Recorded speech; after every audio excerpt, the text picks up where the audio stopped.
gets to eat from those kavanos. Jay often young. Bachar, Let's go like pick on the Elshon Kohen. back to his And Bachar diet. is also given to the That's Kohen. his Therefore, notion. machatas va'asham in bo'im May Hashem neder bless you and u'davar. guard you. May Listen Hashem to this. shine his Just like face upon chatas, you Hashem will and be say, gracious to you you. can't May bring Hashem lift his face chatas to you or and grant asham as a you neder peace. u'davar. Like there's no such thing as a voluntary Knocking on sin the door offering, every big which on makes every sense. neck Sin right offerings are triggered by sinful offshore behavior. play You can't bring a for voluntary sin offering. knocking on So the to door af Yiddish. b'char ain't no Ulai neder Ani u'davar. Shedan Otan Interesting Ani enough, and Yaakov b'char also but you can't Haber bring again. B'char Amida also is a function of Messer the firstborn Yama animal.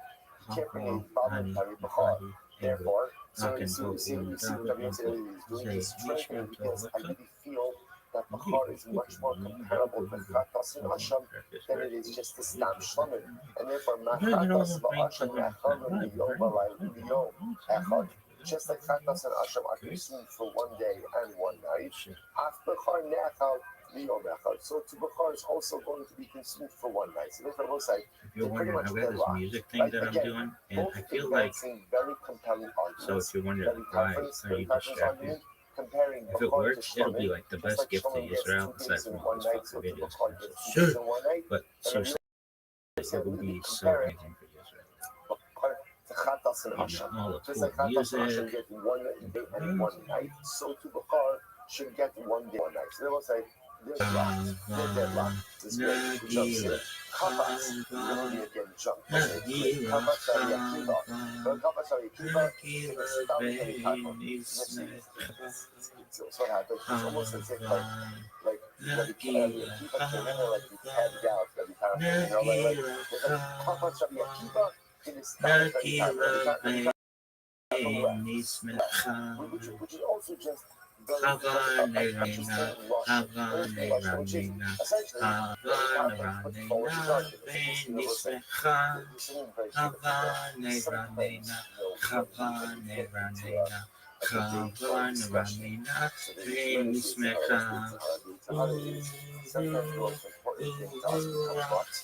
Urachim, Belef Sameach, Urachim, Belef Sameach, Urachim, Belef Sameach, Urachim, Belef Sameach, Urachim, Urachim, Belef Sameach. Hey, Hava, Nagila, Hava, Nagila, Hava, Nagila, Nagila, Hava, Nagila, Hava, Nagila, Hava, Nagila, Nagila, Hava,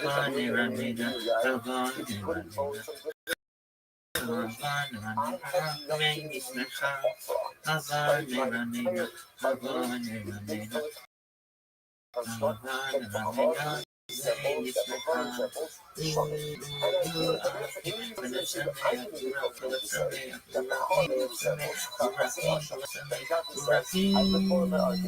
I had nothing more to say. I'm not going to make stuff up, but invent stuff just to be right. This style of what happens. Also, it's Cadmus. This is what the Bachotes Lishma looks like, right? There's no name calling, right? There's no aggression, there's no nastiness. It's literally just a discussion from your honest. And once you have nothing more to say, you start like, who jumps in Rabbi Akiva? I don't know. So the pasuk says, "The flesh shall be for you." So we'll say this. By the way, Rabbi Akiva now advances the argument that we actually started the sugi with. So Rabbi Akiva says, "1 second." Rabbi Akiva says, "You're wrong." The pasuk says, "Starting halacha." The Torah equates b'char with the chest and the thigh of shlamim. Mash shlamim ne'achalim l'shnayom v'layla echad. B'char ne'achal l'shnayom v'layla echad. So once the central Rabbi Akiva comes along and says and brings a pasuk.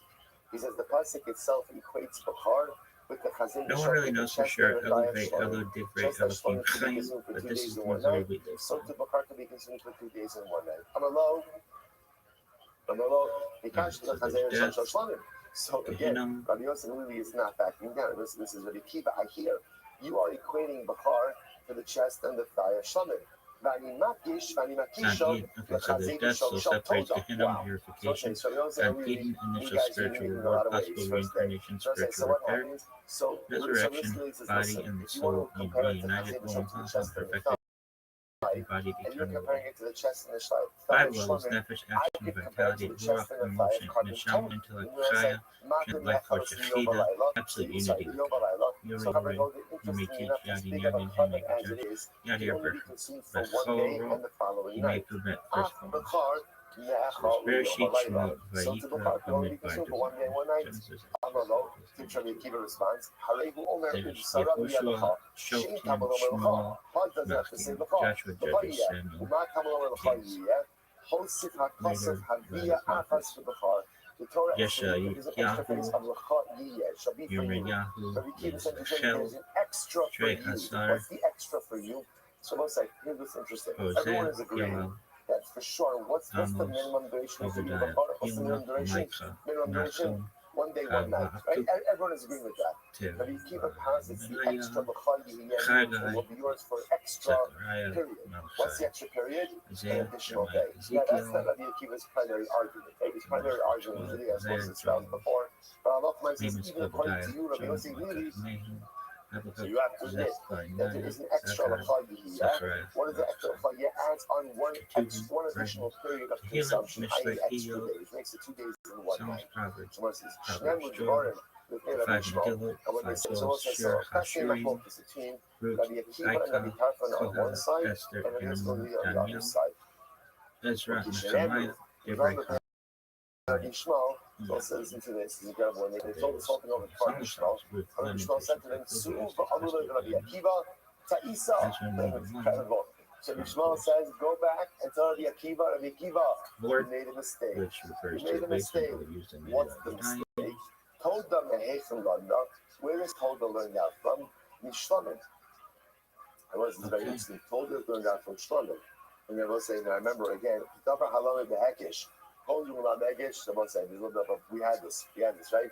So since Toda was learned out from Shlamim, it's learned out by hekish. Something learned out from a hekish can then, watch what I'm saying, not go ahead and be utilized as the source of a hekish to something else. We spent a lot of time on this concept.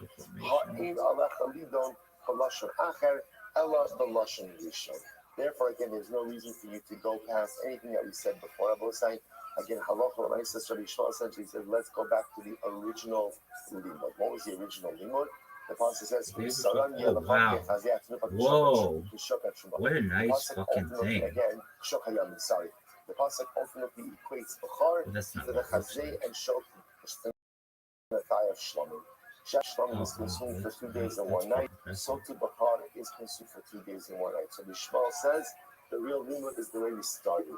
Ultimately, again, there's a comparison between, there's a hakish between Bechar and Shlamim, and therefore, just like Shlamim is consumed for 2 days and one night, so too Bechar is consumed for 2 days and one night. So listen, so again, so just before we go on, because you might go a little bit tangent over Wow, here. that's That is fucking, look halacha. how nice this That is. is It's not exactly As right. much as we had this raging But focus, look how nice it's fucking always came having out. Rabbi Akiva, halacha l'maisa, the window of consumption for a Bechar is learned out from Shlamim, just like Shlamim is 2 days and one night, Bechar is 2 days and one night as well. Bottom line, good. So what does Rabbi Yishmael do with that l'cha yiyah that we got from before? So ultimately, that l'cha yiyah tells us that even a blemished bechar that is not offered up on Mizbeach becomes the property of the Kohen. Because this concept is not taught anywhere else in the Torah. Rabbi Akiva, where is Rabbi Akiva? So by the way, I just want to point out why this is interesting. You might have thought, well, let's finish that. Rabbi Akiva, Yalef B'Saram. Rabbi Akiva ultimately learns it's from B'Saram. To teach me that whether the Bechar is blemished or whether it's unblemished. So obviously, if it's unblemished, it's going to be offered up as a carbon. If it's blemished, it's just is given to the Kohen. Rabbi Yishmael, B'Saram, the Hanaf Bechoros Kamar. So ultimately, Rabbi Yishmael ultimately says from B'Saram, from these Bechoros, it is being said. My commitment. What are they arguing about? So one second. I just want to find out something very interesting. This is where Bechar is somewhat unique. Because remember again, Bechar is Kach and Kalin, but there's a unique aspect of Bechar, which is, in the event that the Bechar is blemished, the Kohen sets it. Right? You would have thought that because in the carbonic family, if it's offered up as a carbon, the Kohen gets to consume part of it. But if it's not offered up as a carbon, the Kohen doesn't get it. Kamash Maman, If it's blemished and can't be offered up as a carbon, ultimately, again, the Kohen will still get it. Interesting. The Gemara says as follows. Again, we're going to see specific more. So, Mike and what are they arguing about? Samar Sabar, him and Avadar, Achar Habe Hekish. So, so now it turns out that there's a bit of an exegetical machlokes over here. What's the exegetical machlokes? So, we'll say if you have something that is partially learned out from a Hekish and partially learned out from a Pasuk, does that technically have the status of a Hekish or not? And once you'll say to yourself, who cares? Now, why does it matter about sight? Because remember, again, going back to this idea that something that is learned out from a Hekish cannot serve as the source of a Hekish. So, remember, we had this before. If B is learned out from A by means of a Hekish, then B cannot serve as the Hekish for C. So, therefore, what's the shayla over here is if you have something that is partially learned out from a Hekish and partially learned out from a Pasuk, as what's been happening over here, like we just saw by Bakar, can that serve? Does that have the status of a Hekish or not? So the Gemara says, and then the Acher have a Hekish. One says yes, something that's partially learned out from a Pasuk and partially learned out from a Hekish is called the Hekish. Omar Sabar lo have a Hekish. And one says no, it's not Hekish. Let's go back there. Bishlam Amandamar lo have a Hekish. So according to the opinion that says that's not called the Hekish. How do you see the thing Yasel or Moed? That's what the Pasuk says. So shall you do me or Moed? Shib Shemaza. Let's not Lithnin Achas Samala V'Shalom. So the both said it's about the Kabbalah Yom Kippur. Let's say the Pasuk Yom Kippur. The same in the Kodesh HaKadosh, we do one blood application above and 7 below. Midamatar from the door of the park.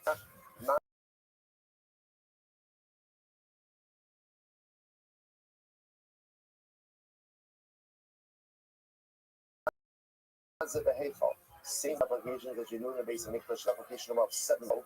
Midam Hasor, the blood of the Sar. Mazah Behechal, so you do the Hechal as well. The Amar Habe Hekish, the game that says that such a limit Hekish might eat the Remember as they say. First, the Gemara is right. Makomos who begamin Hagadi. They're not learning out per se all the details of a blood applications. Rather, they're just ultimately again learning out. The second Hekish is just a locational Hekish, not a detail Hekish. And we'll say other days, Levi, so the other possibility is, or one possibility is it's all one Hekish, and ultimately, again, the halacha is that is on the outside. Outside over here means in the Mikdash itself are being learned out from the one applications inside the Kodesh For testing purposes, and again, I'm not as focused as I normally would be.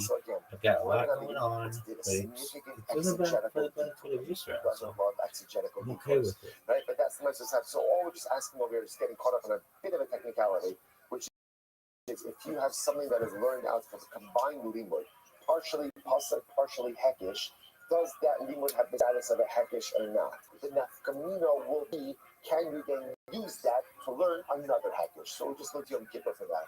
So you want to say Bishtalan Damar have a hekish. According to the second most like 57b, second line. Bishtalan Damar have a hekish. Hainu Dipsid Mimoshvo Sechan Tabiu Lechem Knufa. So was according to the opinion that something partially from the partially from the hekish has status of that. That's why it says Mimoshvo Sechan Tabiu Lechem Knufa. Now what does that tell you? If you look at Rashi, I will say Rashi's in the short lines, like pumped in the middle of the short lines. First one, Hainu Dipsid Mimoshvo Sechan.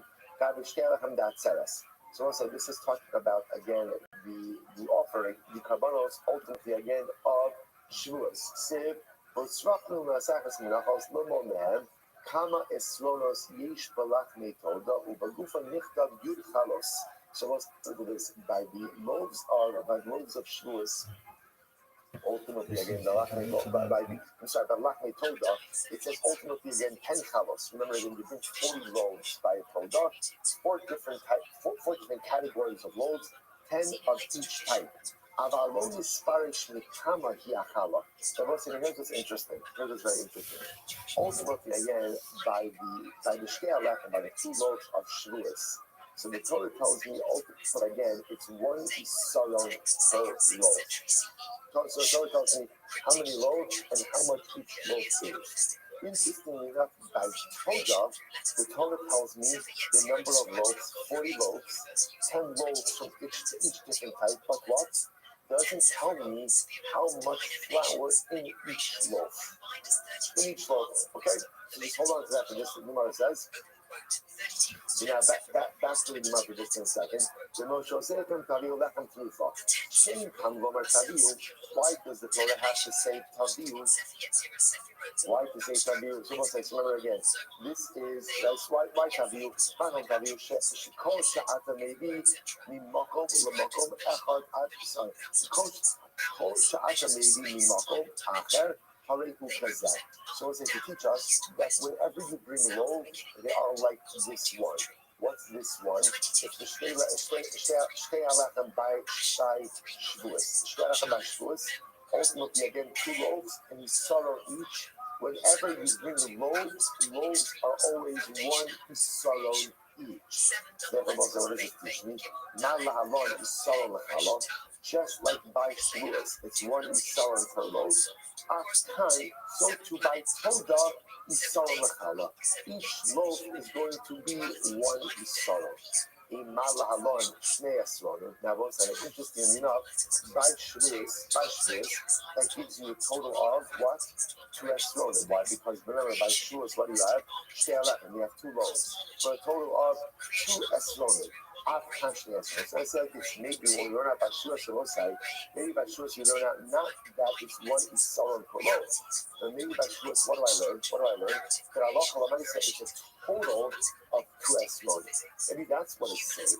And just like Allah Kalamaisa by Shavuos is a total of 2 Esronim, so too by Toda it's a total of 2 Esronim. What's that means? By Toda, what that means? That means 40 loaves comprised of a total of 2 Esronim. Very small loaves. Ultimately, the Pasuk says, no, they shall be. Asar the chametz, asar the matanah. So this I will say tiyana to me. Now listen to this. From the Shtei Alechem of Shavuos, you learn that whenever you bring a loaf, ultimately again a loaf is always a minimum of 1 isaro. And then we take that and ultimately again we apply it to Toza and say that Toza is 40 loaves. How much ultimately again for each loaf? 1 isaro. 1 isaro per loaf of the Toza. Tiyana. Incredible. How do I know? Ultimately, again, there are 10 loaves of chametz, 10 loaves of matzah. Tamalomar, al chalos legan chametz. Neged chametz have been matzah. So every number of chametz loaves you're going to bring the same number of matzah loaves. So in other words, I have 4 categories of loaves, and each of those loaves have the same number. According to it, says that it's not a hakish. So something partially learned ultimately against positive. Something is partially learned from a hakish, partially ultimately against from a positive. It's not called hakish, so what does it say? Taviu, you say there's an extra taviu. So get about extra to come out focus. But an interesting nugget of information about that again, by Shavuos you have 2 loaves of Rothschild called Shtei Alechem. By Carbon told 40 loaves. In those 40 loaves, ultimately again are 10 loaves of 4 different types. Shtei Alechem teaches me that whenever you bring a loaf, the amount of flour used in the loaf is in saron, and that becomes a paradigm. Whenever you bring loaves are made up of a saron. Incredible. The final piece to the paradigm. Remember again, what does the Mishnah say? Interestingly enough, as much as Kavan Pesach is part of Kachin Kavan, and as much as Kachin Kavan, normally again, what's their window for consumption? Normally 2 days and 1 night. Because remember again, if you think about it, in that category you have Bechar, Meiser, and Pesach. So remember again, Bechar, Meiser, that is 2 days and 1 night. I might have thought Pesach is the same. Kamash on the Mishnah says no. Pesach can only be consumed when? Exactly. Pesach is the korban that has the shortest window of consumption. Because remember again, what's the window of consumption for Korban Pesach? Essentially, Pesach Kovavin until Chatzos. It's not even the whole night. Like you don't even have until the next morning. You only have until midnight. Shortest window of consumption by a korban. So the Gemara says as follows: Man Kana. Who is the opinion that you can only eat Korban Pesach until Chatzos, until midnight? What does it say? What does it say?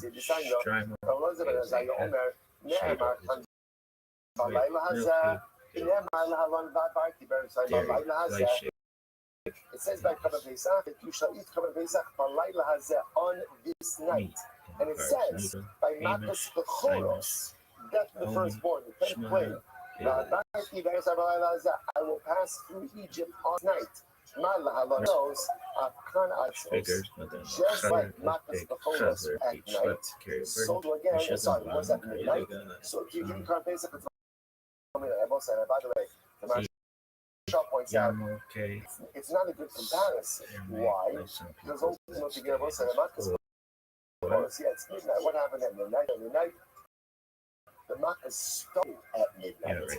Yet we're comparing Korban Pesach to Makkah's Bechoros to say just like Makkah's Bechoros started at midnight. What do we see in Korban Pesach? What is in Korban Pesach? You have to conclude by midnight. Okay, so good detail.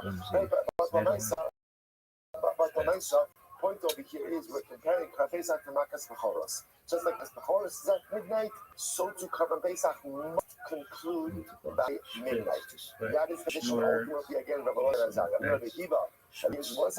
That's not true. Although the positive of Korban Pesach, you have to eat it.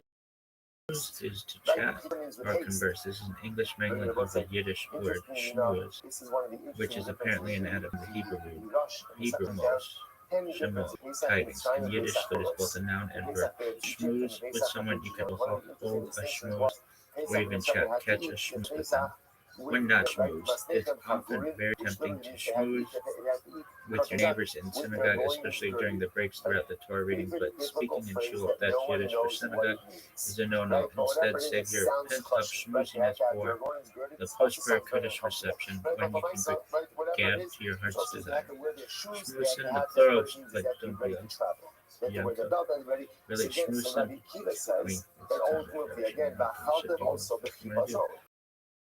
Shmusin, the plural of Shmusin for the latter half of the 20th century, there was a Jewish children's magazine published in a number of languages, including English, Yiddish, and Hebrew.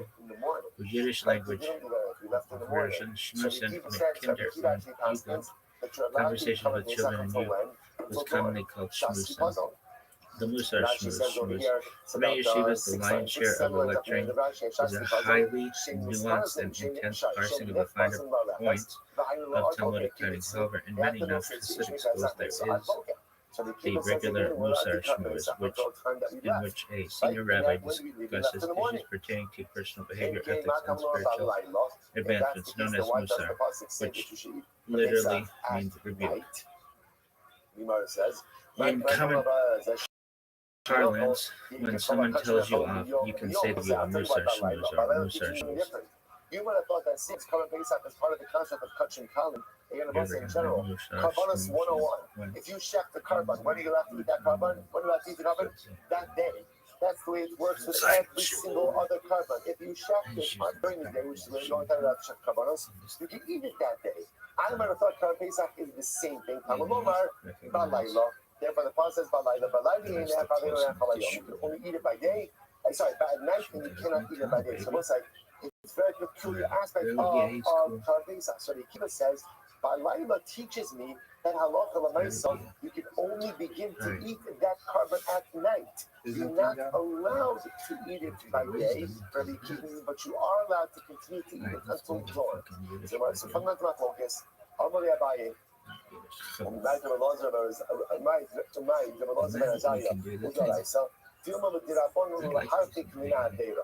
maybe in our It's like, I like using the internet. No, people do say that. What do they say? Like, I like using the computer. People say that.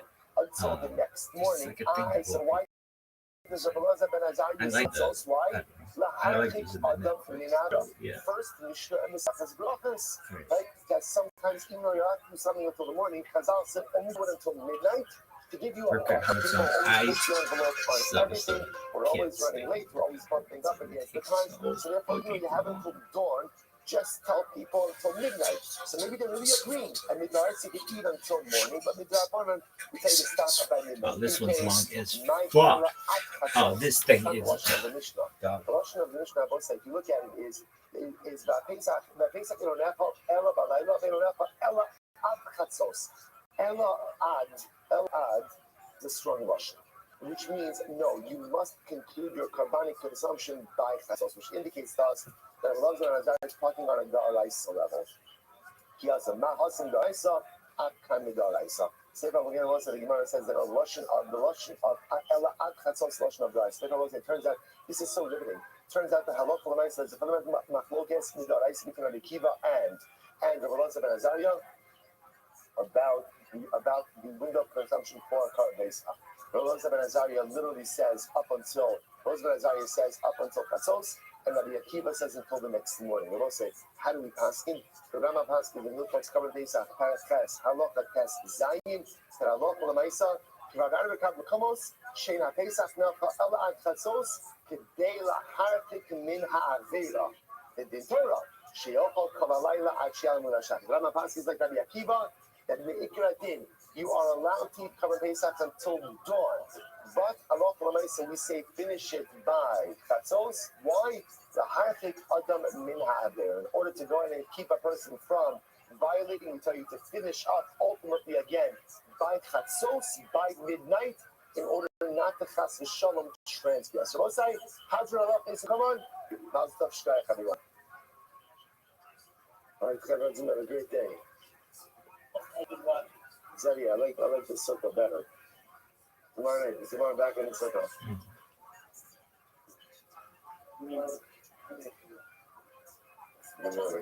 Good. Thank you again. Thank you.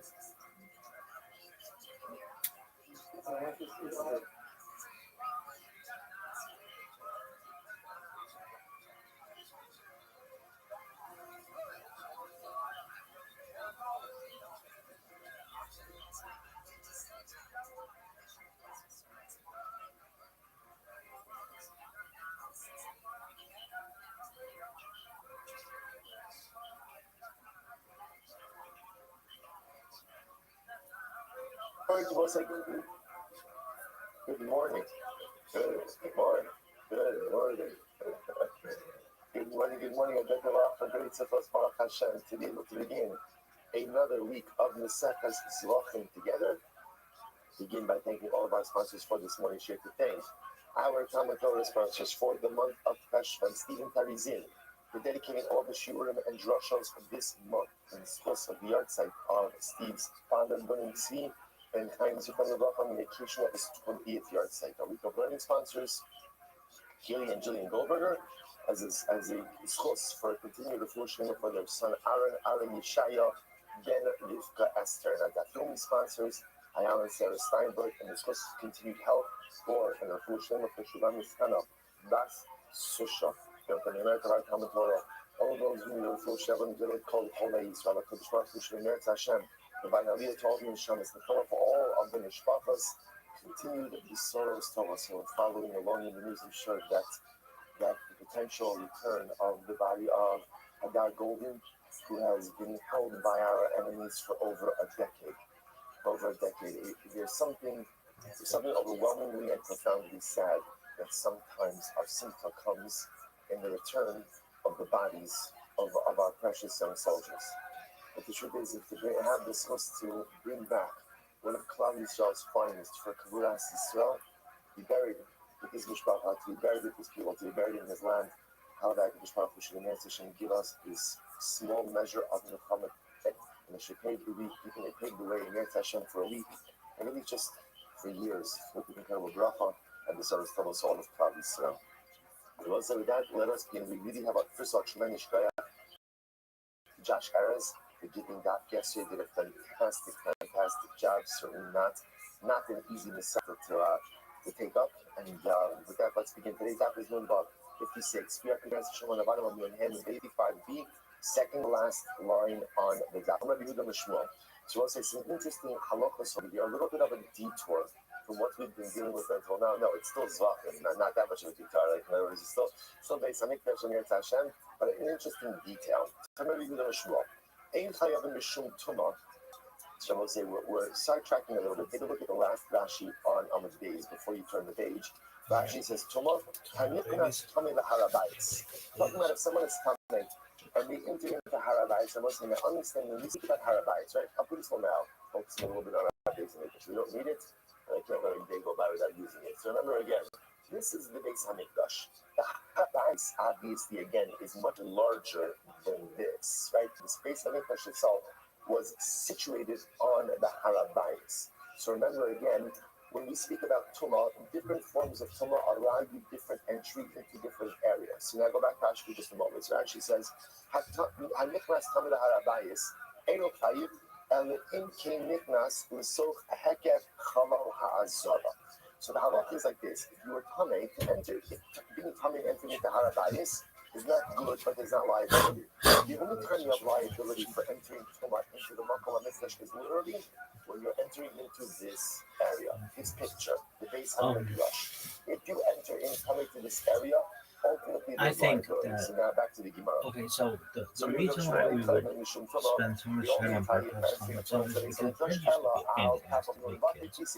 It's not so hard to make kids.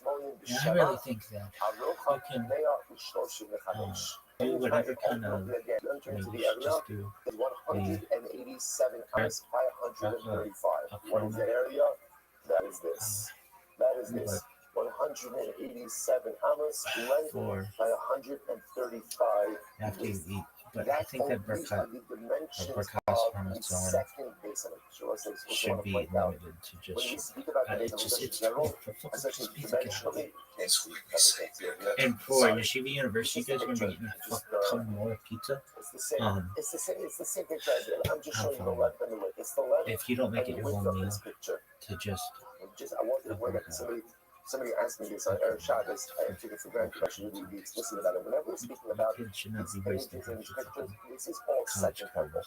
All second temple. The first Beis Hamikdash had its own dimensions, was significantly smaller than the second Beis Let's just Hamikdash. do it on And Shabbat. by the third Beis Hamikdash, there's actually the assumption is the third Beis Hamikdash will mirror the second in many ways, dimensionally, but there may be some also differences in the third Beis Hamikdash. So therefore, this is the second Beis Hamikdash, and we are always using this as our model for our discussion. Therefore, Rabbi says in the name of Shmuel that a person who is telling you enters into the Beis Hamikdash is liable if they enter into this area that is 187 amas. Does everybody do that? No. Incredible. Gemara says, Tani Tachapam Limbata P6A, second line down. Tani Tana Kamik Rav Nachman. Gemara says, so there's a verse now that supports this. Kala Azara, Haisa Kuf Pei Zayin, Arocha Kuf Lamekei. The entire Azara, I will say again, Azara, you know when it says that Azara is how? Courtyard. So the truth is, remember, the Beis Hamikdash itself is actually made up of multiple Azaras. There's this initial courtyard, which is called the Ezras Nashim, like the women's courtyard. But really, that was a place where all the Klal Yisrael gathered. You enter through Sha'anika North, there's something here called Ezras Yisrael. Technically speaking, Yisrael is allowed to come into here. And then you have the rest of this area, which is called Ezras Kohen. It's just Kohen, which is really, again, past this point in time. There was a staircase over there. This is called the Brooklyn, the platform. This is where the Rebbeim would sing. And then the rest of this area called Ezras Kohen. Here, when we use the word Azara, Azara just means everything. It means everything. Courtyard means everything. The courtyard.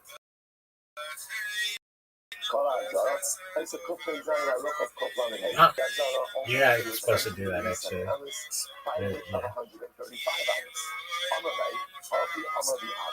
This is what my father was for. You could go there, Kohanim Nichnasim Sham, Ve'ochlin Sham Kodshe Kadoshim.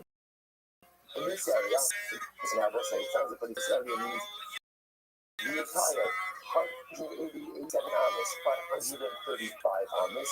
In this entire area, what could happen? Kohanim Nichnasim Sham, Kohanim could enter, Ve'ochlin Sham Kodshe Kadoshim. Maybe Kodshe Kadoshim, which is what's again, remember, our highest level sanctity Kabbalos. So interestingly enough, this is actually fascinating. Again, we'll delve into this a bit more. But Kodshe Kadoshim can be consumed in this entire area. Okay, that's number one. Next, the Shok in Sham Kodshe Kalim. Kodshe Kalim can be shakti in this entire area as well. Another thing I will say, if you notice by the way, it's not Kodshe Kadoshim. Like Kodshe Kadoshim have more limited space, which things are okay. But apparently Kodshe Kalim, lower sanctity Kabbalas ultimately can be shafted in this entire area. Okay? The Hayavim Yishim Tumah. And I will say in this entire area. In other words, again, this entire Azara, 187 amas by 135 amas, if you enter in tunnel, there is liability for Tuma entry. Incredible. Now let's say, obviously, Umar saying is like this. There's liability for entering. Let's go back to Tula for just a moment, because that's how this conversation started. If I am coming, I cannot come into this entire area with 187 amas by 135 amas. Now, Umar says, in the Uke, what is that coming to exclude? In other words, so obviously what it's coming to say is there might be areas around here, and maybe even part of here, that perhaps are not subject to Tumah restrictions. What areas are being included? The Uke, is very interesting. Even when the Uke, Kalonos, the Rothschild, the old Yakoma, so he's talking about literally again windows, doorways, and thicknesses of the wall. So let's say we're going to see, and we'll get into this a little bit more. But there are certain areas along the perimeter of the base of the church that are under the wall. Remember again, there was a wall around the base of the church as well. So there were chambers. And there were areas built into the thickness of the wall, and doors and windows that opened up into the base of the church. So maybe the Gemara says like this: the area of 137 by 185 by 187 is this area over here. Right? Is this. So perhaps again, areas built into the thicknesses of the wall, like for that matter again, chambers, like this black around here. Is a wall. This black is a secondary wall. But perhaps again, areas built into the walls over here. Chambers built into the walls over here. Windows or doors that open up into the mikdash. Perhaps those, there's no problem entering into those areas. In other words, what we say is that you can't enter in a state of tumah, not much like in what we call the base of mikdash proper. But any areas in the thicknesses of the wall or in chambers that are open up into the mikdash area, perhaps you can enter into a state of tumah. So the Gemara says, here's the problem. Funny enough, we learned Hakalonos, Ba'obiakoma, Kilifim. Not true. Areas that have windows, for that matter, or even areas built into the thickness of the wall, ultimately again have the status of the mikdash itself. Interesting. So therefore, this is two important details over here. Number one, if halachah l'maaseh is built into the thickness of the wall, so the wall is part of the base of the mikdash. And number two, if it's built into the area and you only open up into the mikdash, ultimately again, that is part of the base of the mikdash itself. And therefore, you could not enter into those areas in a state of tumah. So the Gemara says, so you need to go ahead and exclude certain windows that are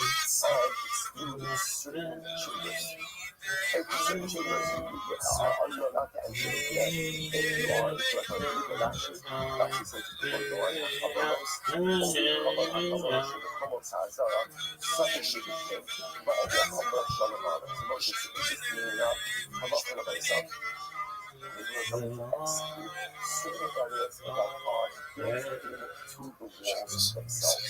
up into the base of the church. Here's the concept of the Gemara. The Gemara says, tell me that we learned this. Hakalonos ba'obiakoma, ultimately again, areas that have windows that open up into the base of the church. And areas built into the thickness of the wall, ultimately again, are considered to be part of the interior of the base of the church itself. So the Gemara says, maybe when you look at the chambers, those are very just point out, this is very good. So there's a lot more like the surface windows. The surface tunnel. So it's like nothing doesn't go as much. Yo, give me 20 minutes.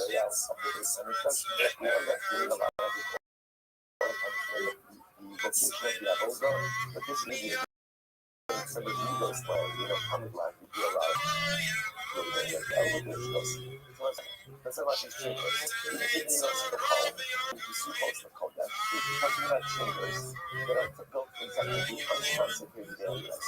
But also, again, are open up in the kodesh. That's right. Kodesh. So this is a very important principle. If something is technically, because they're geographically built in an unconsecrated area, but it opens into a consecrated area, it is considered to be consecrated. So this is very important. So let's say, for argument's sake, if you have chambers that are built into this wall.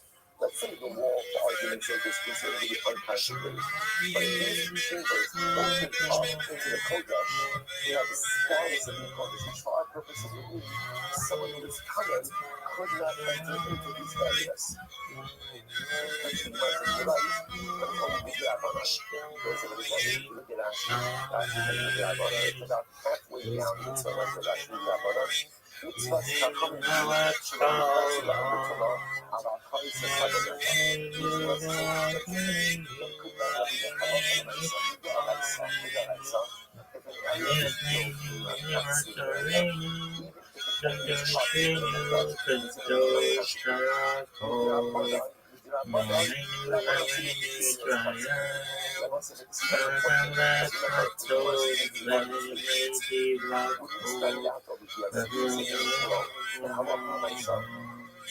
you only fight the Oraisa. But entering into this bit of the proper, 187 hours, 535 days. That was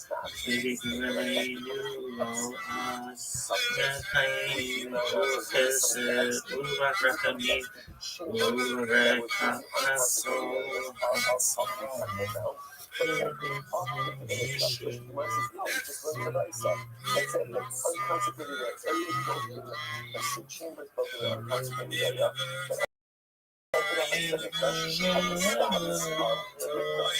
Which the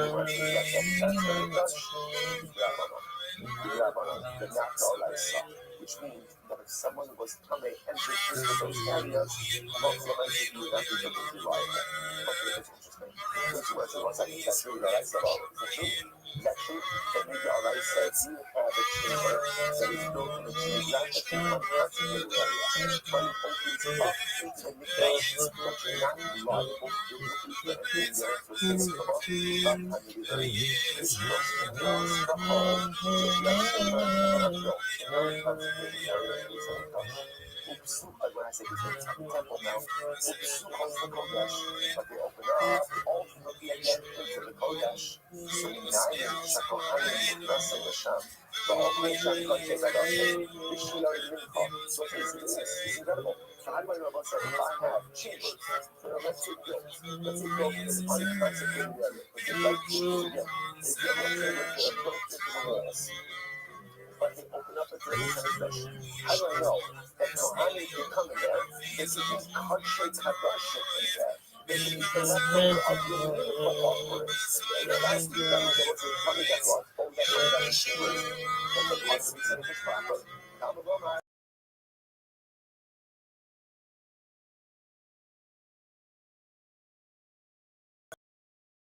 Concept of joining includes many different concepts. So what does that come to agree?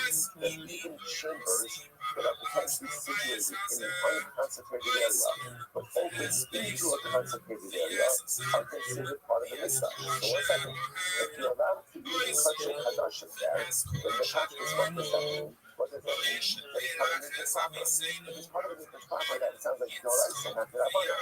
And if it's Doraisa, not the Rabbanon, then there should be liability for entering there if you're still a Tumah as well. This is the Gemara says,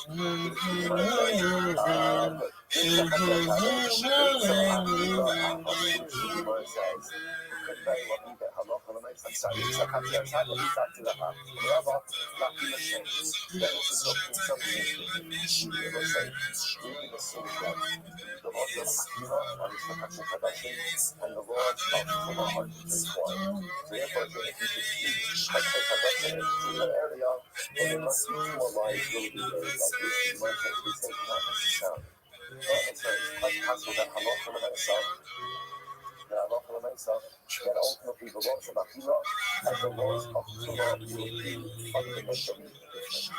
About living into the law. So telling me now, so once I say what you want to doesn't meet the problem. But halacha l'maisa, if you have a chamber that is situated in a geographically unconsecrated area, but opens up into the base of the Dutch, you can keep Kodesh Hadashim there, but yet there is no Tumah liability if you enter into that area. Which the Gemara says is not true. But kind of, which was having the so-called if you have chambers that are technically built in an unconsecrated area of the Harabayis, ויד ואופן אופי ובסמכות proper, כוחנים נכנסים לשם, באופן לשם קודשי קדשים, וביקורי קודשי קדשים, ושופטים שם קודשי קלים. But you can't shut קודשי קלים, it says the קודשי קלים, although קודשי קלים can be sort of anywhere here, they have to be studied in the English proper. וחייבים לשום טומאה. So what does that explicitly say? It says in Christ, that again, that's explicit.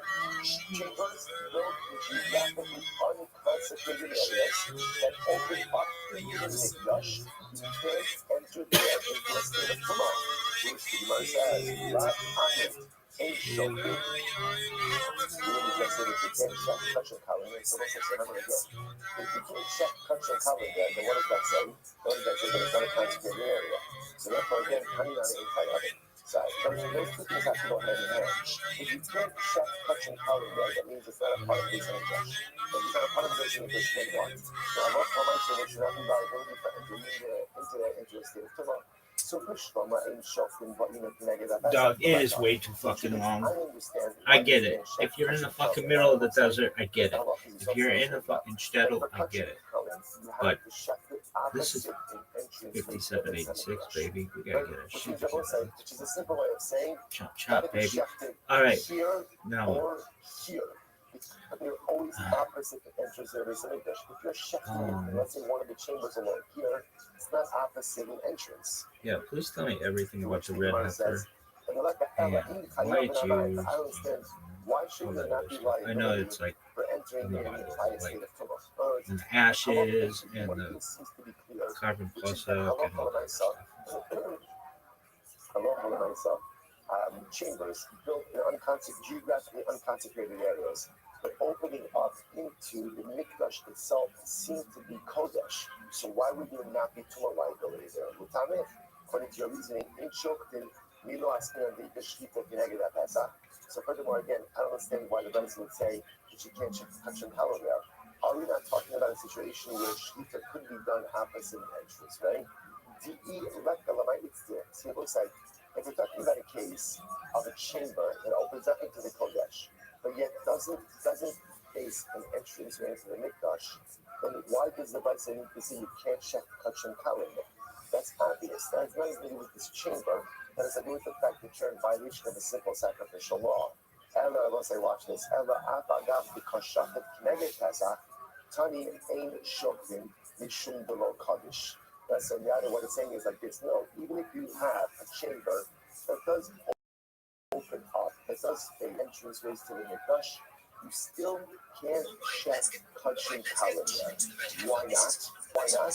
Because the one says since it is situated in a non-consecrated area, the chamber itself, even though it opens up to the Mikdash, maybe even opens up, ultimately against what enters in the Mikdash, it is not considered a consecrated area, therefore you cannot check Kachar Kalim there. Hananami in Chayavim. Therefore, there's also not liability for entering into that space in a state of Tumah as well. Incredible. To which the Gemara says, there's no answer. For consumption of Kachar Kalim, you don't need to consume it opposite the growing entry that is on the first time we learn. Rabbi Yosef and Rabbi Yehuda Omer, stay hush b'shin. Are you the Pesach Halipos? So what this was yesterday's daf. So now again, a quick review over there. This is Mulan. Right, so remember again, this is what we call Ezra's Kohanim, this entire area over here. You walk into the Beis HaMikdash. When you enter into this massive antechamber called Mulan, right? So remember we saw yesterday's daf that on the far side of the Mulan was a chamber called Beis HaChalifos. What's Beis HaChalifos? The night chamber. Quite literally where the Kohanim kept their knives. So remember again what we saw yesterday's daf. I don't know if you can see on the picture over here. There was a little entrance way, a little doorway that ultimately again led, but so you can access the mission coming from two ways. You can walk up the primary entrance of the Ulan, then hang the right and the left. There are both those walls and tables situated in the Ulan, which we'll discuss.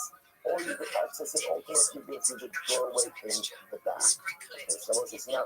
That's what we're referencing over there. This was yesterday's daf. Yesterday's daf. So as follows. When you go there, there were two entrance ways. By the way, Sakalipos is referring now to the back entrance ways. The back entrance ways within Sakalipos go from Shmona. It had a height of 8 amos. I won't say now why were those entrance ways necessary. It's very interesting to say lahak she'es ha'azara la'achilas chad kadashim u'yishlitim kalim. So what's this? Remember, the halacha is the consumption of kachin kadashim and for the shlit of kachin kalim. Now, I want to point out, the location of shlita for kachin kadashim was much more specific. You had the shechting in very specific areas. Kachin kalim, remember, to be shechted where? Where kachin kalim? Anywhere in the Beis Hamikdash compound. There's just one caveat. You have to check kachin kalim opposite an entrance or proximity to an entrance of the Beis Hamikdash, which means if you're checking kachin kalim here, you're covered, right? Because the opposite entrance is over here. If you're checking here, you're good because you're checking opposite entrance here. Where is the problem? Back here and back here. How do we take care of that issue? These two little doorways. These two little back doorways allow you to check kachin kalim over here and over here. Like this, so you're opposite an entrance over here, opposite an entrance over here. So what's this? We went in front of it. That was the whole point of these entrances. Because there wasn't really mirrors. You could easily access the next chamber to the front over here. These back entrances were managed only to allow shita of kachin kalim back here and back here. Incredible. Incredible site. So you might say as follows. So so it allowed for the consumption of kachin kadashim. It was shlitas kachin kalim, and you see you check kachin kalim there as well. Rabbi, Sami mikran achilles. What says? So what is this mean? What does this mean? What you must taking over here is, in order to check kachin kalim, you can only check it in the area that's opposite an entrance. If that's the case, then how would you be able to go ahead and check kachin kalim in these chambers that are situated in the chol, right, in an unconsecrated area, even if halacha l'maisa they opened up into the mikdash? How would you be able to do that? To which the Gemara says, you right, sami mikra achila. Take out achila from here. The Gemara says, the haksiv bishlu es abasa pesach olamoy the shamto. But the pasuk seems to indicate that even achilas kachin kadashim requires opposite an entrance, to which the Gemara says that was different. Why? The Gemara says kachin sha'a shayim. That was by the miluim. That was by the inauguration of the Mishkan. And it's didn't by the miluim was somewhat different than anything else. Since I looks like what's coming out is as follows. So just let's summarize this sugya. We're not finished with it yet, but at least there's a natural stopping point here. So we started over here with the statement of the union of the Shmuel, that is, the only time if you enter into the Beis Hamikdash in the state of Tumah, it's what? If you enter into the Mikdash proper. Also, one day we got the dimensions of the Beis Hamikdash. What are the dimensions? You seem to remember 187 amos or 135 amos. And if you enter into the area that is 187 by 135, that is when there's a chiv kares, a chiv karba, right? If you do intentionally chiv kares, if you do it unintentionally, chiv karba, okay? Obviously, when you want to seem like that, you're coming to exclude something. So the Gemara also says that the ensuing discussion ultimately again is what are you coming to exclude? So the pastors, what everyone would agree with excluding is you have chambers that are built into the walls, right? And when I say don't open up into the mikdash proper, everyone will agree that if you enter into the of Tumah, you are potter. Where does the machlokas come up? If you have these chambers and you have doors or windows that open up to the mikdash, does that make it part of the mikdash proper itself or not? That's the machlokas. And even if you say that it is part of the mikdash proper, what is it part of the mikdash proper for? Perhaps it's only part of the mikdash proper for Tumah purposes, for Tumah liability. But again, for example, can you go ahead and eat kachin kadashim there? Can you chef kachin kalim there? Well, again, chefing kachin kalim there to go ahead and create another problem. What's the other problem? that for sheet of kachim kalim, what do you need? Ultimately, again, opposite the entrance of the Beis Hamikdash. It's also possible that even for consumption of kachim kalim, ultimately, again, you require opposite an entrance as well. So therefore, the Rabbi said, that's subject to machlokes. That's also subject to machlokes. The takeaways that we have, right? We define facts we walk away with. Number one, just by the dimensions of the Beis Hamikdash, 187 by 135. Number two, we know that Shita Kachim Kadosh, Kachim Kalim, to take place during the Beis Hamikdash, all you need is what? All you need is what? You need is an entrance. I have to say an entrance. Right? The consumption of that and that Shita Kachim Kalim. Consumption of Kachim Kalim to take place anywhere here as well. Shita Kachim Kadoshim has its own set of halachas. Where that's done, does consumption of Sheikh Kadoshim. We don't see from yesterday's dot. And again, two Pesach Halifos, two night chambers in the sides of blood, with two back entrances for those Pesach Halifos. What was the point of those back entrances? Really one purpose. To allow Shita of Kachim Kalim in the areas to the side and behind the Beis Hamikdash as well. That's what we need. But let's say those are facts. The machlokes is the status of those chambers that are built into the Hamikdash. Is the status Beis Hamikdash or not? That's mired in some amount of machlokes. And even if you say they are considered part of the Beis Hamikdash, what are they considered part of the Beis Hamikdash as well? Is it Tumah and Shita Kachim Kadoshim, consumption of Kachim Kadoshim? That's the subject of machlokes. Incredible. Let's go back to it. I'm going to be some about doing it. Nine of them, the Shemitz of the Shpias count. So it's a very interesting about all this. How do I know? They will say, let's say, I'll drop a cut. And obviously, you know, again, once we go through our processes, right? Step number one is Shita, although Shita is not a voda, right? Step number one of our voda is Kabbalah, right? As number one, step number two, right? Step number two could either be halacha, if you need to transport the blood. Yes, I do want you to do that, but also doesn't this mean that someone in Israel will always have to be impure? So that means that at no time everyone in Israel will be pure? So now ultimately again the blood becomes puzzle. That becomes puzzle. So if you did not do Zrika before Shkir, the day that it was offered, ultimately again it's puzzle. Shneimar, the Yom HaKriva is Sifo, Ye'achal. Right? The Neda on the Dava Zerah Kabbalah, the Yom HaKriva is Sifo, Ye'achal, Mimachas, but also any Ye'achal. Well, let's go. We'll do some body back and we'll do Yom HaKriva is Sifo, Ye'achal. The Yom She'ata Zobeach Ata Makri. So on the day, ultimately again, that you slaughter, that's when you have to offer up the blood.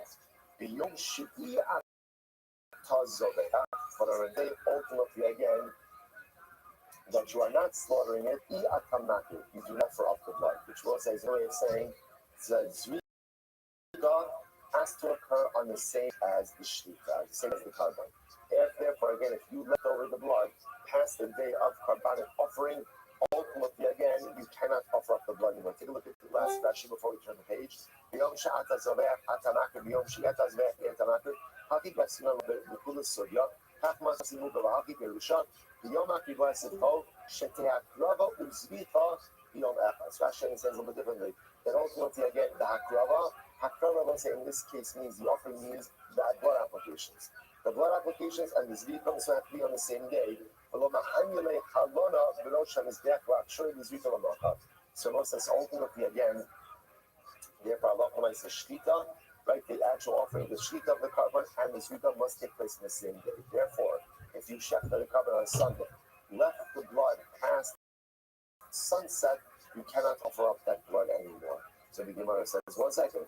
I need by the buffet. Now I need this passage to teach me the Karlach. What's the Karlach about side? Rashi says in the base, the buffet, the mold or the lamed, Zman Achila Shalom B'Yom Zvikasem Atarasa.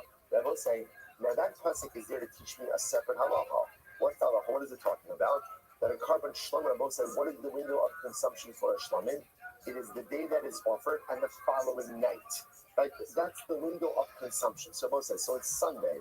If I offer up a shlomin today, my window of consumption is today, Sunday, all of tonight, up till alos, up until dawn tomorrow morning. So that's the pasuk is coming to teach me. So I'm going to teach you something else. Again, the Yom HaKrivo Es Zivko, Yeachel, Omi Macharas. I don't say Yeachel. So once I say on him, so therefore again, the Gemara says, the pasuk is going to teach me that when you shek the shlomim, you have that day and that night until tomorrow. What's tomorrow? Our purpose is dawn of Monday morning. Dawn of Monday morning. So therefore, that's what the pasuk is teaching me. Not teaching anything about blood.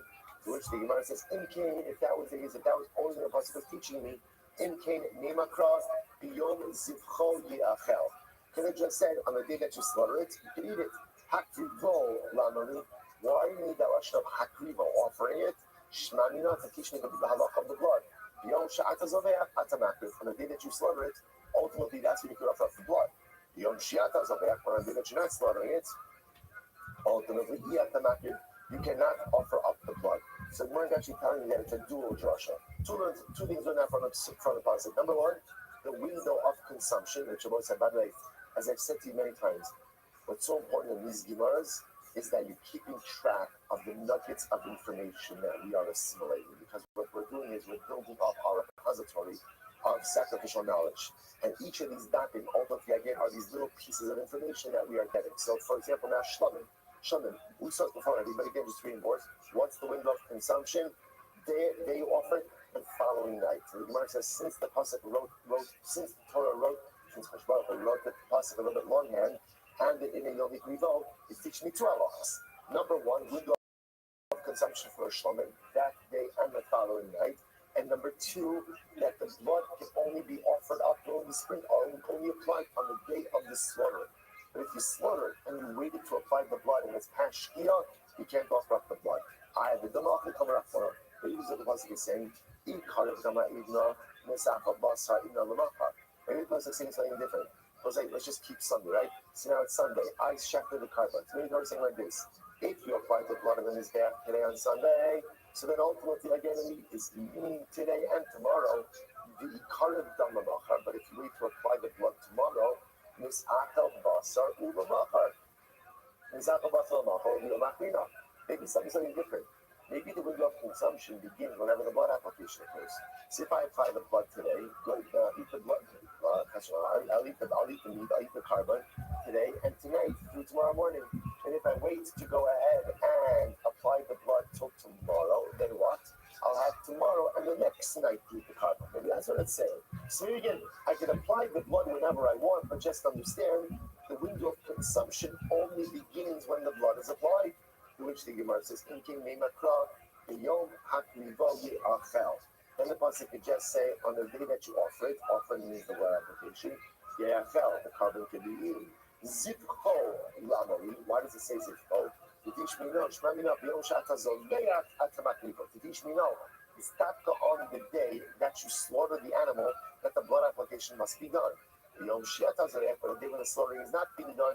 Ultimately, again, you cannot apply the blood. So we'll say this is a halacha l'maisa sugya. So therefore, again, with the shlomim, so two pieces of information with the shlomim. Number one, window of consumption with the shlomim is day of slaughter and the following night. So if I offer them today, we'll say you always have to understand. They say to yourself, okay, it's not halacha l'maisa. It's not true. Mashiach could come now. Mashiach could come now, and there's an opinion that says that the third base Hamikdash we're not going to build with our hands, is going to come down from Shamayim intact, which means that it is possible that still today we could offer up a carbon shlomim. Means not only possible only because most of us are tamei tumas meis, so we're probably going to need a carbon para aduma, and I have an answer for that as well. Could very well be, we know that tuma hutra b'tzibur. So could very well be that Hashbach is not going to require us to ultimately do a para aduma, is going to allow us to eat today's Hamikdash immediately, which means that it is possible that we'll be davening micha in Arivot Yerushalayim. You have to believe that. You have to believe that mincha could potentially occur. All of Klal Yisrael together in Eretz with the Beis Hamikdash. Anything is possible, which means that these always have to look at these halachas as contemporarily relevant right now. So it's good to know. Maybe you're going to be offering up a shlomim today. And you don't want to be one of those guys who offers up a shlomim like, hey, how long can I eat this for, right? You want to be that guy. You want to be that guy who knows what he's doing with the shlomim. Because everyone respects the guy knows what he's doing with Shlomo, right? Your wife is going to respect you more. Your kids are going to respect you more. Co-workers are going to look up to you, right? If you become the Shlomo guy. So now I will say, now you know that halacha l'maisa, a Shlomo can be consumed for one day and one night. What else do I know? The day that the Shlomo is offered, ultimately again, the Zrika has to be done that day. And if you fail to do the Zrika that day, then halacha l'maisa, you can no longer apply the blood. Incredible. Next, Itmar. Let's go back. Okay, so we'll say this is very interesting. So continuing along this same idea. Okay, so we'll say, so now let's transition. There are other sug of kavanos, for example, that ultimately can be for 2 days and 1 night. 2 days and 1 night. So we'll discuss those categories in just a moment. Well, Rashi says that Rashi bar Shishi, Tigas Shlomin, Amechom Rabasla or Shishi, Rashi is this. So this is the and again, one side, this is just Kabbanic words. So far we just saw that quickly again. That now I'm transitioning over here to a Shlomin. So okay, so now first Shlomin, the Gemara says, okay, you have 2 days and 1 night. So again, I checked it on Sunday. Again, discuss, and then we're going back into Shlomin. We're going to see another categories of as we're going to see. So again, certain Shlomin, again, 1 day, 1 night, the categories of Shlomin, 2 days and 1 night. So let's go ahead. Again, we're going to fill when we get to the next Mishnah also. The next Mishnah is still back to Italian. We'll fill in the blanks which types of Kabbalah or which nights. So once I say now, transition to a Shlomin that we took for 2 days and 1 night. Now it's Sunday. I check my Kabbalah Shlomin. So I've got Sunday, Sunday night, and Monday. Wait till you can cover until nightfall Monday night. Now, what last day? So a little bit, we thought we were going with Piggle, but a little bit back to our Piggle circumstances. So this piece over here, when I'm being covered, I have a Gemara called Arshlishi. It's Arshlishi for our purpose. Arshlishi is Monday night, but we're really calling it like the night of Fuck are these calls? Remember again, I'm checking the Sunday on Sunday, which means I could eat it Sunday night. I remember Sunday night is really the night of the second day, Monday the second day, and here I now have in mind to eat it Monday night, which is really the beginning of the third day. So I'll say, so this sounds just out of the gate, to give like a typical Chutz-Mano mindset, which is pale, the remedy the product and down. So what is? Hamakashi is the Arshlishi, ultimately again, and if the person has to go ahead and person has in mind to go ahead and so the third night. So the remarks like this. This is Gemara Kasha, Covenant Kasha, but the Yochanan says it's Kasha. Okay, so what's going on here? This here says it's Kasha, why? Don't pick this straight off. We'll say this is Kasha, which is, but ultimately, if this here says that it's Kasha, it's not Piggle. Why? Because for our purposes, on what we call Monday night, the covenant is not yet fit to be burned. Now, what is that? If you look at that, you go into the Srefa, use my own examiner, the real Sman Srefa, so after Asakra, Kilisman, Kaman Bishmaki. So, let's say, now watch this. There's an interesting halacha about Shlomin, which is you have 2 days and 1 night to consume it. 2 days and 1 night. But halacha l'maisa, the obligation to burn the carbon as no sar actually doesn't set in until the morning of the third day. So you have this unique carbonic detail over here. So again, I check my Shlomin on Sunday.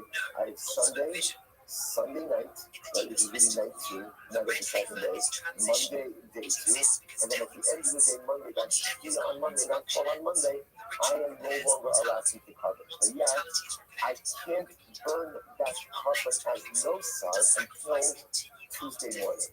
So therefore, again, interestingly enough, Rabbi Yochanan says, technically speaking, although we can't eat the carbon on the third night, i.e. Tuesday night, you can't call that a machshavas pigul because it's not fully set aside for non-use, so to speak.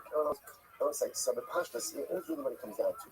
Generally, when you have a machshavas pigul, at the time you would have intended to eat the carbon, the carbon would have already been nosar.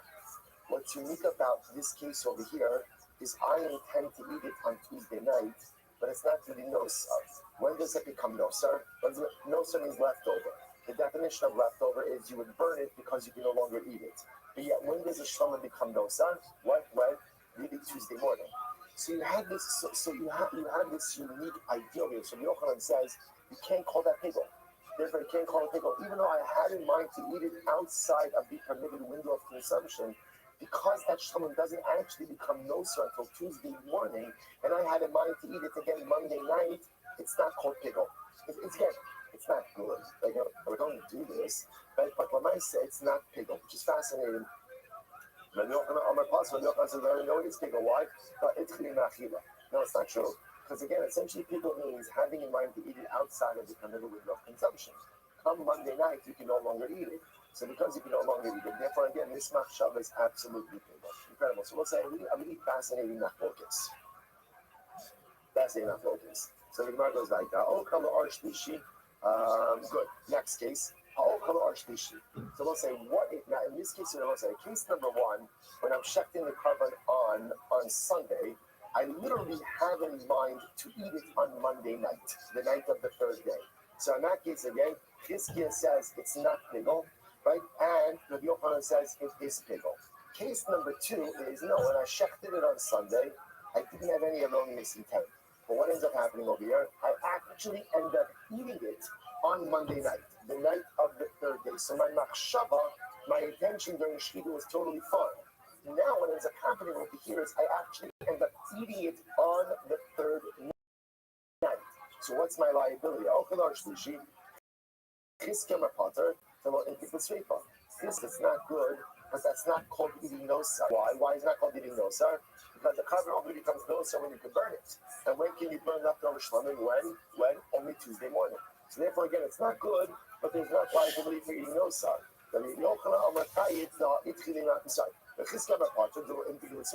So this guy says your potter. It's not called eating nosar. Why? Because halacha l'maisa, ultimately you can't burn it. But Yochanan says you're chayiv. Why? Because you can no longer eat it. Cicero says same focus, just different manifestation. Tanya Kabbasid Rabbi Yochanan. There's a vice that's what's Rabbi Yochanan. I will say, and I remember it again. Rabbi Yochanan's position is a twofold position. Such Rabbi Yochanan says, once a carbon cannot be consumed, by definition it has the status of nosar, even if you can't yet burn. So therefore, again, if I'm checking my shlamim on Sunday, halacha l'maisa again, come on Monday night, which is the night of the third day, I can't eat it anymore. Even though, again, everyone is agreeing. You can't burn it until Tuesday morning. But the Yochanan says once you can't eat it, therefore it's nosar. So therefore, that means two things. Number one, if you ate it on Tuesday night, ultimately again you're chayiv for eating nosar. And if when you shechted it on Sunday, you had in mind to eat it Monday night, you're chayiv for pickle. So Monday morning says there's a vice that's part of the Yochanan. What's the vice that's part of the Yochanan? Here we go. Let's finish up. So ultimately, again, it gets kachin. That can only be consumed for 1 day. For 1 day. So what's halacha? The kachin, the daman, which is the shaka hama, will be sarad of the word mishiyala with a shaka. Ultimately, again, so let's say if you have kachin, that can only be consumed for 1 day. So literally says if you have machshava about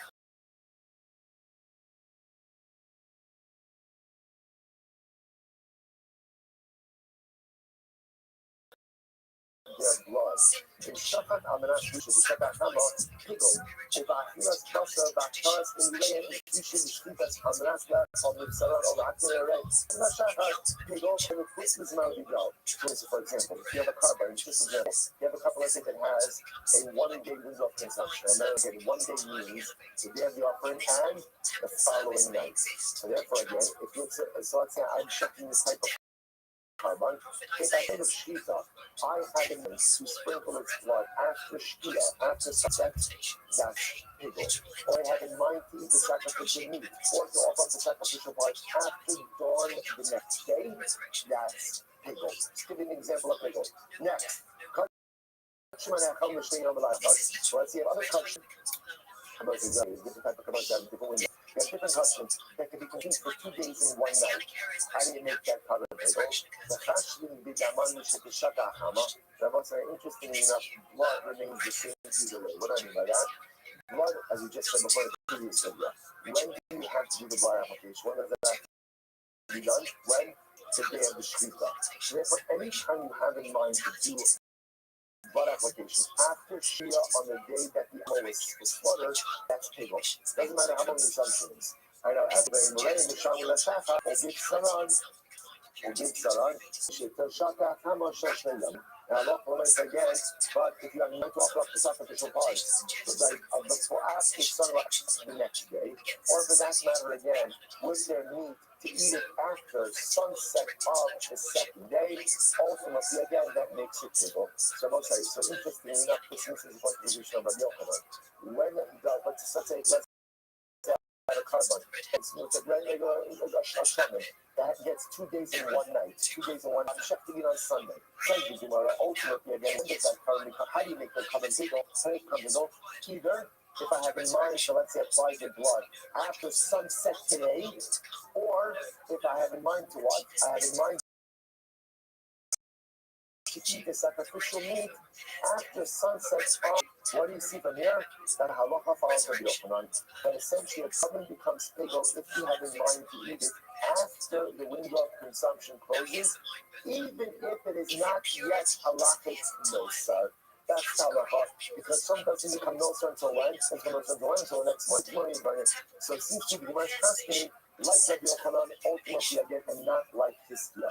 But ultimately again, pigel and nosar are not intertwined. So you could be liable for pigel, even though again the sacrificial meat did not become nosar. Incredible story.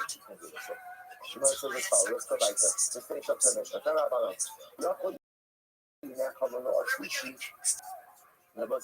Very quickly. You might have thought, let's say going with our shlamim, where the carbon could be consumed for 2 days and 1 night. I'm checking a shlamim today. I can eat it for Sunday night, Monday, and up until Monday night. I might have thought that I should be able to eat the carbon Monday night as well, second night as well. Why?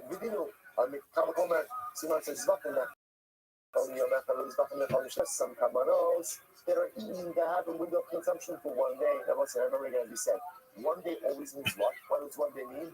1 day and the following night until dawn. Right, so there's some carbonos that can be consumed for 1 day, but we'll just call it 1 day for our purposes. So 1 day, right, there's nothing that comes in. And then there's some carbonos that get 2 days, right, which means again, let's say Sunday night, and Monday. Just like for carbonos, that get 1 day. So what else do they get? The following night. So again, if I check the carbon today, and it's a 1 day carbon, it means I get today and tonight until dawn. So I'm going to check based on that. If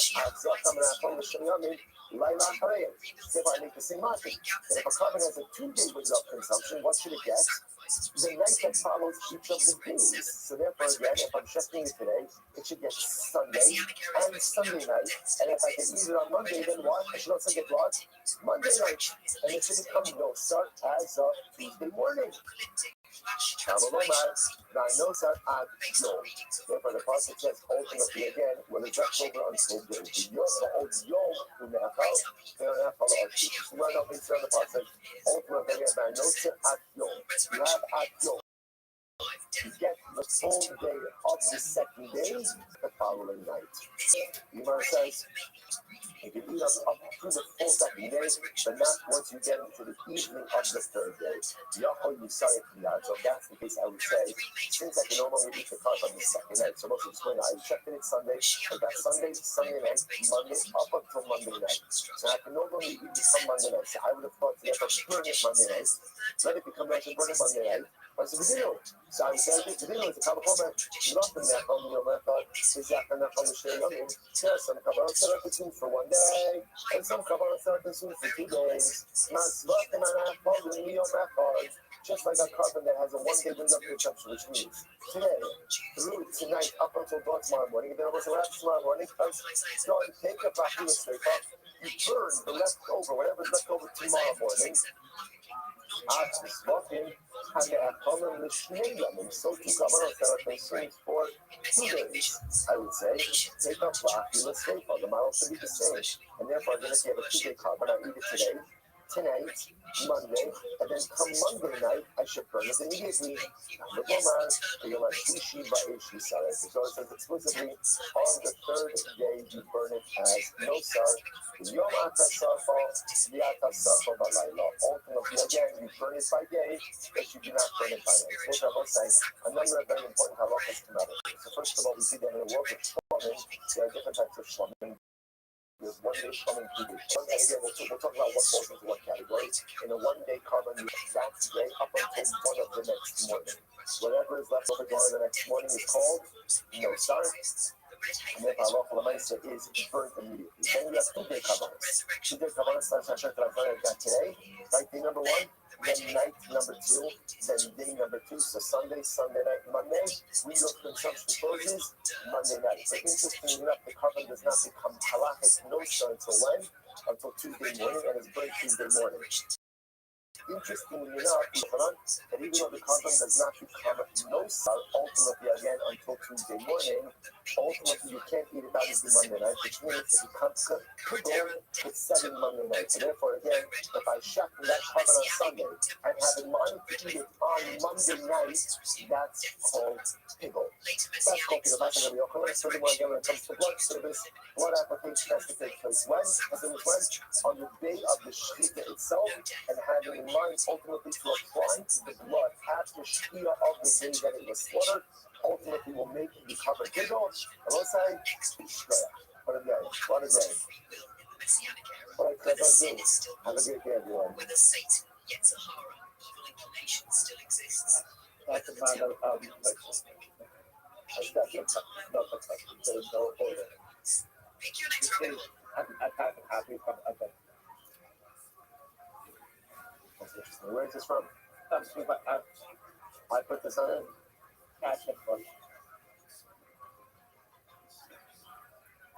Interesting.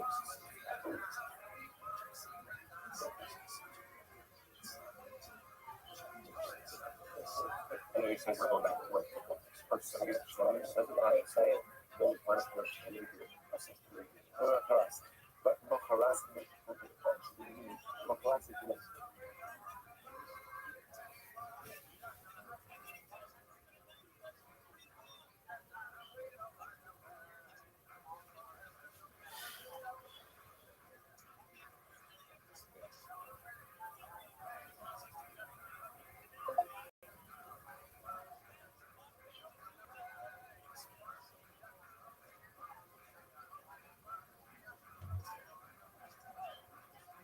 Alright, now we're going into the deepest layer. What happens to free will? Does sin still exist? What happens to the Yetzirah, evil inclination? Does the whole world become like the Holy of Holies, Kodesh HaKodashim? Move step by step. Does free will continue in the Messianic era? Alright, so we'll say good morning. Good morning, James. Begin by thanking all of our sponsors for the Talmud sponsors for the month of Cheshvan. Stephen Parisians are dedicating all the show and social this month. In loving memory of Steve's father, Learning Tzvi Ben Chaim, from the Bracha Week of Learning sponsors Kili and Janine Goldberger as his host. For Muslim, for their son Aaron Mishaya Ben Rich Esther, and their Hashem Yishkin, with his convalescent, continue to heal.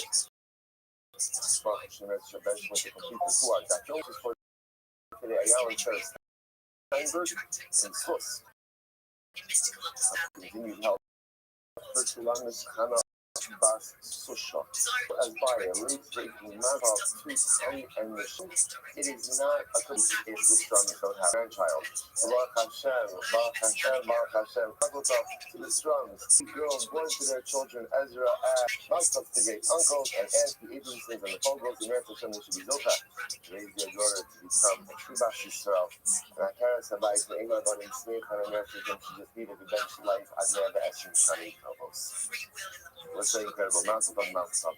So with that, let us begin. Today's daf is Nun Dalet, a really incredible and packed daf ahead of us today. We are picking up 54. We are picking up the Yer Hashem on Nun Gimel on the days 53b.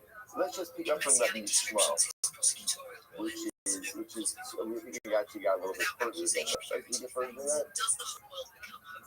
Yeah, about there. So let's see on the chart, which is 2, 4, 6, 8, 10, 12, 14 lines up from the bottom. So once you remember again, just in terms of what we're focusing on now a little bit. So remember in yesterday's Mishnah, we were introduced, well, the second of the two Mishnahs, we were introduced to Allah, which is another part of the category of Kodesh Kadoshim, and we were introduced to the idea that the tongue goes up the ramp, hangs a right onto the auxiliary ramp, and then walks around what we call the sobe, the small ledge around the mizbeach. The blood applications ultimately again in a counterclockwise fashion comes down, pours out the shirayim, what we call the yisod, the base of the mizbeach on the southern side. Now, one of the things that obviously becomes incredibly apparent over here is, if you notice, this sobe, which is this bottom ledge, the bottom ledge that was at ground level, does not go all the way around the mizbeach. Instead, you'll find it on the western side, the northern side, but nothing on the eastern side and nothing on the southern side, except for a little bit in the southwest corner. So we're going to pick up on that idea right now. So once again, just to get our terms correctly, obviously, we've got our kevesh, our ramp, our mizbeach, our altar, our sobe. Sobe is that ledge that you access through the alternate ramp. Over here, that's the sobe, and then there's the yisod. The yisod is the bottom ledge of the mizbeach on ground level that is only on 2 out of the 4 sides. It says Rabbi Yishmael. Rabbi Yishmael says like this. Okay, never can. It says over here by Allah. Sabit. Never halon sabit. So it says over here sabit by Allah, and it says over there. Remember again, I pointed out in Ash yesterday. The over there is referring to the miluim. Interesting for the inaugural offerings by the Mishnah. So the pasuk quote unquote over there is the shafat also yarachad mizbeach tzapon of Hashem. The zarko b'nei Aaron es damo al hamizbeach saviv. They will go and sprinkle the on the mizbeach all around the booth. So just like over there by the miluim, and ultimately again there are 4 blood applications. So the Gemara says, Afkan kisok ba'arba matanos. So too over here, Rashi says,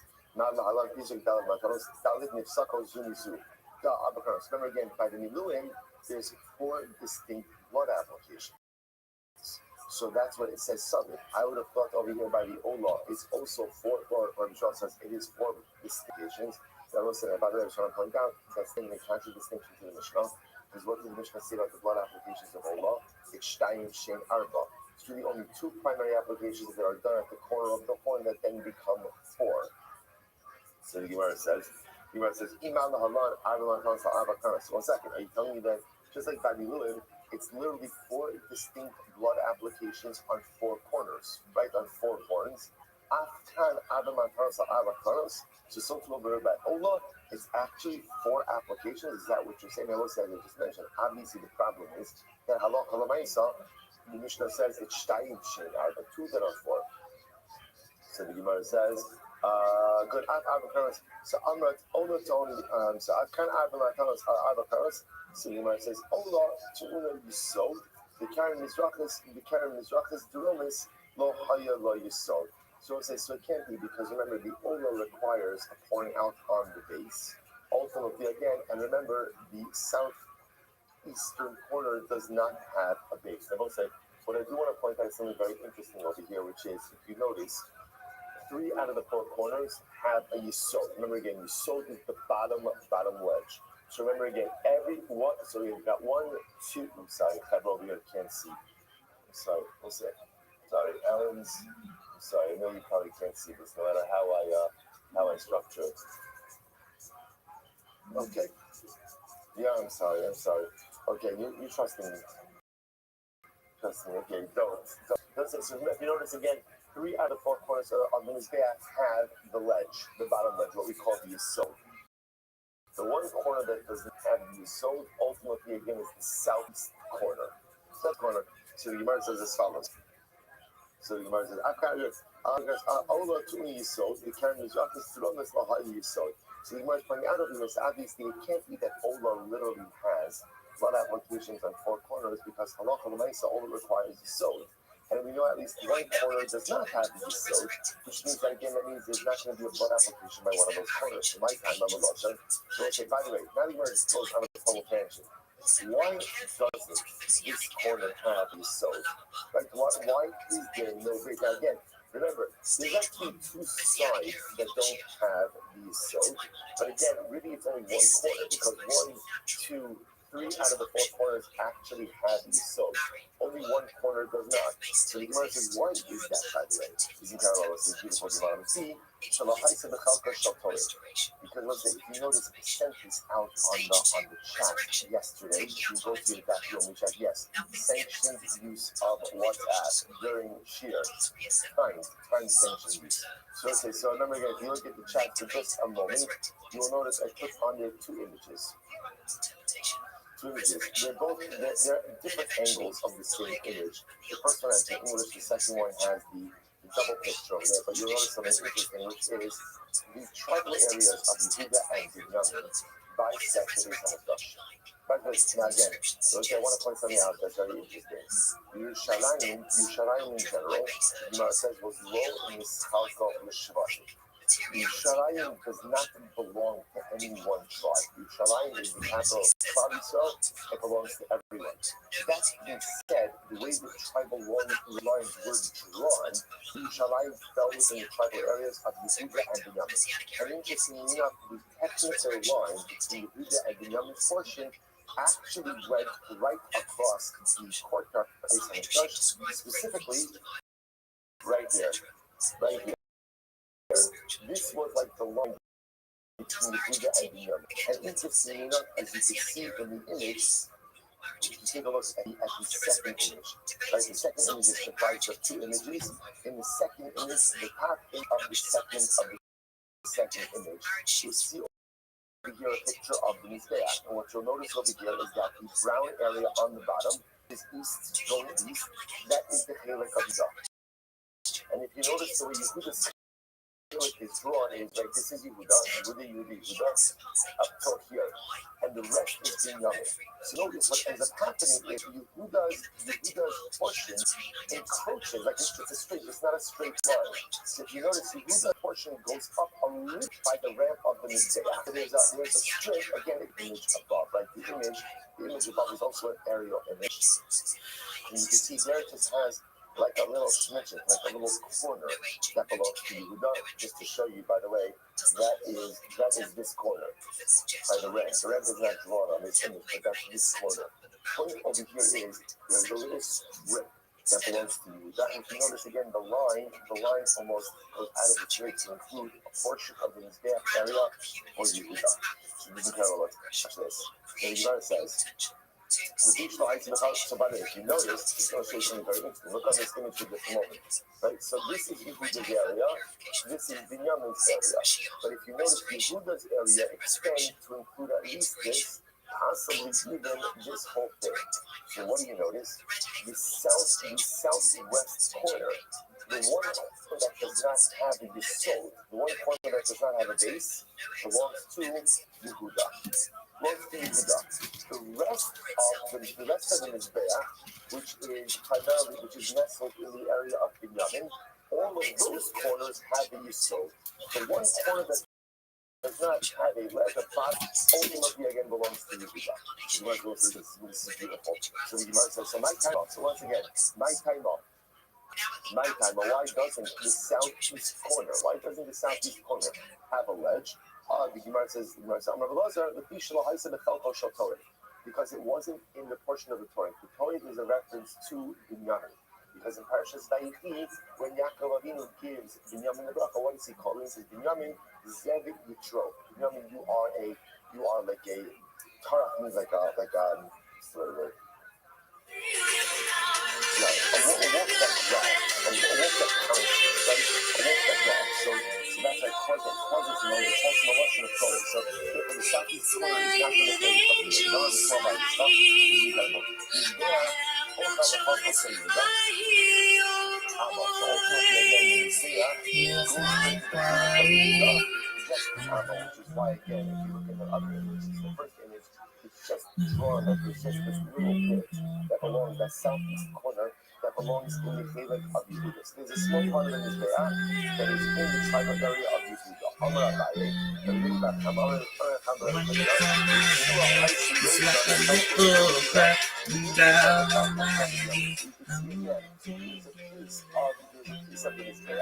but ultimately again is swallowed up in the tribal area of Yehuda. It intrudes into the tribal area. And again, I just want to point out once again, remember, the Beis Hamikdash does not belong to Yehuda and Binyamin, it belongs to Klal Yisrael. Yerushalayim, as a city, is not divided up amongst the tribes. But again, the way the tribal lines were drawn is that, again, Yerushalayim is in the tribal area of Yehuda and Binyamin. So that line literally, again, goes down the middle of the Beis Hamikdash. So therefore, again, if you know this, really the way it looks like is the entire area of the Mizbeach should have been in the tribal area of Binyamin, but yet there's a little strip that belongs to Yehuda. Binyamin was not happy with this. Binyamin Atzadik, Mitztaher Allah, the Choyom Linotla. And Binyamin Atzadik was distressed. He was distressed. And every day he wanted to figure out how can he regain that strip for himself. Shene Emar, the pasuk says on Daf Nundal 54a, Chofet Allah Kol Hayom. Literally again, he's preoccupied. He's worried about it. He's sulking about it the whole day. So literally again, I just want to point out there's so many beautiful things about this. The Gemara says, let's finish the line. Zacha Binyamin Atzadik, Benasa Ushpazicha LaKadosh Baruch Hu. Therefore, Binyamin was given a special merit. What's his merit? That literally again he gets to host the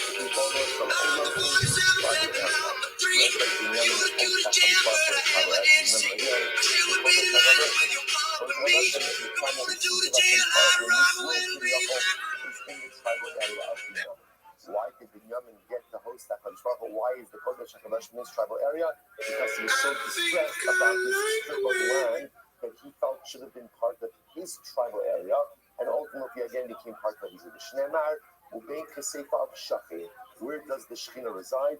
The Shekhinah resides literally again between the shoulders of Binyamin. So I want to say there is so much to say about just this particular. I just want to draw your attention to something. If you notice, look how the Gemara refers to Binyamin. How is it referred to him? Binyamin Atzadik. This is interesting. Who's usually referred to as Tzadik? Yosef Atzadik. So it's quite interesting that Binyamin is known as Binyamin Atzadik. So I will say, Gemara teaching us something so profound. What makes a person a tzaddik? What makes a person a tzaddik? A tzaddik is someone, not necessarily who just does things. Anyone can do stuff. Anyone can do mitzvahs. What makes a tzaddik is someone who earns for more. I don't know. I think you should be pretty happy with what you've got. Like, this is a pretty nice tribal area. Granted, doesn't belong to everyone, but he's going to bring up the map of your tribe things, and you see the Kodesh and Rabbi. Okay, so there's one strip of his that's there.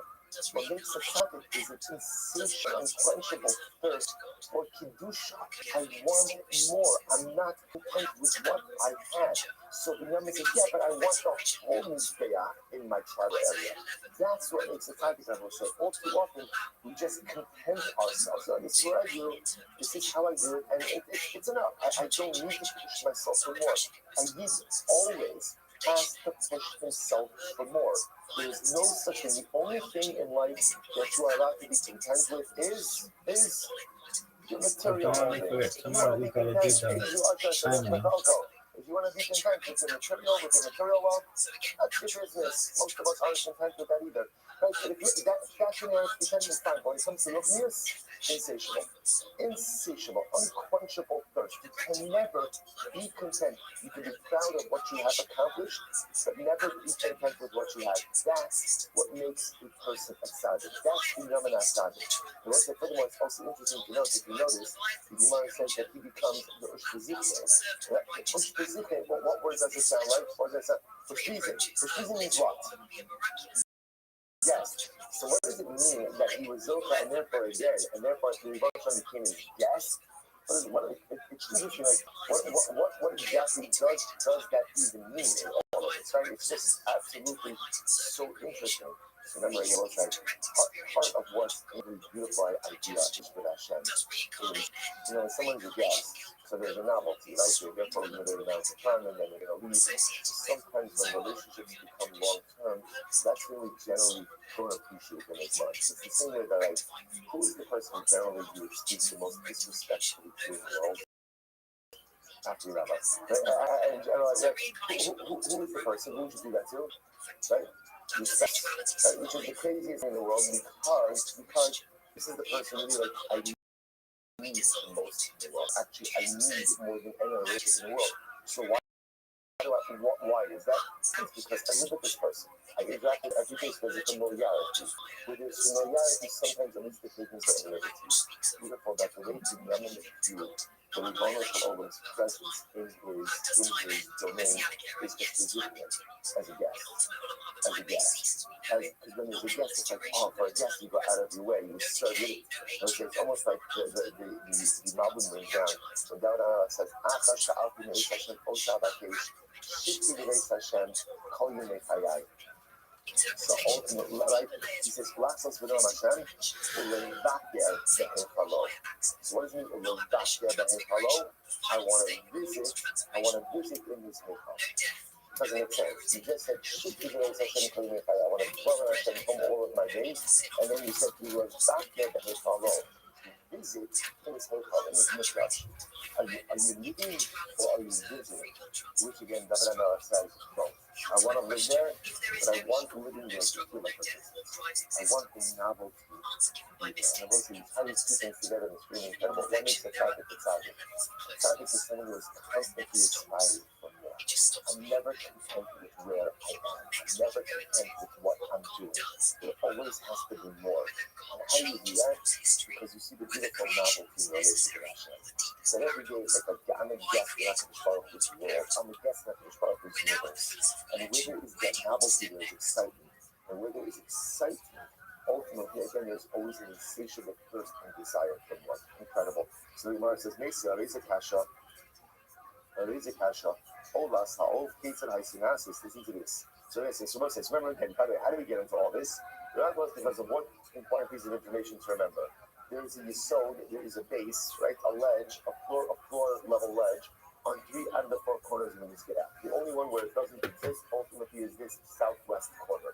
Why isn't it in the southwest corner? So apparently, again, it's to demarcate the fact that this wasn't in the primal tribal area of Binyamin, but rather was in Yehuda. Okay, so now the Gemara says, Mason, there is a kasha. Ola Sa'of Kitz Hayanas. So I'll say, how is Ola Sa'of done? How do they go and offer up Ola Sa'of? So once again, we're going to see this. By the way, this is not the Mishnah. We're going to get to Rezo McCollum. How do they do all this? Okay, it's not like synapses. Hayamolik is what's showing you our top. So again, remember, Malika. Cohen would hold the bird in his hand, and he would do Malika. Right? So again, he would hold the bird facing away from him, and again, he would take his thumbnail, plunge it into the back of the neck of the bird, and sever the bird's head like that. So you want to say, Umavio. Ultimately, again, you separate the head from the body. Now, again, we'll see. Does the head come off? Does the head kind of dangle on? We'll talk about all that. But we might say Dama After there. And you squeeze the blood of the bird onto it. What's the name of this? There's no Kabbalah. There's no Kabbalah by bird offerings. Instead, directly with the body of bird onto the Mizbeach. One second. The Amidol Hayalo you sold. You see that the original you sold by the southwest corner. The Avira, the Amu, the coffee. I don't sense. What does that mean? What happens when people say it's very interesting? Part of the function of the soul was that when blood would be sprinkled on the wall of his back and it would drip down, pitch onto the soul. There's no soul there, then where does the blood go? On the floor. And once I know Pashtus, you might think that that's an untenable reality because that would be disrespectful to sacrificial blood. So you might think there's no so ultimately again, so what what I don't think that what happens again to the problem. Literally, the idea of Amr because there's no you're just doing it on to the mizbeach and then what falls to the floor or not. We start doing like Hakisnu idea Binyamin Karta B'Yehuda. What they interpreted say was even in that southwest corner, literally translated the airspace belonged to Binyamin and the ground belonged to Yehuda. And I say now what does that mean? What does that mean? If you take a look at Rashi says over here as follows. Rashi says,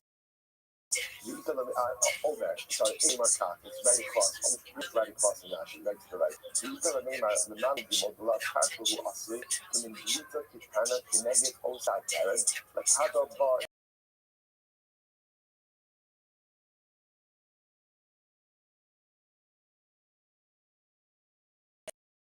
Some old ourselves they had was a little suggestion, a little protrusion from the wall of the Mizbeach that was the one that Gimel talking.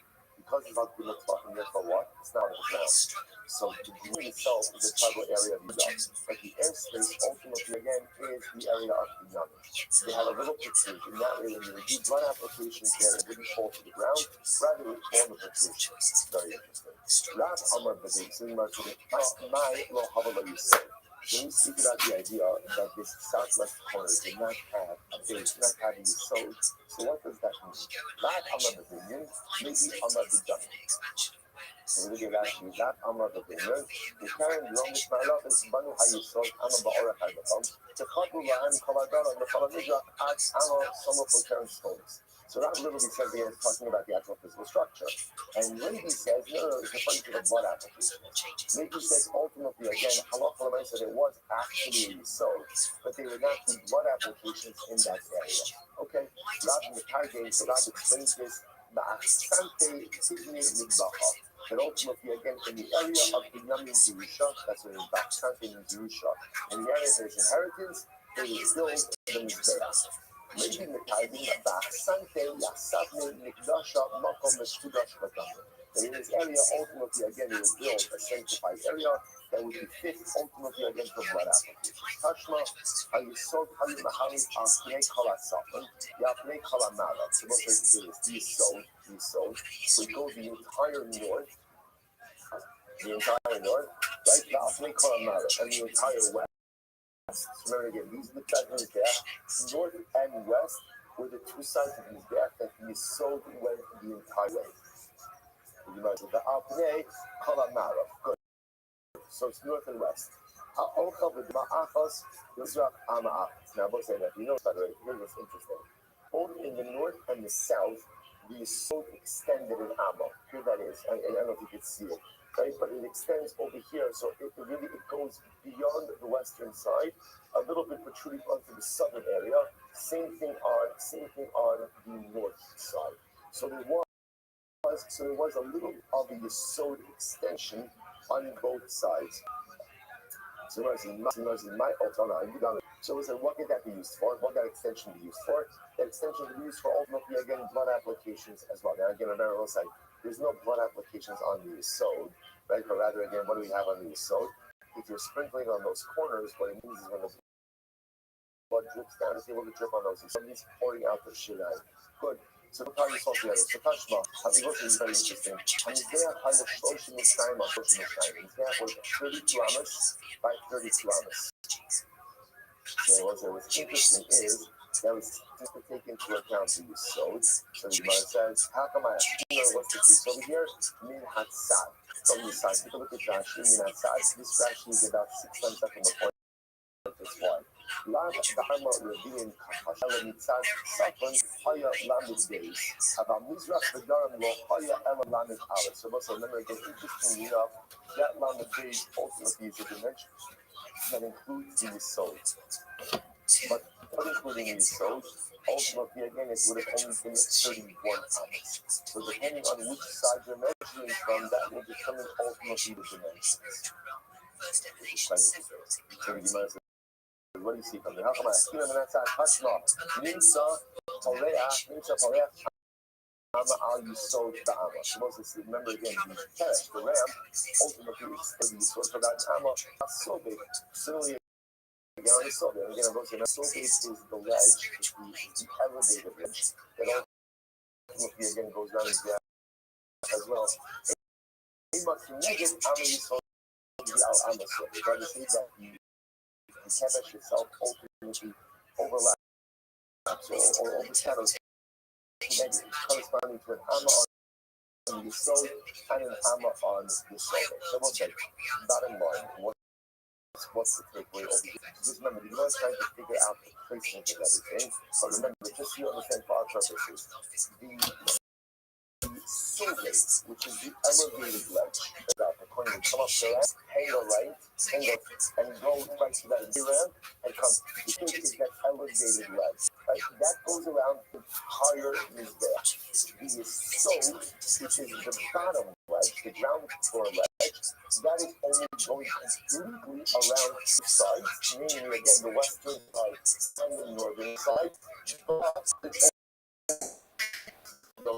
Why? So this way again, the southern side, similarly the eastern side, has a little bit of the solar side. Every side has at least some element of a lower, of a ground level ledge, and what's necessary because blood applications happen on the floor. You didn't want any blood applications seeping down to the floor. Therefore, ultimately, again, they are caught by the ledge. Okay, incredible. We're not finished here, but and here's what I want to point out. When we we'll go through a more detailed image of the Mizbeach to show exactly where everything is. But if you are looking at it here, this is how local a nice image. Although, this image not show us an aerial view of Julia, which is you won't see that for some reason. Most of you, I don't know why this is, but those images of these images, you will not see that of Julia, but it absolutely is there. All right, let's go back here. This is my touch about. I'm telling you, keep that on the sound of gas. That's incredible. How do you build the Mizbeach? What's halacha? Listen, Median Melabin, Shushlosh Mishai, Shosh Mishai. If you bring a Melabin, Melabin means comes out over here a wooden frame, a wooden form. Okay, that is 32 amos by 30 grams. The Gobo Amma, and it has the height of 1 amma. We're going to see over here is there are stuff in the gap. If you think about it, right? There's the bottom part, and then remember again, there's the leg. Then there is the upper part, right? And then there's the horns, and then ultimately again we're going to see there's another part on the top where the spires were kindled. So really, it's three distinct parts as we're going to see right now. So listen to this. So the Gemara says as follows. So you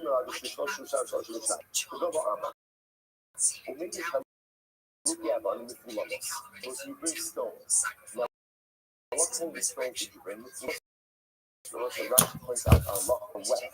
Now, interesting, it's not just again in wet, smooth stones. Remember again, in the creation of the Mizbeach. So if you want smooth stones, where do you get that from? So apparently, smooth stones would be quarried, or quarry is the wrong word, collected from the ocean. Because the water naturally smooths them. So you go ahead and collect stones, big stones, little stones, and they sid the kunya bezetas. This is fascinating. You bring plaster. Kunya bosai is molten lead, and zetas. Zetas is pitch or tar. You make this concoction. So let's say, so what do? You go ahead and so the Mizbeach itself is made up of all these little stones, and then you pour this mixture, this liquid mixture of again plaster, molten lead, and pitch/tar. And what that does is it obviously you wouldn't see multiple stones in this bag, right? Because that liquid coating kind of coagulates everything together to form one surface. So it's everything comes together. That's the Yisod. So this is the area of the Yisod. Next, the Chos again, the Yisod, by the way, that's the bottom ledge. That's the bottom ledge. The Chos may be Melabin, and about another form, like another wooden form. Shloshim Amma. That's 30 amas by 30 amas, or Chamesh amas.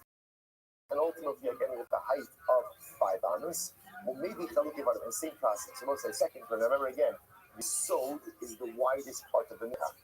Then again, about say the next part of the Mizbeach, which is the area underneath the Yisod, or on top of the Yisod. That area is 30 amas by 30 amas with a height of 5 amas. Same process.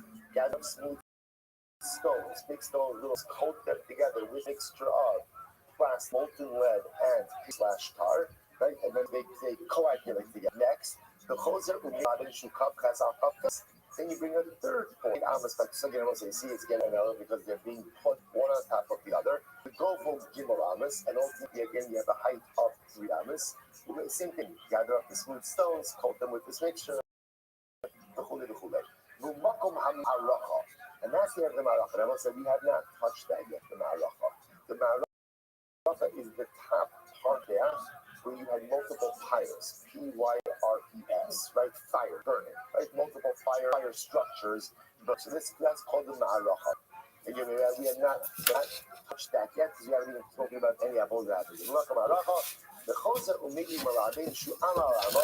Then you bring one more form. Laminos is like a wooden form, but there's one amma by one amma, or maybe chaluki abanim with lamos, maybe dollars, maybe pounds. Once again, you bring the smooth stones, big stones, little stones, or maybe zefes, the kunya, or maka, the shofet, the zel keren, the chol keren. Oh, so they'll say the fourth form, right? The fourth form, ultimately, again, is the form you make for the corners, for what we call the horns. The horns. That was, remember again, the horns were rectangular.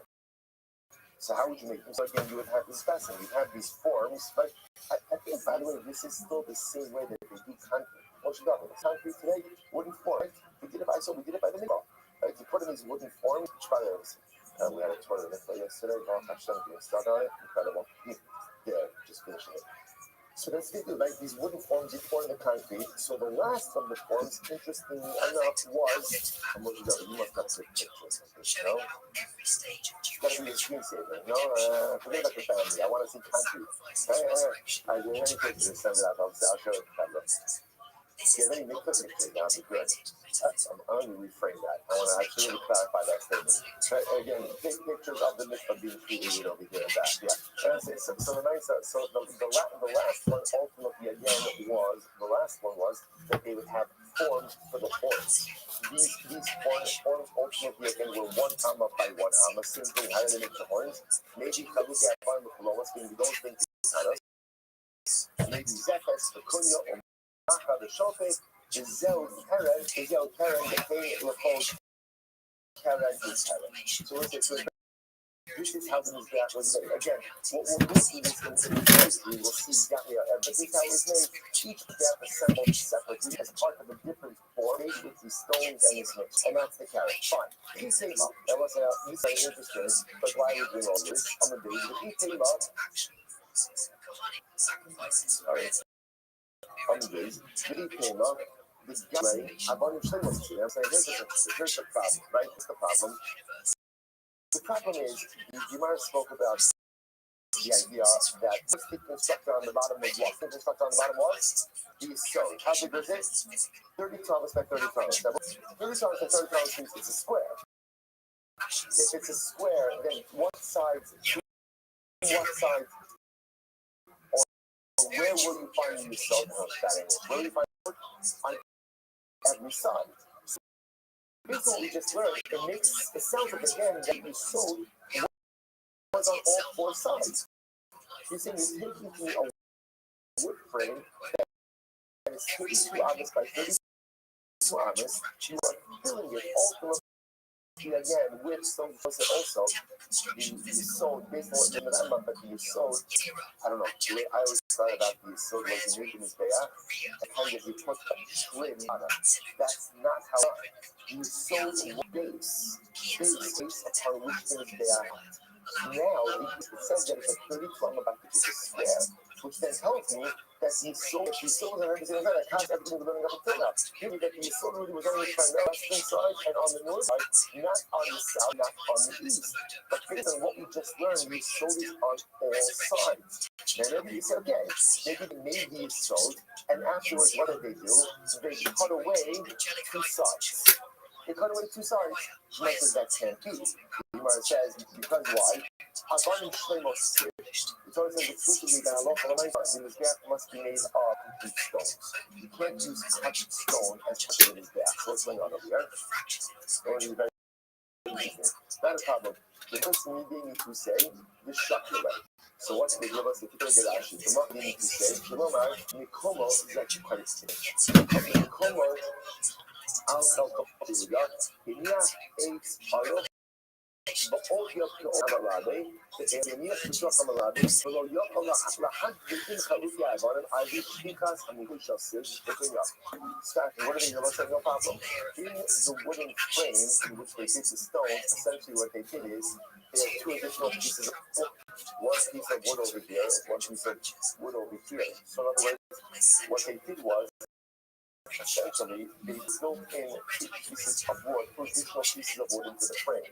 So when holding all of the stone, when it's dried, essentially it formed a stone wall. Stone is sort of here, stone is sort of here.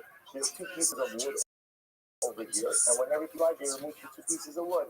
And when they removed the two wood, what was there? Okay. So on the southern side and on the eastern side, ultimately again there was nothing there. So in other words, what do you call it? Frame? Is that what it's called? The wooden frame? The wooden frame. So the wooden frame was 30 grams and 30 grams. But on two of the sides there was an extra piece of wood over here, so that there was no stone sewed. So therefore, again, when they removed the frame, they took out these two pieces of wood. This was and beams, right southern side and beam, eastern side and beam, and sewed only on two out of the other four sides. Incredible. Because by the way, I'll tell you the raya that they constructed things this way was why. Because we'll say this is how also they made the horns. Why? The horns were hollow on the inside. Right? Again, remember, the horns were 1 amma by 1 amma horns, but they were hollow on the inside. They were not solid. So the horns themselves were hollow.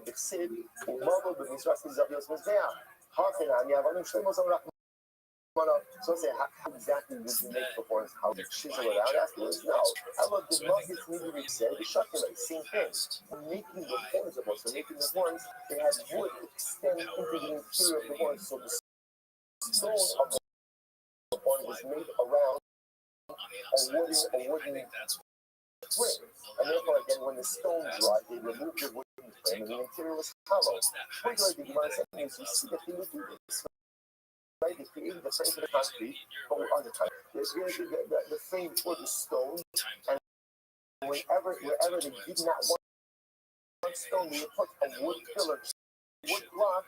That's how the horns were hollow, and that's how ultimately, again, there was not a stone on 2 of the 4 sides. Fascinating. Fascinating. You want to go like that?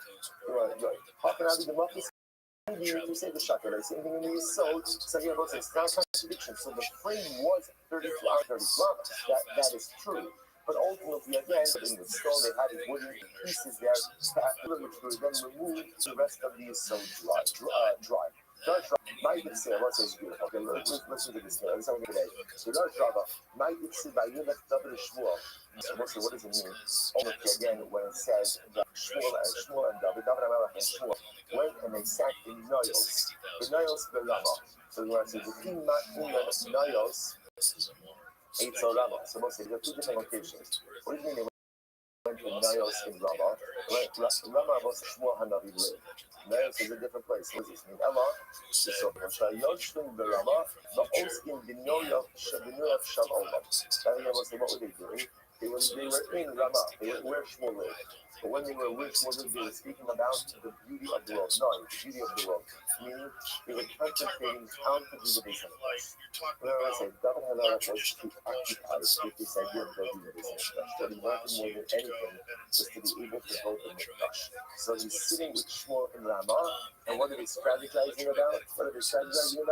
How can we go ahead and build this base of the flesh? So beautiful. Not only do I think that's what they used to fly. So what's the issue? Look at that. That says, but they're trying to have us, it's quite fascinating. They're trying to figure out, ultimately, again, where is the base on the flesh supposed to be? Right? Again, I will say, let's be clear. What does the Torah tell us about the base on the flesh? What does the Torah tell us about the base on the flesh?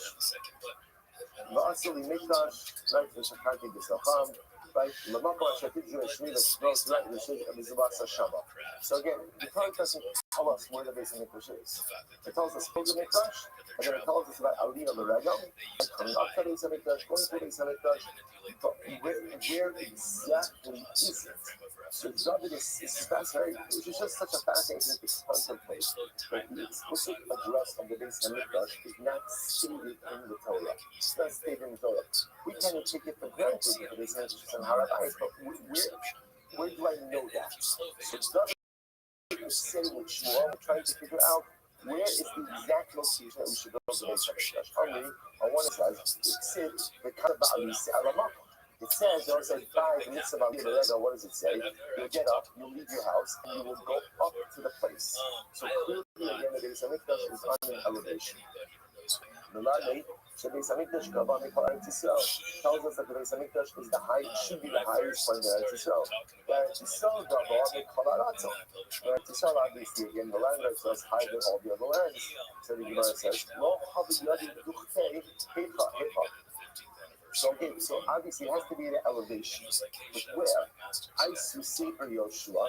So I'd say, brought out the Sefer Yoshua. But who would say, Vayirek V'alad V'alaharakol, V'shevet V'yamin V'alad Ksiv V'yirek V'ksiv. So what this here's interesting. By all of the Shvatim, right, the tribal areas of the Shvatim, it says, V'yarad V'ala. They go up, they go down. By Shevet V'yamin, it just uses the Lashon of Allah and not Yara. So you're able to say, you put all these things together, right? So by the Pasuk time, it says, the country from Ba'alis, so you have to go up, which means you have to put the Beis Hamikdash at an elevation. Eretz Yisrael is the highest of all the lands. Where should we put it? So open up a Navi, and by all the tribal areas, it says up and down. But by the Yamin, it only says up. First thing we established is Shmami No, Pasuk Humakomo. Ultimately, against the Buzi, first thing established is Beis Hamikdash is built in the tribal area of Binyamin. Good, check. Next, near in Binyamin, Savar made the Ein Eitam Binyamin. So then they figured, let's go to Ein Eitam. Let's go to Ein Eitam. Ultimately, again, that's what we should. I will say it's interesting. There isn't Ein Eitam, it's in the Shomro now, and so also. So I don't know if it's the same Ein Eitam or the referring to a different Ein Eitam, but ultimately, again, say this is the highest area in the tribal area of Binyamin. Let's build it there. Only, in CC Bay, Kodo to the six, who being to say Shachim. So again, on the other hand, the Beis Hamikdash has to be the elevation, but ultimately, again, not the highest point. Not the highest point. Why? Because the Lashon by Binyamin is being to say Shachim. Where does the Mikdash, where does the Kadosh Baruch Hu reside in Shevet Binyamin? Between the shoulders. Again, remember, the shoulders is a high part of the body, but it's not the highest part of the body. It is the highest part of the body. So now, let's say, you hear this whole thing you're constructing, so it's got to be the highest part to come to the Alisa. Look for the Shevet that only has Aliyah, never has Yehuda, that's Binyamin. Ein Eitam is the highest point, but it shouldn't be the highest point. They can say between the shoulders. So it's got to be high, but not highest. You see what it says? Levi Sema, the Miri is Sanhedrin, the Talcos Yehuda, Ushchin Talcos Binyamin. So it's a Shevet part of the Yosef as a Binyamin. What's that issue? The issue is that Sanhedrin has to reside in the tribal area of Yehuda. Now, where do you know that? Because again, remember, also Parshas Vayikra, Yaakov Avinu says to Yehuda, Lo Yasser Shevet Yehuda Umechokek Kibin Raglav. Ultimately, again, leadership resides with Yehuda. So therefore, the seat of the Sanhedrin has to be in the tribal area of Yehuda. Fine. We're seeing the Talcos Binyamin. And ultimately, the Shekhinah as resides in the tribal area of Binyamin. So you might say, Lima Dalina Rein is Spalik too. But now it's saying that obviously, just from like a national perspective, you want the seat of judicial leadership and spiritual leadership to reside side by side.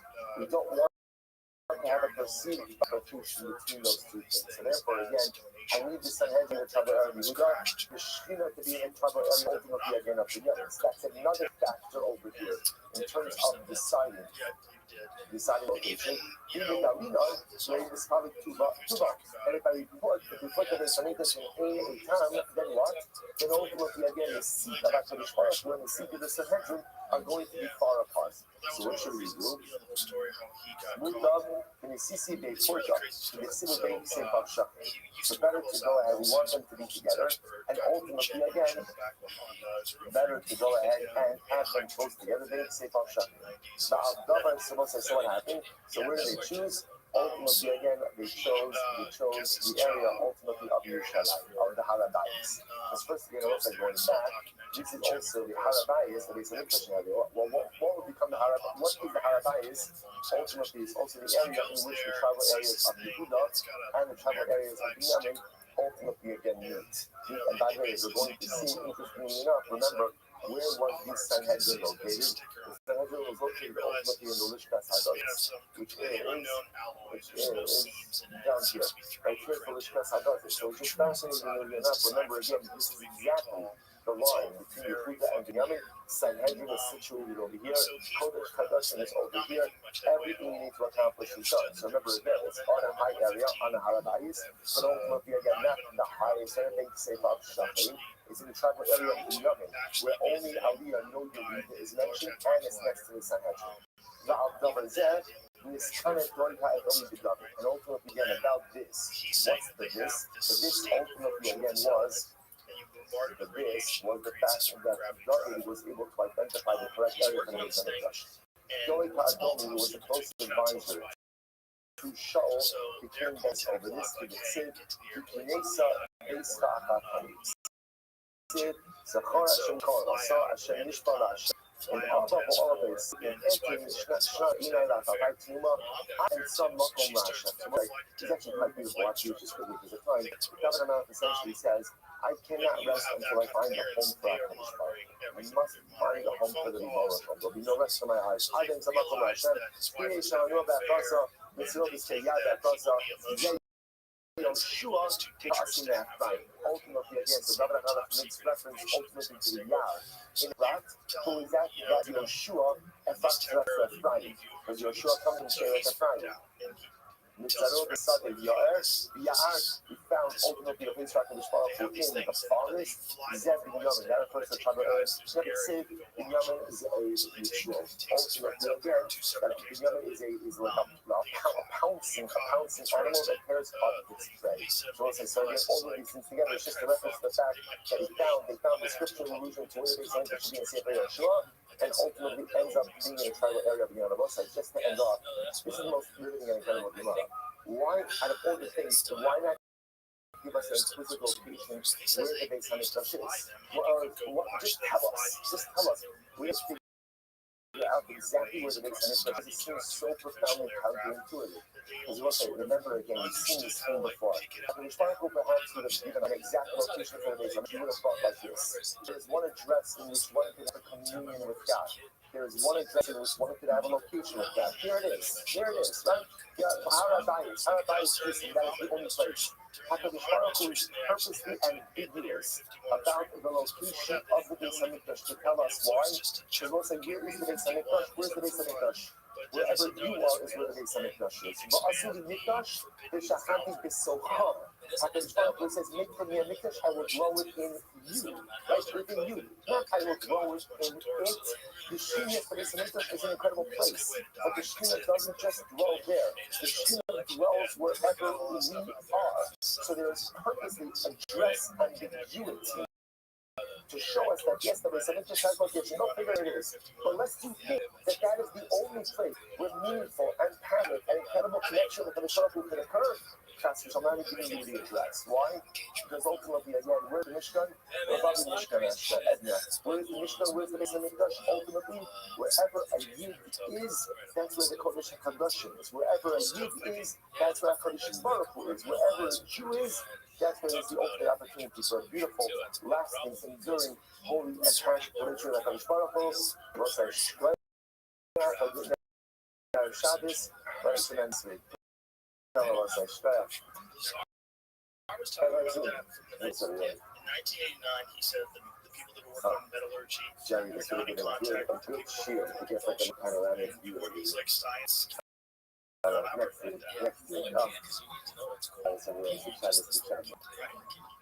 you have a bunch of people that are sharing information, you get a much more comprehensive understanding of what this thing is. Yeah, we all benefit from communication. It could be something involved in the actual structure of it that lends to its ability to do something. It might not be simple, just structure. It might be structure with some sort of Yeah, you can't force them to trust the situations, and it's unfortunate that they made this dog is that we're putting ourselves in this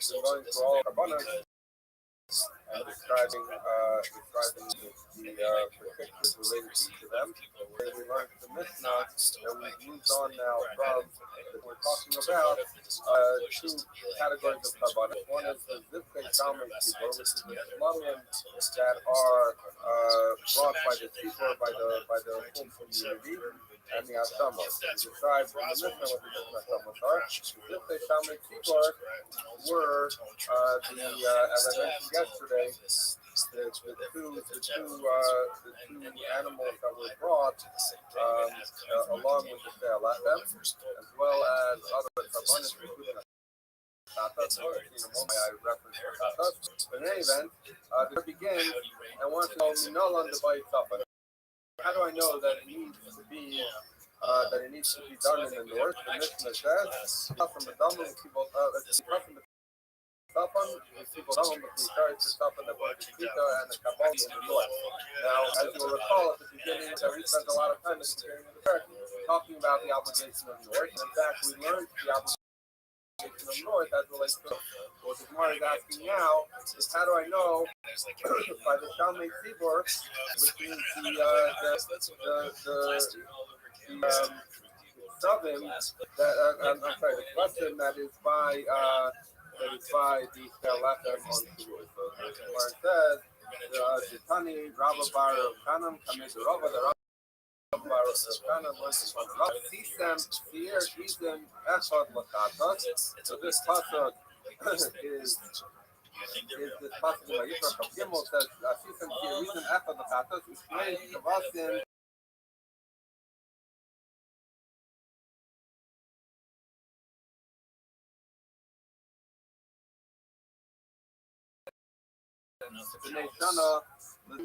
For the Shlamim. So you see, between the same talks about the Satir that was a Katas, and also talks about these two animals that were brought as the Shalmei Tzibur. So, Ma Katas, the Safan, Shalmei Tzibur, the Safan. So, since we have a hecket between the Satir and the Vasim, that you see that just like the Katas, or the Sayer, which was a Chatzah, needs to be in the north, so too does the Shalmei Tzibur need to be in the north. So hopefully all of you should have an immediate question, which the Gemara asks next. I'm going to lay Rabbi. The Chatzah Mehefan Lamda. So where did we know that a Chatzah needed to be in the north? Me'olah. We learned that from Olah. Olah is the place where it expressly says the north, and the Chatzah was learned from that. And we know, because we're experts in this, Davar Lamed Beheket, Kozim Lamed Beheket. Well, there's actually an initial question. Can you say that something that will go with a heket, you can go and extend it with another heket? We went through the 16 categories, and we knew the first one, and time on even before the 16 was that you cannot learn from God from a double heket. So here, what do you have? You have a key of Safon, the requirement of north that's written by an Ola, and it's extended from Ola to Katas by a heket. We're trying to use a heket to extend it from Katas to from the Satir that was a Katas from Shur to the two Kavasim that we're talking about now. So you have a double heket, and double heket doesn't work. Okay, element of Mari, Breaker of Kahana. So that, instead of learning it out from a heket between Katas and these two animals brought with the tail, let them rather learn it out more directly. So where do they learn it out? In the pasuk says, actually, this is a pasuk in the Midbar, which all of you are familiar with, although you might not remember why. Because this is the pasuk that we say on Shana in Surplus, I think. We say, Yom Kippur, U'Mo'adeitem, U'Ratei Chatzeitem, that when it's your age of joy and your holidays and your Hadatim, we should happen the Chatzeitos, Al-Oroteitem, Al-Jutei Chameitem, V'hayu Lachem L'Zikarim L'Pnei Elokeitem, Ani Hashem L'Keitem. So it says that you blow the Chatzeitos, we'll see the significance of that in a moment. Al-Oroteitem, Al-Jutei Chameitem, on your Olos and on your Shlamim. Right? So now the question is, so how do we know that that's talking to there a heket between an Ola and a Shlamim? Al Olosef, that you have a package there, which is direct package between the Ola and a Shlamim. So therefore, instead of what we were doing is we were learning Shlamim from Kata and Kata from Ola, we're now learning Shlamim from Ola. But how do we know that this Shlamim is a reference to these two animals that we brought on Shavuot? So Rashi explains that when it says that you're going to blow on your trumpet. So what was this about trumpets? Because trumpets were used in the seer that accompanied Karbanis. And Rashi, starting at the end of the second line, says he says it actually talking about our two animals. The ain't carbon yachid here. They know here on carbon yachid. It's we learned in the minor that the only time that they put here on a carbon was when it was a carbon of the tzipor, not one of the carbon of the yachid. And we finished talking about before that was the only case we did say tzipor that we have the shlamim that belongs to the tzipor is the two animals that was brought on foot. So the fact that it talks about a shlamim in the context of a pasuk has place here that has musical instruments. We know that we're talking about the two Shavuot, and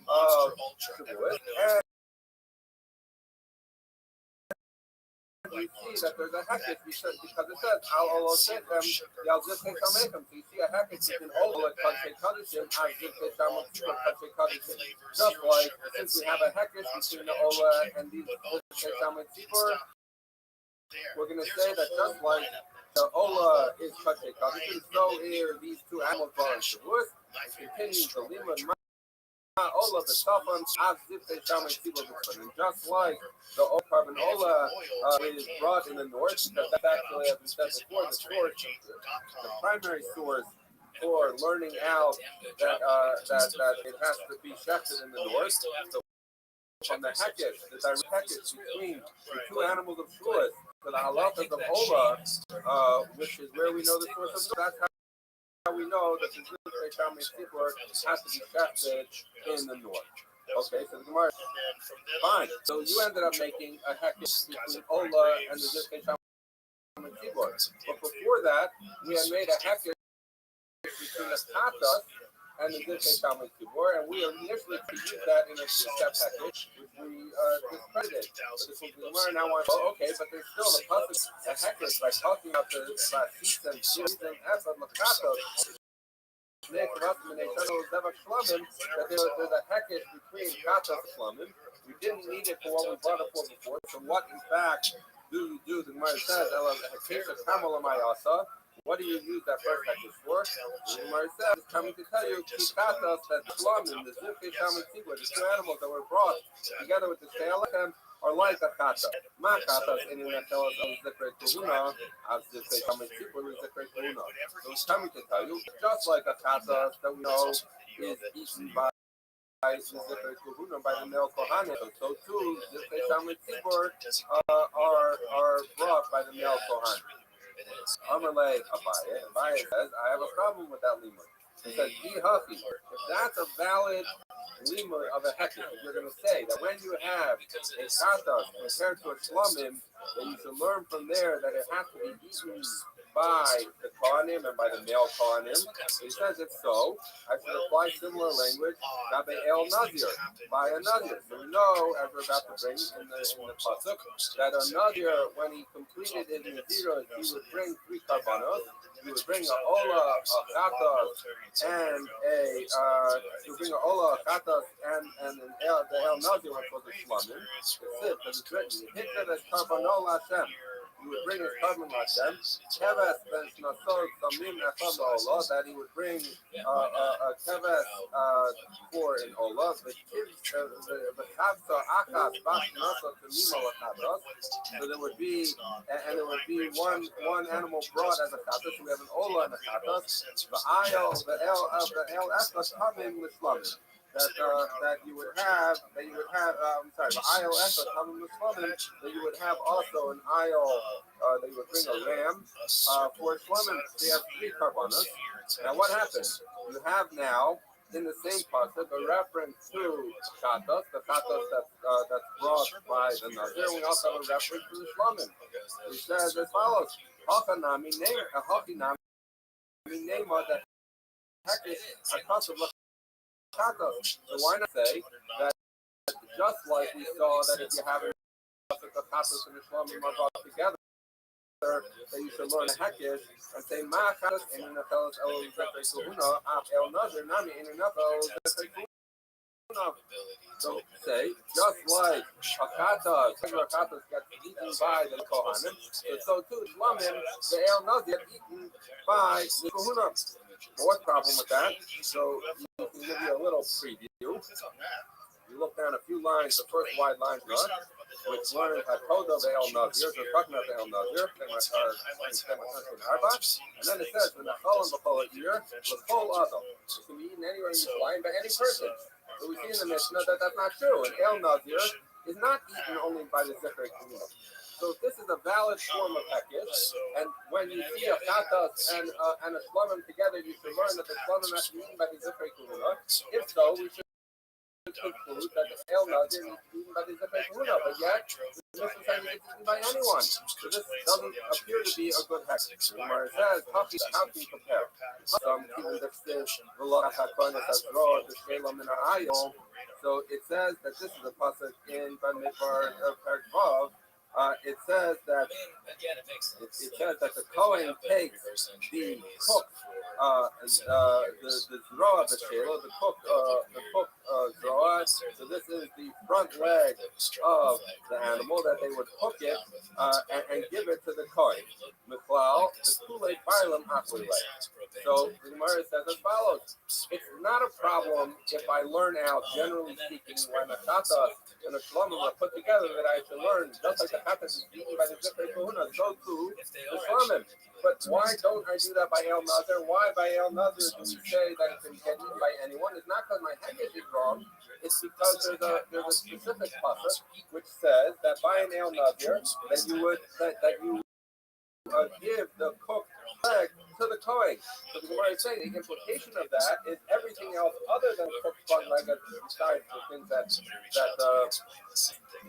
Murim or besides the fuck of the choke that get given to the Kohen. But in other words, you basically see that the Torah is saying this specific thing, the Zorah B'Shelah, gets given to the Kohen. It implies that everything else is not given to the Kohen and therefore goes to individuals. So there's nothing wrong with my hekish. It's just that in the case of El Nazir, the Torah came and overrode that hekish by saying, in fact, it should not be limited to the Zikr Kuhuna, but rather should be or could be eaten by anyone.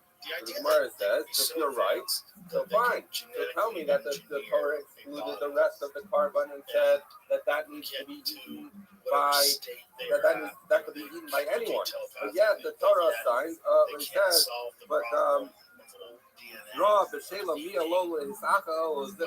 He said. But, okay, so fine. You're saying most carbon goes to regular people. That's what the Torah comes to tell you.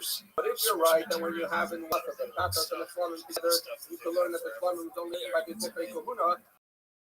So why not say that this draw of the El Nazir, which does get given to the Kohen, so say at least that which is given to the Kohen should be able to be eaten only by the male Kohanim and not by the family of the Kohanim. That's a good kasha. As we've learned many times, most people understand that kasha means that's a challenging question, which we don't, but it's not the same as a tiyufta, it doesn't help. Okay, the Gemara says, or I'll tell you another answer. It says, it says, it follows that you see that the El Nazir is referred to, it says, it says, this cook front leg is called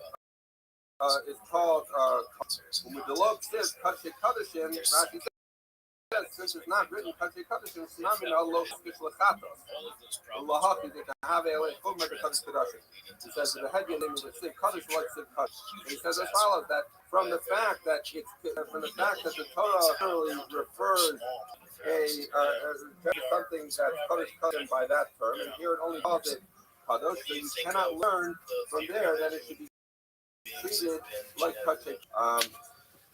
Now Rashi actually brings. He says, well, that's interesting.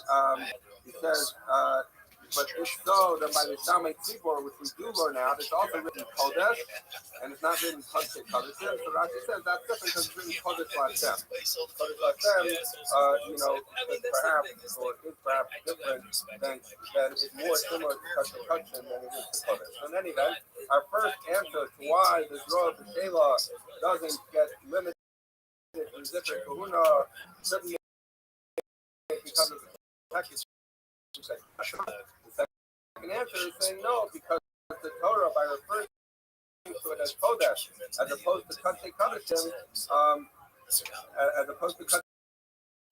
was coming specifically to tell you that it doesn't have that limitation generally associated with Katsei Kodeshim, that it needs to be eaten by the Zifrei Kohuna. There's two answers to that question. The Gemara says, "Hello, my Hilchah is this." So then, fine. You're telling me that I do not use that package of the El Nazir, which was a shlamim to the Chata, to teach us this halakha, because the Torah is specifically telling us that I don't use the El Chata because the Torah is specifically telling us to do with that package that we have the same part that brings the El Nazir together with the Chata.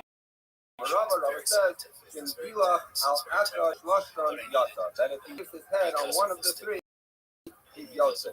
What is this thought? It's probably useful to look at Rashi, the last Rashi, a little bit of Rashi before tomorrow, before the next Mishnah. Says in Bila Chadachas Shlashon Yata. It says the Chassid to the Yalpin Shlamim. It says what we were thinking until now, the Shlamim was learning something from the Chatas. Because now it's actually the other way. The Chatas is learning something from the Shidi below Chatas. Below Chatas for Ola. So it says as well that the Nazir would bring 3 korbanos, and he would also shave his head as part of the process.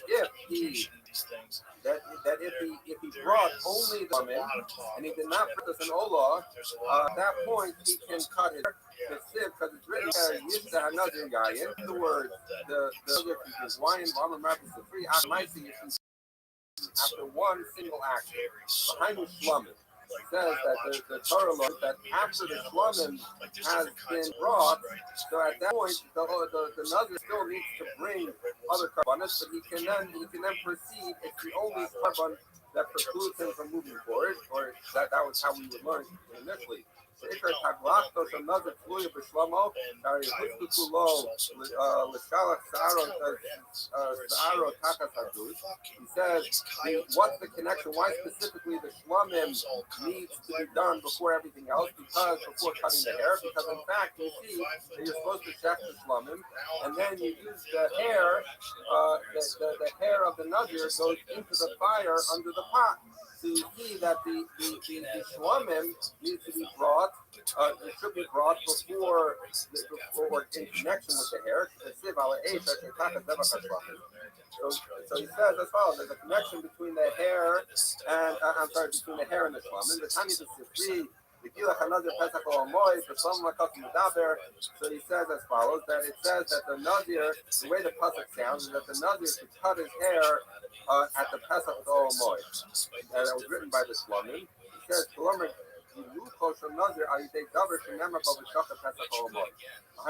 he says that's really a reference to the Shlomim when it talks about cutting the hair. Why?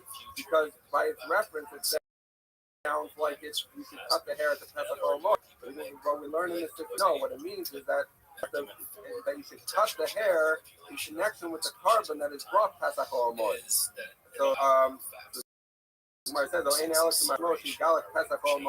maybe it means literally you should cut the hair at the Pesach Ol Moed. It's not nice to do haircuts at the Pesach Ol Moed. So what do we see? We see that first of all there's a connection between the Shlomim and cutting the hair because the Shlomim is supposed to get the hair in the fire underneath it.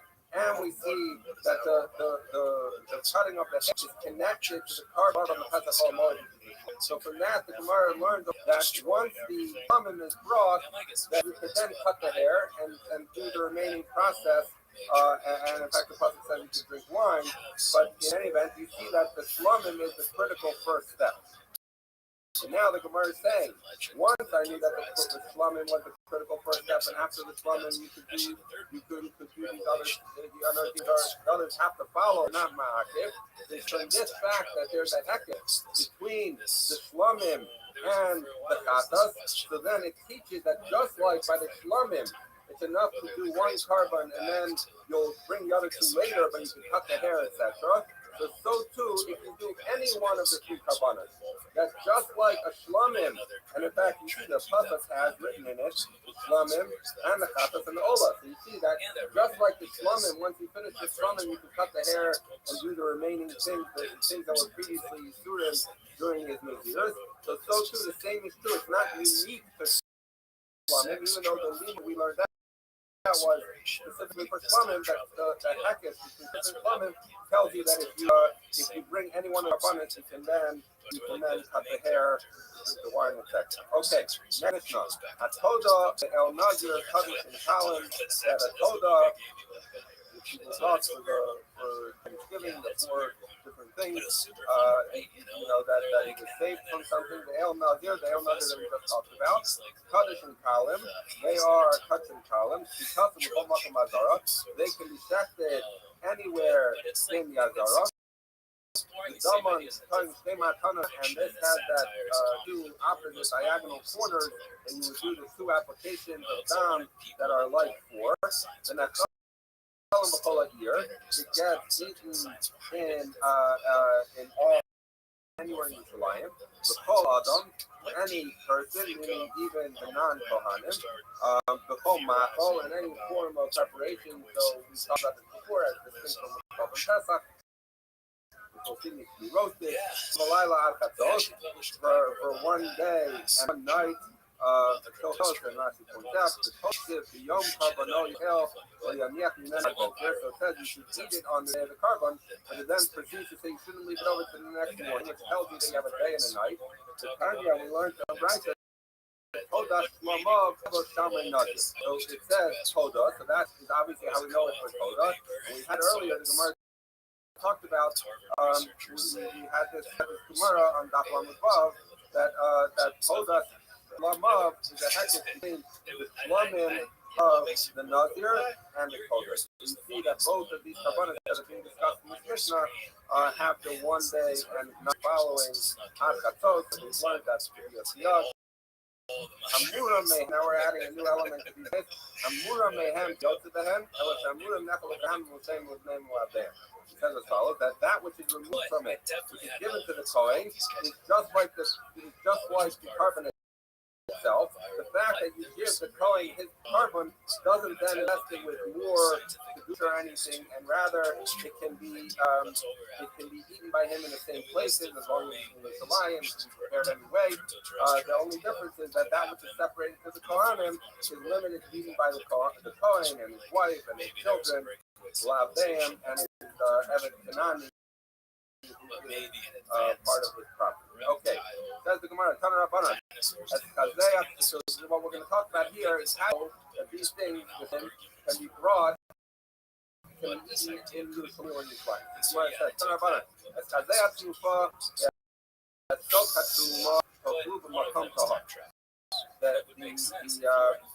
The breath that gets waved, so there's a process. Yes, the coin and they wave. They wave the breast of the animal, they show katsuma, and the thigh given to the Kohen. In a place that's hard. Unrev Nathaniel. Okay, so now this puzzle is written as Rashi points out. The Tarsus by Yom Shmini. What was going on in Tarsus Shmini was talking about the Sanuka of the Mishkan. So basically, they were on the end of the dedication of the Mishkan. They put certain karbanos, and it says that the Tanufa, the Chaza, the Shok, the Makam Tahar. son of the Tuma Aklum, or when you say it should be eaten in a tar place, is that implying that the carbonas that were brought before, for example, the mincha, which we're going to see in a minute, does that mean that was in the Torah?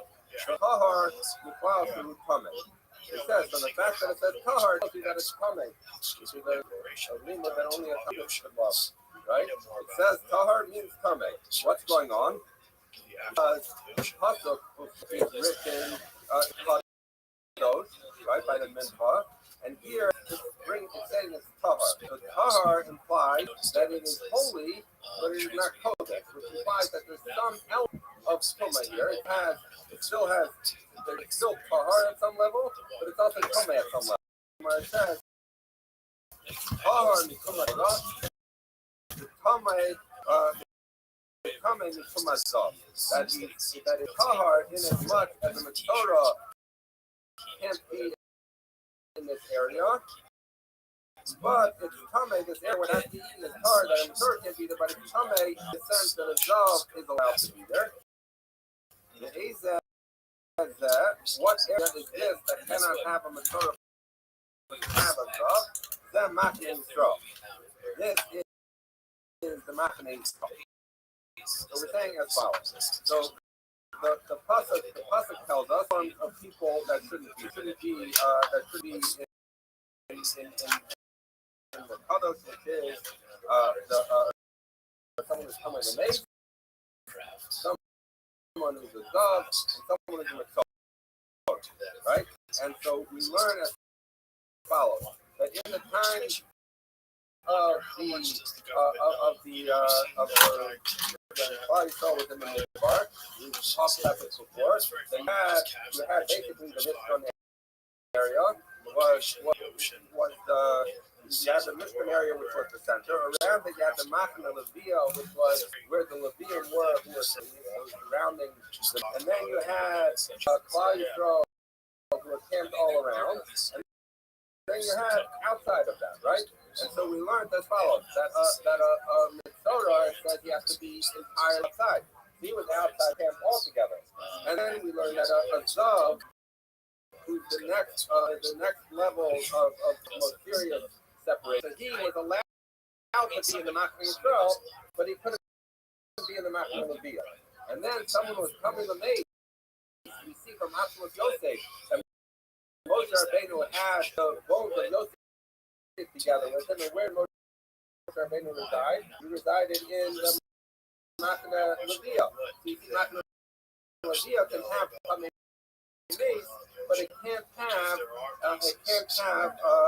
Mazav. Okay, now in the so that was in the midbar.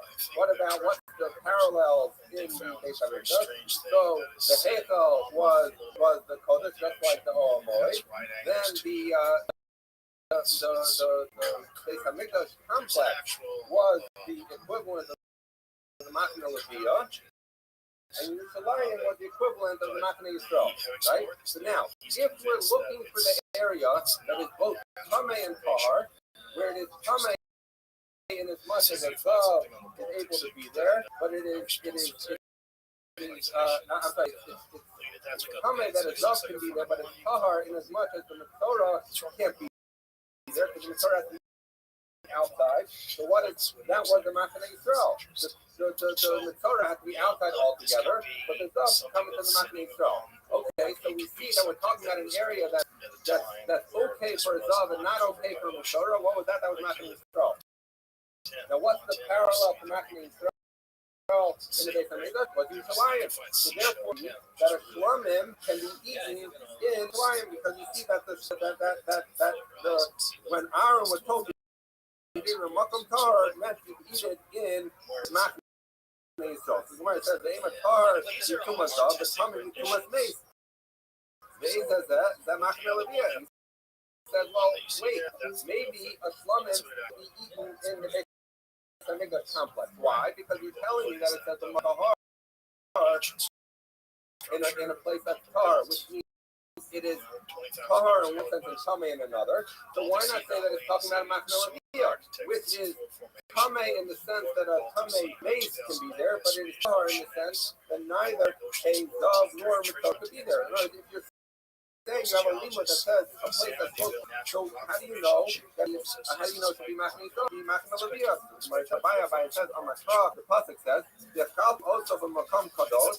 So if you could eat it, osa it the makom kadosh. What is this referring to? This is a mitzvah that they had brought early. So that implies that you have a flour offering. This flour offering is eaten kadosh and kadosh. Osa b'makom. This tells you that this bread offering of the mincha or the flour offering of the mincha should be brought in the makom kodesh, the other one did not. So therefore, these kinds of flour offerings, which is true, the Todah brought its 4 loaves of bread, and the El Nugget brought 20 loaves of bread. So that implies that the Todah and the El Nugget cannot be in the Beis Hamikdash, I'm sorry, in the Kodesh, so that has to go out to the Manaladiya. So okay, now without having written to the pasuk that says Matzahar, just for the fact that says that you can eat the mincha in a Muslim Kodesh, I know that the mincha that's eaten in the Muslim Kodesh, that the Kodesh and the Nazir get eaten in the Manaladiya, right? That's I know that. Other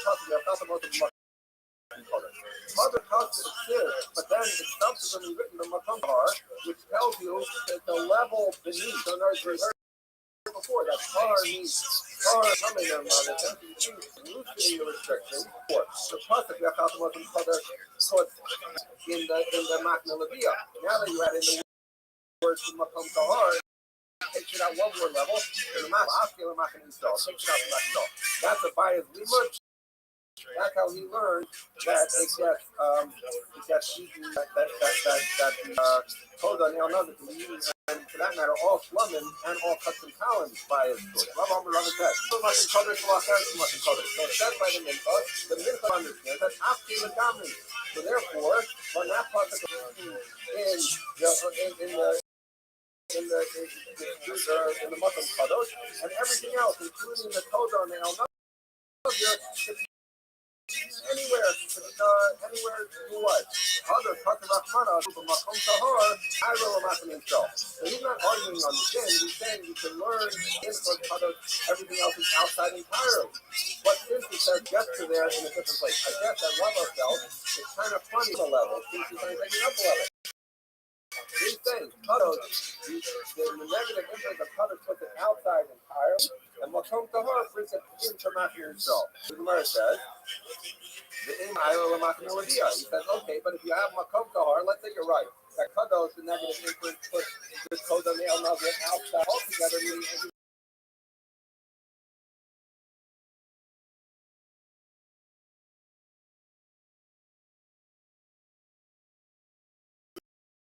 outside of Yerushalayim, and then Makom brings it back in. But why are you saying it brings it back into Machna Yisrael? Maybe you should bring it into Machna Rabia, and you have to eat it in the Beis Hamikdash complex, and not just in Yerushalayim. My example, Father Ma'ali on my on the Taji Loma Lina. It follows that we can bring it up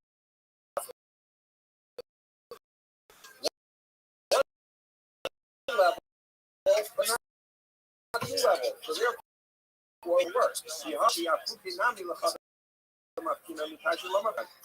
you're telling me that a limit of a process can only move you one level, you have a problem because you have kadosh. He said the mincha is kadosh, and I'm going to exclude the Todah and El Nugget to put outside altogether, right? So we're and you jump multiple levels there to take it out. So why are you saying that when Makom Tahor brings it back in, only move one level? That's the first problem.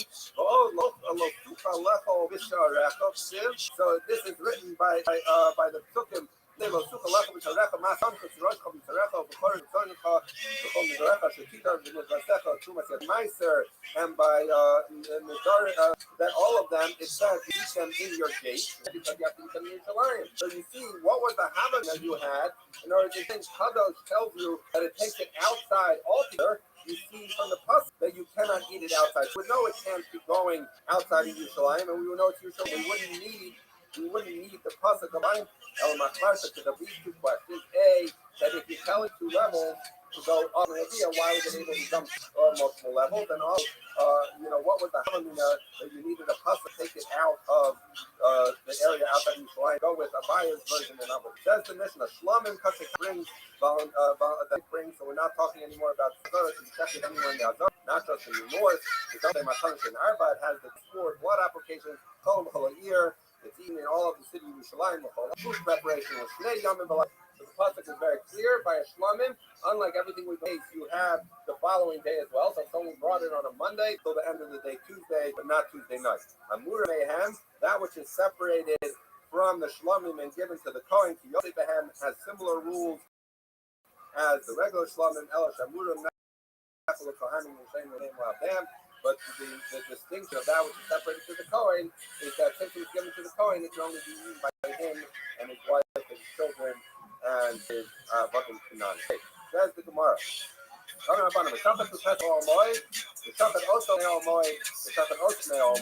So basically, you have, as we've encountered multiple times, that there's multiple parties written by the Shlamim. So Rashi says, there's three parties written by Shlamim. One is a group of Ben Bakar, the Chada, the Ben Kesef, the Chada, the A's, the goat.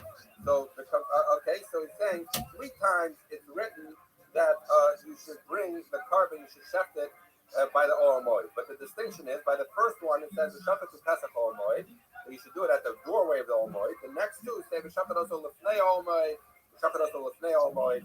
So it switches the language from Pesach Oil Moed to Lefnei Oil Moed. The Gemara says, the Brisa says, Lahachshir es kol haruchos b'kachim kalim.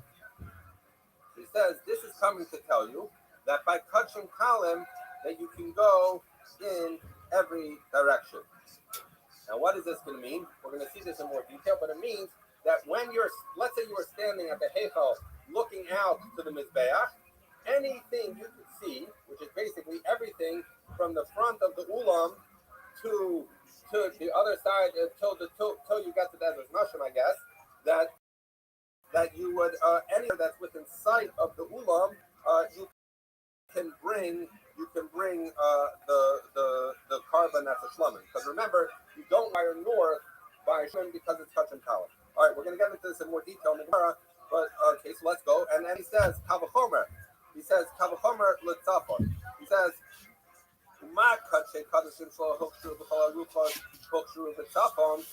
now he's going to try and prove that are able to bring touching column in the north. He says if touching column, which could not be, could not be 40 times anywhere in the area over there other than the north, up in the north, the north part, because touch comes to hook through the whole roof of the Leviticus through the top. He says, so if there's more kedusha of the north, that's the only place you can bring touching colors in, right? And you cannot bring touching in any other part.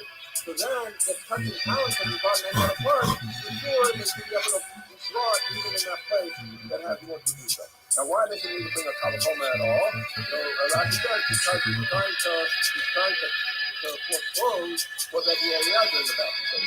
Rabbi Eliezer says, well, never a tussle or a hachshir tussle. He says the reason you have that extra tussle is in order to say that you can actually step in the north. Okay? So what's the difference so far?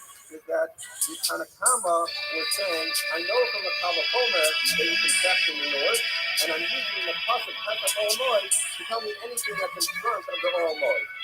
Rabbi Eliezer is agreeing that you can step anywhere in front of the Oil Moed, including the Tzafon, but he requires a pasuk to tell him. He doesn't buy the Kavachomer. So what's the reason? Because he had a Kavakomer which would have told him that you cannot track custom talent in the north, so therefore he needed the pasuk to tell you you can. And this is going to become more clear when we get to Amdei. Because Aladinu, it's a Kavakomer. The Mat custom talent to help you with the Ruth, so help them come on, it's a custom tradition. He said that he understands that it is not that the area that's north is more covered. Rashi said he's not on the base. He says, who said? Where is this idea that the north is more covered? Rather, the way he understands it is that there is space designated I only have all for the this shit Kabbalah. going. There's a space that's made for cuts and cuts. There's a space that's made for cuts and talent. Which is more, which happens more in the Beit HaMikdash? Cuts and talent. So they assign more space to cuts and talent and less space to cuts and cuts. So what he's saying is as follows. I might think that if cuts and talent have all of this space that is given Lo Hosher Makom Onetz of Kachem Kadishim, that so he says Kachem Kadishim to Lo Hosher all the Kavon in addition to Lo Hosher Makom Onetz of Kachem Talent. He says as follows that if I designated space for Kachem Talent, if you see Kachem Kadishim are not allowed to be captured there because you see the Kachem can only be captured in the north and it can't be captured in the area that's been designated for the Kachem Talent. So then he says that for sure, the much smaller space that's been designated for the Kachem Kadishim, you should not be able to track Kachem Talent there. So he understands that there's nothing to do with added producer. It has to do with making space for everything. So there's a certain amount of space, a smaller amount of space for Kachem Kadishim, and you see the Kachem Kadishim aren't allowed to go into the Kachem Talent space, so then the Kachem Talent clearly should not be able to go into the smaller Kachem Kadishim space. So that the Eliezer is basically saying, I have a Kavakomer that would tell me I'm not allowed to bring Kachem Talent in the north, and I bring one of these two scriptures to come out. Versus the Tanakama took it for granted that of course you can do it in the north, and therefore he needed the pasuk to say that it covers the whole area. We'll see that they don't actually disagree in halakha, just in how they learn things. Okay. He says, because I might make that Kavakomer, Kavaloma, that it says, to tell me that I can, in fact, bring it even in the north. All right, so what's going on here? The Gemara says, what's going on in this cycle? He says, Tanakama cover, the Tanakama hold, plus a tried CV. He says there's things such a written, that's a whole moed, right? The Catholic will say, to be body Pesach moed. One is coming to tell you that you need a Pesach moed. That's why he uses the language of Pesach moed instead of Ofei moed. What's he telling you? He's telling you if there's no door to the Beit HaMikdash, then you can't bring the carbon. Why? What does it mean to be no door? So Rashi says three instances. One is by the Beit HaMikdash if the door is closed. One is in the Mishkan if the Kohanim hadn't set it up yet. And one is in the Mishkan before the camel is the Kohanim are taking it down already. So basically it's telling you if there's no Pesach or Moed, then there's no carbon slumming brought. The Kaaba Hashir Stadin, the Tanakama understands that one person comes to tell you everything. If you're standing at the Ulam door, everything in front of you is area that you can set the second column. The Kaaba Stadin. And one is coming to say that you can't have a two-day study. What is the size of the size? And you look out from the way Rashi understands it, different versions of this, but the way Rashi understands, even Rashi himself, Rashi is different versions, but if you're standing in the Ulam and looking out, so you see everything, the area you're able to catch it. But if you look along the walls, there were rooms that came off of that area. So you might think that takes Pesach or Moed literally, which means that only what's immediately in front of the Pesach, but rather you say it's everything you can see. So I think it might include also those rooms. It says the third pasuk, no, you can't go in those rooms, and you can only area in front of the Ulam. It's the truck. And he don't need a pasuk for the north because that's what the Kavakomer. Because he understands that it's Kedusha, that it's limited because of the Kedusha of Kadishim, and has to be limited to the north. But the country column, which has less Kedusha, can be anywhere. Rabbi Eliezer, we usually treat something as follows. God would say that if I got Pesach Ol Moed, one comes to tell you you need a door to the Ol Moed, and if you don't have a door, nothing doing, the carbon doesn't work. But not one, as we said before, he needed a pasuk to teach you that you could bring it in the north, because otherwise he would have applied his Kavakomer to say you can't bring it in the north. But have a half southern. I'm sorry, they have a half southern. And the other one, the third pasuk comes to tell you everything you see in front of you when you're standing at the door of the ulam. He did southern extra stuff. So because he used an extra pasuk, the Tanakama had a pasuk that on seated southern, those little chambers. He used that pasuk to tell you to the supper. So he says, I didn't use pasuk to tell you to those chambers. Because that's not considered in the courtyard of Pesach HaMoed. So what do you have? So what you have here? You have that they're agreeing halacha. They're just arguing how you get there. Ma'asna Hasid Pesach HaMoed, the Ma'asna Hasid Pesach HaMoed. He says, what's the difference? Why did it say Pesach HaMoed by one and Lefnei HaMoed by the other two? So it really comes to tell you what I just told you. So my Lord, the fact that it says Pesach HaMoed is coming to tell you that there needs to be a Pesach, which is what Rabbi Yehuda said in the Shmuel. Not Rabbi Yehuda Mishmuel, Rabbi Yehuda said in the Shmuel. Shlamim Shechachim Kodim Shechachim Shechachim that if you check Shlamim before you open the door to the Heichal, the Pasuk is puzzle. Remember the Pesach to Pesach HaMoed. The Ram Shehu Pasuach, the Lord is going to know that you have to bring the Pasuk when there's a Pesach. When unless the Pesach is an opening, it's not enough to be a doorway with a door because that would be a dela. If it says something is Pesach HaMoed, you have to be reflecting it in an opening of the HaMoed, which means that the door to the HaMoed needs to be open. It couldn't be closed. And that's why it says Pesach HaMoed to tell you that your parking is no good if you're not Pesach HaMoed. Hitmer Nami, this is to help you that Hitmer Nami, Omer Marokko, Barhama, Omer Yosef, and Tamina, Shlamim, and Kafaka, and Kodim, and Yosef, and Wafer, and Haitan, the Shlamim that you set before you open the doors of the Heichal are public, and then you set it at the HaMoed, and you set it at the doorway of the HaMoed, it's not Pesach HaHeichal, the Shua, the Lord, it's not Pesach to who know it. And not when it's open, not when it's closed. The exact same thing he's saying. Now, if you help me further, my Rabbi Matthew, Rabbi Yaakov, Asaf, Amr Yavashi, one of the best coming to listen to what is ahead of you. That if you sat the problem before the doors get open, the puzzle is in this gun, and in this gun, this is a last you what he said before. Holding the Hamidu with him as a mission, the last of the group of people with him as a mission. Before the machine built or constructing the machine, before they assembled it, if you brought a couple okay, there we are. That's the word. She thought you got to know about me. So the word that is concept to me that if the door is closed, it's like it's locked. It's a very interesting application for a lot of users. So that whether the door is locked or not, obviously no time. So the word says it's clear to me that if the door is closed, it's like it's locked. Well, what about if you have a curtain there? And in fact, in the there was a curtain.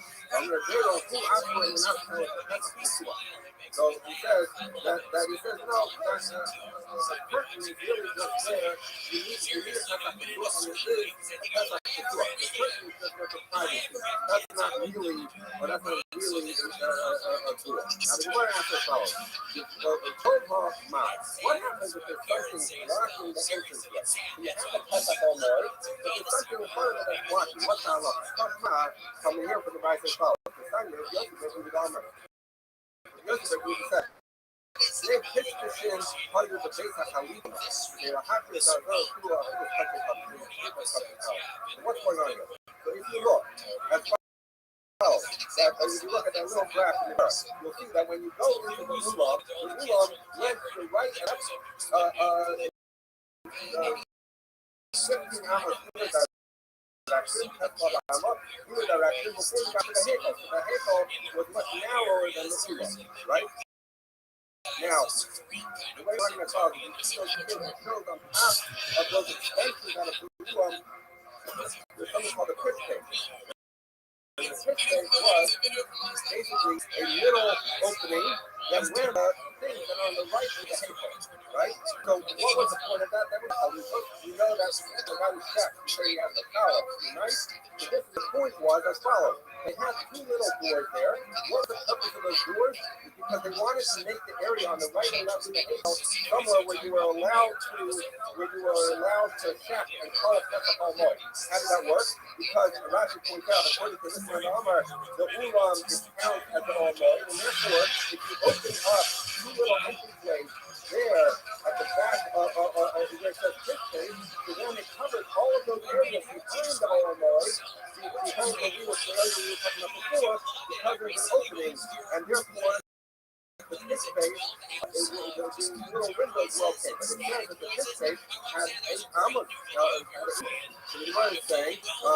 My love is for my Mona. Doesn't that mean that, I'm sorry, so that's what the Bible is saying. That's how you're able to protect your country, protect country power there, because that's considered protect our boy, because it has an opening to the system. My love is for my Mona. Doesn't that mean that there was that there was a pile of something, 8 ammo in front of those doors, and yet we say that it counts to make it protect our boy? When I said, well, the government is Mona, that the doorways themselves were 8 amos tall, not that there was something blocking, so no lies. How can you tell me that the doorways themselves were amos tall? We see that all the doorways in the base, and it's 20 by 10. You might say, it says that these doors were different because the purpose wasn't to be a doorway, the purpose was to open up those space in order to say that we should be able to call that press up all noise. Well, and nobody's helping you take your own personal razor scooter on the road. I've been doing it recently. I go really fast in the airports. I was flying in Chicago recently, Tony. So you use that as a very razor scooter.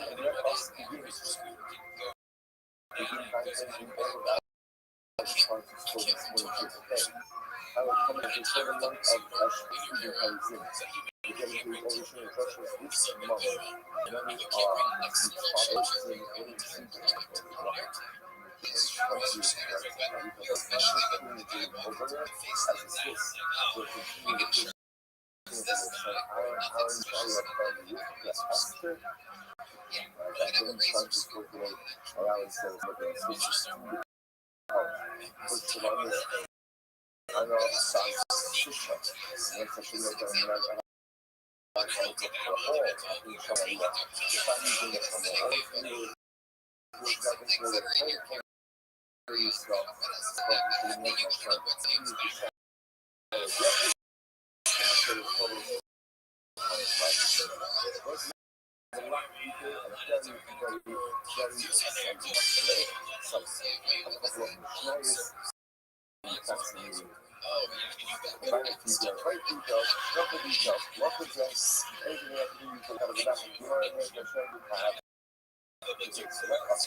So what's alcohol?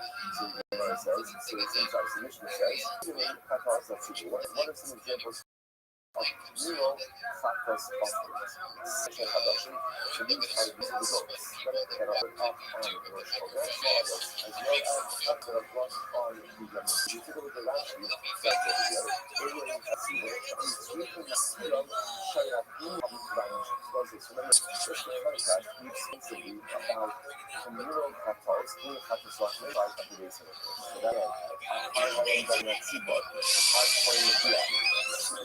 How are you super seriously? That is spoken by expense.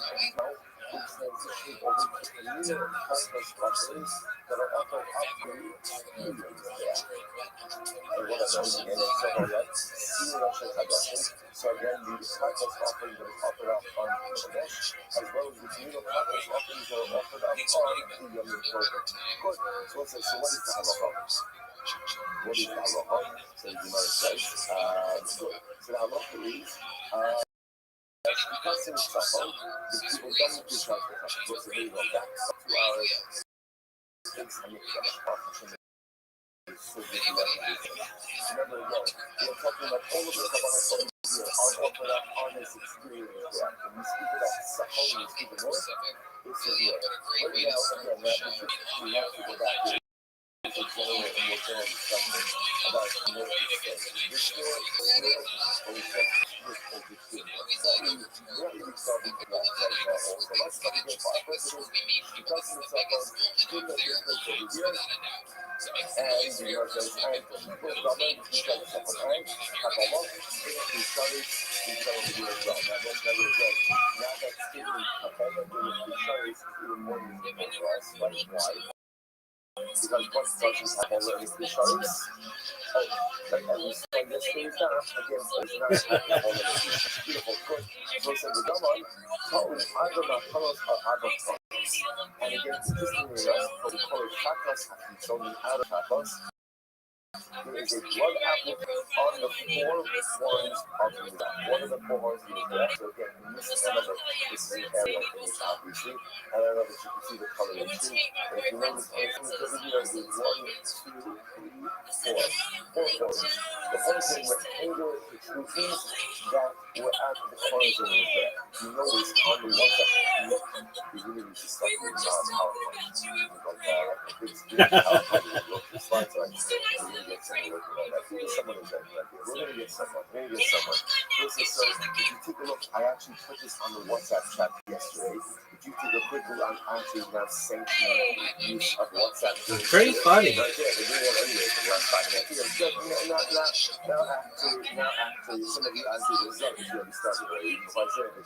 So now if you take a look at the chat yesterday. So I sent you over here, you can see there's 2 pictures over here. If you even take a look at the second picture, which actually is from the Artspoke Gemara, from volume 1, intro of the Artspoke Gemara, this is also an aerial view, but you can see on that image that there are 4 horns, 4 protruding corners on his back. So therefore, again, back to the Mishnah, we're going to come back, keep these images up, so we're going to come back to them just a little bit, you know what I'm saying? I love the nice to do that. So communal pathos, ultimately is shifted on the other Mizbeach, and halacha l'maisa blood application on the 4 points. Double point so that again, interestingly enough, how are these applications done? Happened in Gimel 53a. Also remember again, these learned the activity riveting because right now, something that you can imagine is you're the Kohen, you're literally again walking through the Messiah. So here we go. So how are those blood applications done? So Gimel 53a. All of the guys. The first thing we'll say is, remember, let's just take a look at this image first. Kohen is going up the ramp, right? Remember again, Shkita, Kabbalah is done over here. So Kohen is going ahead and going up the ramp. When he goes up the ramp, all of the guys, we follow the funnel, the soldier. The most like, if you go back and you reference the image I just sent you in the WhatsApp chat, right? So go back and take a look at that image for just a moment. I'm sorry, I'm going to get more organized in the presentation. Somehow in one place. But just take a look at the image. If you look at the first image that I sent you.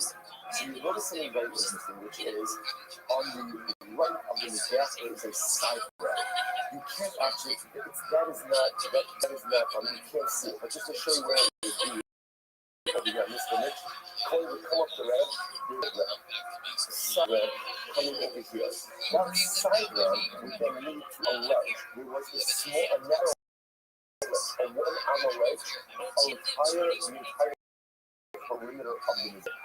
So if you go back to the one for just a moment, so just imagine for a moment, Kohen is going up the major ramp, then takes a detour, a right detour, goes to that smaller ramp, and if you notice that smaller ramp leads to a small ledge. Now I say that is the thing that there's only Amawai, putting them off white, and Amawai, and that small ledge is around the entire perimeter of the Mizbeach. Okay? By the way, that's how he's axing the horns. So that's how he's putting the blood ultimately around the horns. Now let's say, you need to step back for just a second. So what I'm showing you, what you're going to begin to notice as we go through this is, there's 2 different ways, well, there's more than 2, but there's a couple of ways that the Kohen would do blood applications on his behalf. Sometimes the Kohen is just standing on the ground, standing up floor level, and doing application on the side of his back, above the red line below.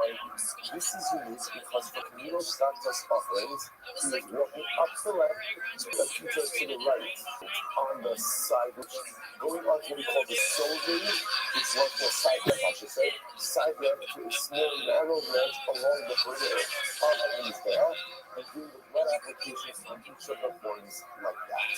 Okay, so go back to this right now. So all of the color, the funnel is so he goes up the right, and then he changes onto the side rack, which is, sorry, soldier, little side, is named of the narrow ledge that goes around Mizbeach. It's so big, like southern, like around. So that thing with a narrow ledge that goes around Mizbeach. If you take a look at one over here, Rashi says, "All of the cabbage to one of the soldiers." שגם הניצה למעלה על הקורס כדי לעמוד על בסובר. About the Christian again, why does he have to do this? Let's understand.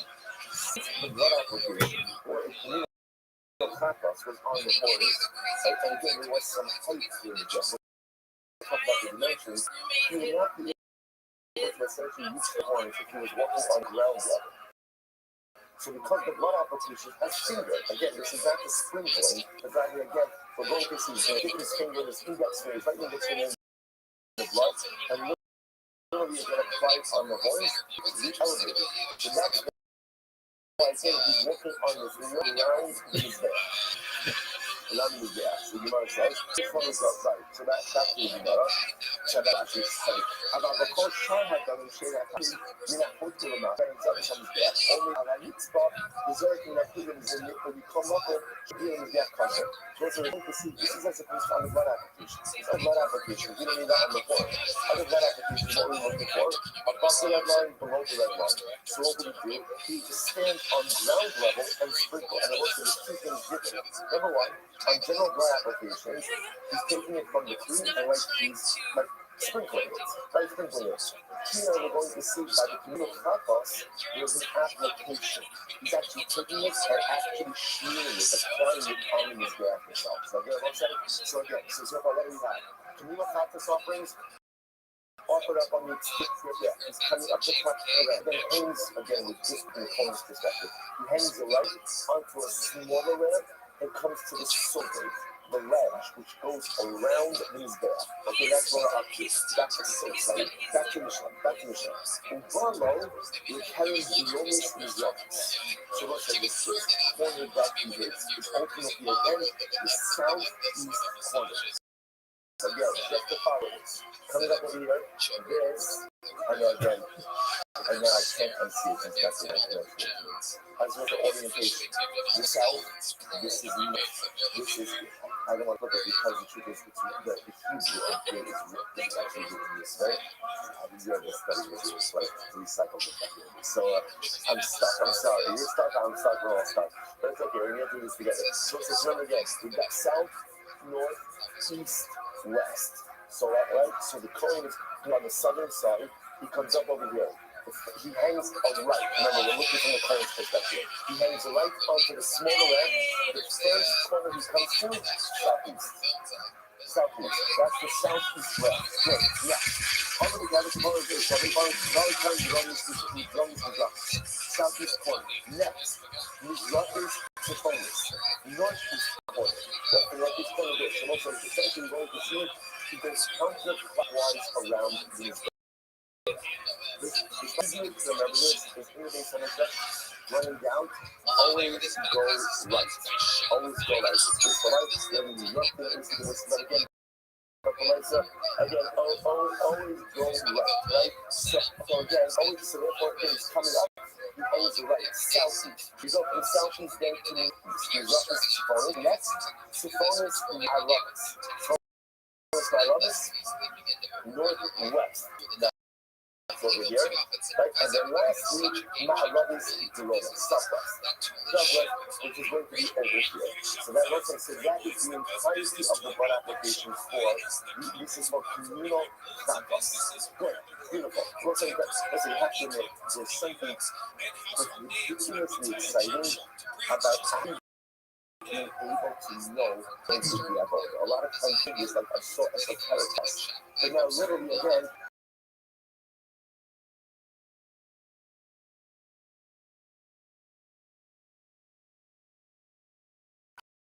if somebody was to ask me, leftover are you so glorious? Leftover brother will say, would be poured out at the southern base. Now this is very important. It will say, here is the southern base, over here.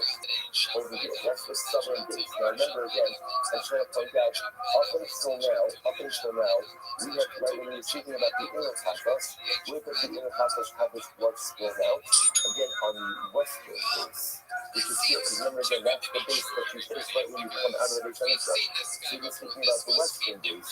Now, interestingly enough, the outer pathos has a point on the southern base, over here.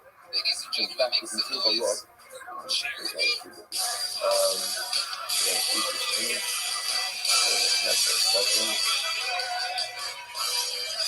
yes, you can see, by the way, you can see, if you notice, on the second image that I sent you, the one from Rothschild.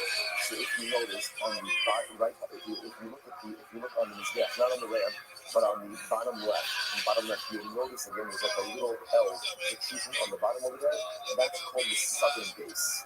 Right? As opposed to the base on the western side, that's the western base. This is called the southern base. Okay, so therefore, interestingly enough, outer pathos, the cut on itself, the Shnei Hadan, the leftover blood is poured on the southern base. The halacha level say into the Kabbalah, so again, furthermore, consumption. If you are a communal pathos, is eaten inside the curtains. Now let's say, what are the curtains? Okay, listen, so this is, by the way, why the southern base? Because remember again, the halacha is in general. You'll always pour out shirayim by the first base you encounter when you finish the avot. So think about it like this. When the coin finishes, right, so it's coming up to kind of brings the right onto the court auxiliary, starts from here, counterclockwise, over and then it comes down. When it comes off, the first base that he's encountering is actually the southern base. So that's why then he's going to say, again, that's the general halacha. You always pour out shirayim by the first base you're going to encounter. That's actually points that out. That's the way it out. He goes on and says, the meat of the communal pathos is eaten inside of the curtains. I will say, once the curtains were there in the base on the chest, there were no curtains in the base on the chest. Where does the Russian of Shirayim come from? That is a Russian ultimately again from the Mishkan. It actually says, the Shirayim, the Bishop of the Mishkan, how you Shirayim, Hekit Lafasha Olamor. Remember the Mishkan, which had certain permanent walls, but also had curtains in a permanent wall, but movable walls, had curtains which demarcated the various areas. So the Russian ultimately again of the Shirayim is a Russian bar from the Mishkan, which means you have to eat these kabbalas within the pieces of the base, which means essentially anything within these walls. This is called the Shirayim, which means really you can kabbalas in this world. Here, that's what they eat. So inside the curtains, it means within the walls of the base itself. But who eats it from Guna? It's eaten by the Nel Kohanim.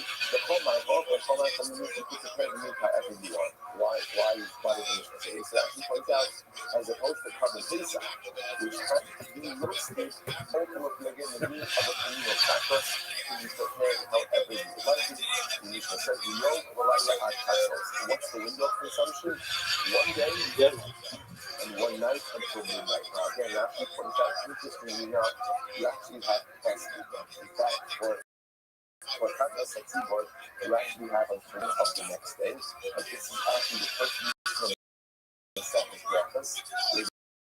That any time you have until dawn to Mazalbu, the rabbis backed it up until midnight. Right? Why?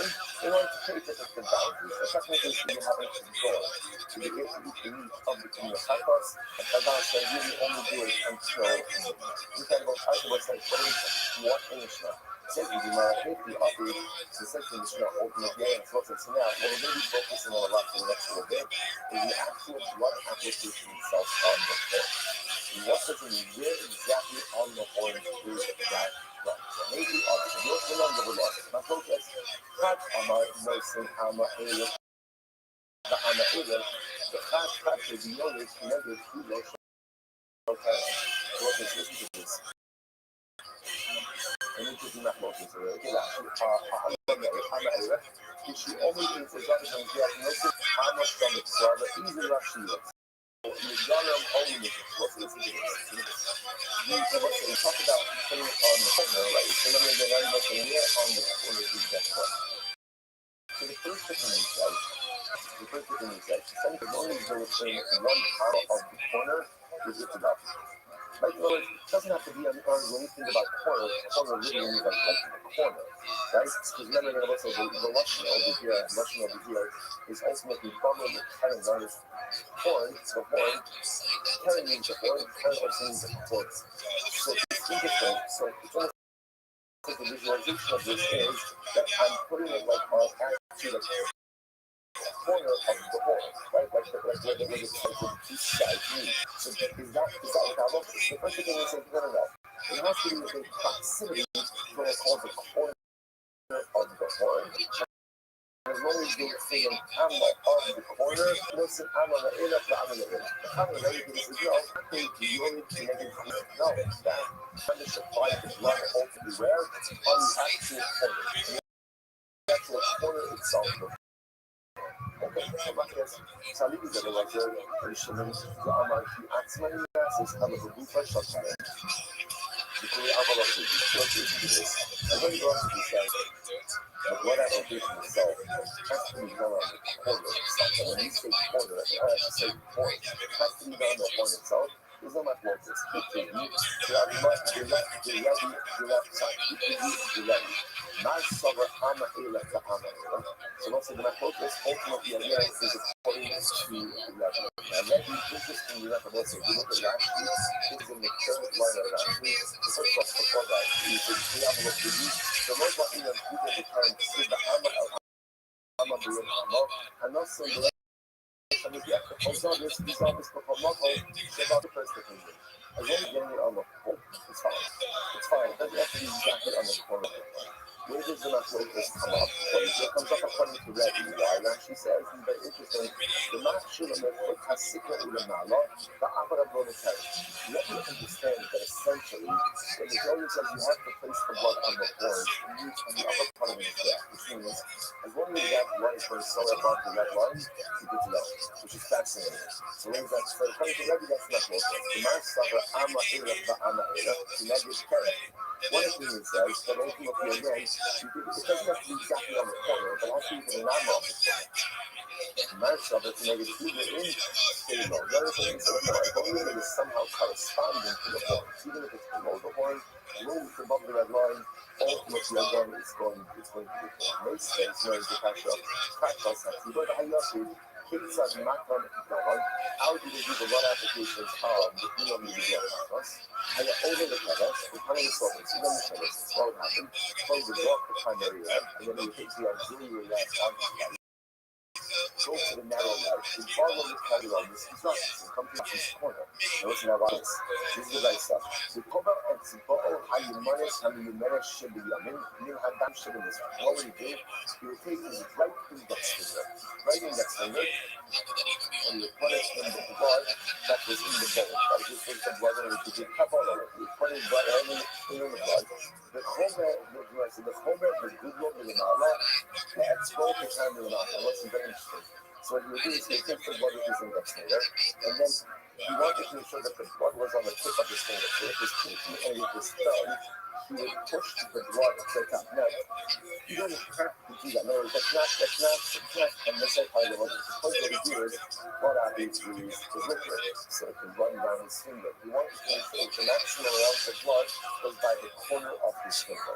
And what would he do? And he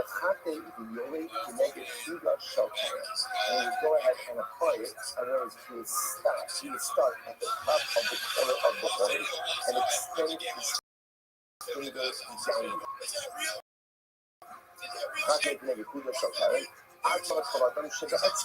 Until you say there's no more blood left on it. Right?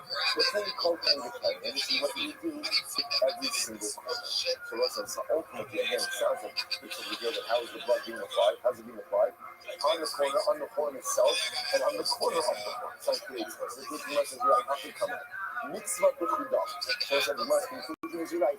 Ideally, where should the blood be place, the gloves to be placed on the corner. In other words, what's the ideal form of the avoda is you take your finger, you start at the top corner of the horn and smear downwards. That is the idea. However, the Gemara says the other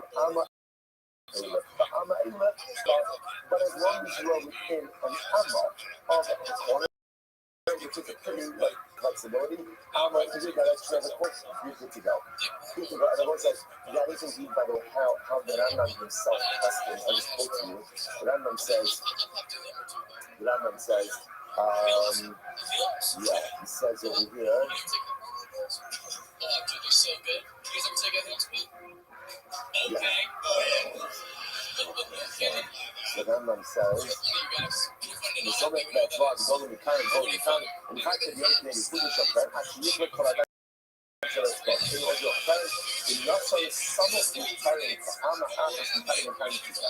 Zanana has the Halakha Mesa agree, the one application again, start with your finger, start the half of the corner of the horn, make sure it's down, and as long as you got it, say an Ama of the corner itself, you're good to go. You gotta go, okay, so looks like that is our first tremendous nugget of Halakha Mesa.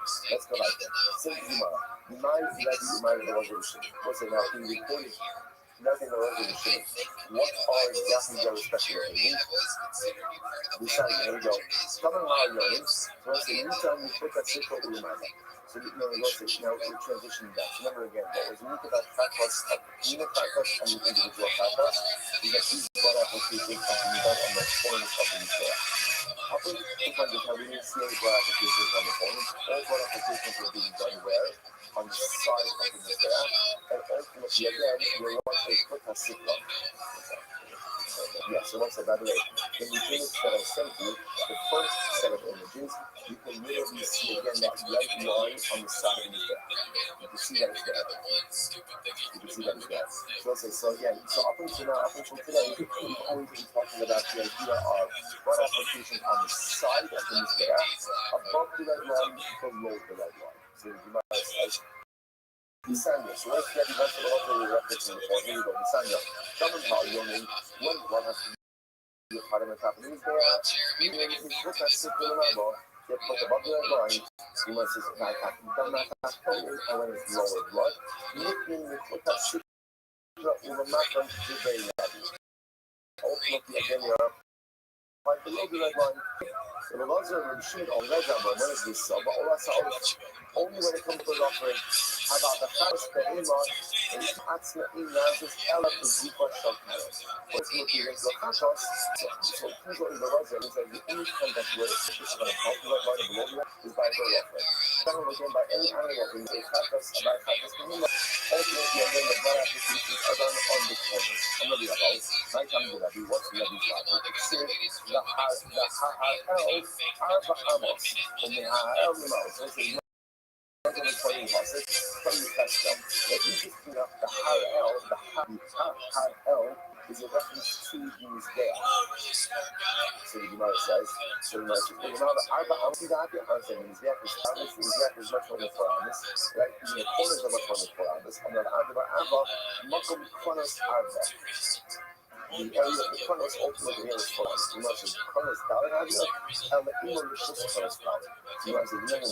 The Kronos themselves, even though they say the right dimensions are not 4 hours. What does it mean?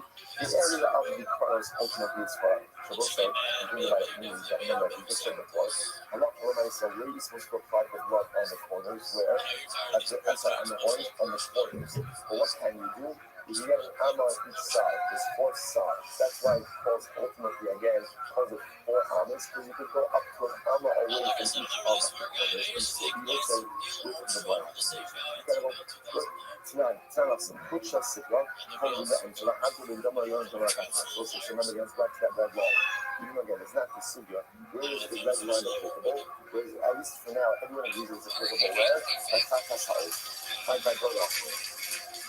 So first of all, you must say, where does this red line come from? Kucha Sikla, Holy and so I have to do Dama Yon to how do you read it? We'll say, if you want to understand, the Torah makes absolutely no reference to any red line. no reference to like you cannot find a project that says anything about that line. Somebody says, obviously we're talking about it, obviously part of it is there. Where did this come from? You know, it's the Umar of Aqaba Rab Kadina, Shirama Bahaisa Halashis Akhatim is there. So what's the reference by the Mishkan, when the Torah speaks about the destruction of the altar, of the large animal sacrifice for it. When you point down to the Mishkan, so the Mishkan talks about creating the Reshus.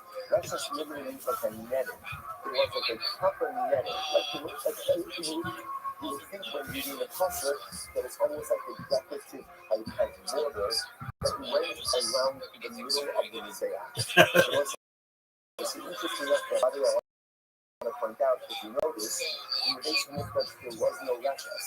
Right? In the images of the Mizbeach, you do not have any type of metal border around the Mizbeach. So what's it? But what do you do with this border? I've told you, if you have the pizza, you have to do the Yomi, it doesn't have to happen. So what's interesting, even though that Reshus is not replicated in the base of Mikdash, you understand why did the Torah mention the Reshus? Why?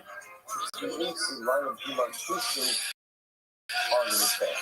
Although in the base of Mikdash, ultimately again there was no Reshus. But even there, the Unfortunately wanted us to do is keep a line between the Mizbeach and the Lord. In the base of Mikdash, that line becomes known as a sikra, the letter actually on the Mizbeach itself. Incredible. I was just like this. Yeah, the website. Again, we're wrapping up our information as we go along over here. The next piece, remember again, when the point came down, so remember again, so far we established, we went up to there, she went right under the utility rail, took that to the soap and narrow led around, did the blood applications counterclockwise. He would then come down. He would come down, the mission says, he pours out the Shirayim where? By the southern base of the Mizbeach, which is this little zap over here, right? Southern base of the Mizbeach. So let's say, I'm going to find out, okay, it's interesting. The base actually wrapped around it. It actually got, you can see it in the image that I sent you. You can see on the second image that I sent. Yes, the ArtScope image, you can see that the base wraps a little bit around the southern side. Right, so that's where he would pour out. That's where he pours out ultimately again this Shirayim. And I will say, even a little bit more on the first image, you could see, by the way, interestingly enough, you could see on the first set of images, the second set, on the first set of images, you can see that there's a little bit of a base over here on the bottom as well. It says the number 10 over here. All right, let's go like it. It says the Gemara. So when we're at the Shirayim, you would pour out the namely ultimate in the southern base. So we'll say, so again, just want to point out what we're getting set up for over here. We're talking about the Katas Hapnimi, the inner Katas, right? Which again, Sir Keeper, Paladin Keeper, Paladin Governor of Sira, Sira Zara. Remember, he came out with the remnants. Where is that port? Where is that port? Western base. Now we're saying outer Katas is poured on the southern base. He said, really much more. Are you sold these back? Is that you sold your own? So what's saying? The Torah says that you pour out the remnant blood of the Katas onto the base of the Mizbeach. What is that referring to? The southern base. Mar says, hold on. Why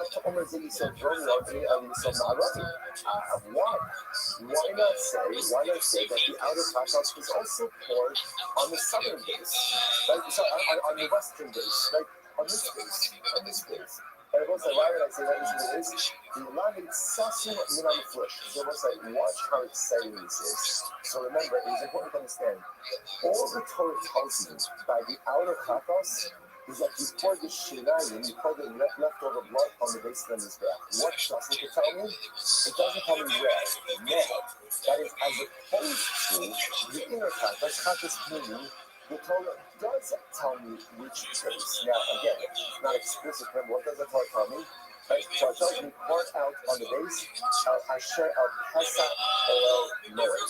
Pour it out on the base that you are going to encounter when you exit the base of Mikdash. So when you exit the base of Mikdash, I'm going to encounter the western base first. So the Gemara says, well, that's okay. If the Torah doesn't say anything about Kasha Sachitzon, does it say about Kasha Pnimi, maybe I should learn out a little bit even from the reveal, which means Rothschild said that all chatas inside the outside was poured out on the western base. Because that's the one thing that so it doesn't come to anything other than that. Which the Gemara says, the Ilan it's as miracle. On it, the Gemara says, no. You might be that's the chatas that's not going to anyhow. No, because Rothschild, you have to equate, the exit of the earth by the chatas inside to the exit from the heva by the chatas clean. How so? Now it says to me, the summer flow, after you dust in a kevesh, the summer flow. Because once you see paradigm, where do you pour out the remnant blood? On the part of the base that you encounter first when you have rolled the Israel. So when it's a chatas clean in a kata, again, you pour out this in a kata, the first place you're going to encounter is the western blood. And when you're doing a chatas achita, when you have a chatas, when you come off the ramp, the first place you're going to encounter is the southern one. That makes the most sense. We're not finished yet. But the Tanya, that's how I like to know the Tanya. Rabbi Shlomo, Zeh is that you said not Rabbi. Rabbi Shlomo, that point. Chatas Kuni and Chatas Kitzon are both poured out by the southern base. Sorry, western base, excuse me. Western base. Rabbi Shlomo, the final man, Zeh is so strong. So Rashbi says no, both are by the southern base. So listen, I'm trying to point out over here, the common denominator amongst these two opinions is either 14 of Shilai. So we're disagreeing on the country, but we're both agreeing ultimately again that there's one base for all chatas offerings. So again, Rabbi Shmuel, western base, Rabbi Yochai, southern base. So before Amanda Yisrael Ma'arabi, the point of the opinion that says that we pour everything out by the western base, that actually makes a lot of sense. Why Kasava, Yilmad Sasam and Amapurash. He says, learn out literally again the hidden from the reveal. In other words, the Torah tells me that by chatas kini, everything is poured out by the western base. The Torah doesn't say anything about chatas kitzon. So therefore, again, just say everything follows chatas kini, therefore poured out by the western base. And we're not going to show the only nighttime. But what would be the logic of saying everything is poured out by the southern base? What's the logic of that? I mean, obviously, Kasava, this is what's like, he's actually pretty amazing. Kasava, Haikana, Kula is there with suffering. Okay, so let's say now watch this. Listen, we are fully Pesach to Dalam. So let's say now we're saying the same thing. But let's say I want to point out some other reasons. And this image, if you notice, this is so exciting. This is so exciting. But let's say, so understand when this image is what we do, how often you can put this point in time, and you get this tree like this, that when you walk out of this mikdash, you are hitting the western side of the mikdash. This is a fundamental progress as to how the base mikdash, as to how the mikdash was actually situated. So we're going to see the there is a opinion of that the entire mikdash was situated in the north, which means if you imagine on the image over here, the distance there was actually much further up. Remember, when we say north is down over the image. His gap was actually much further down. Now again, what that when we say his gap was north, what it means is like this.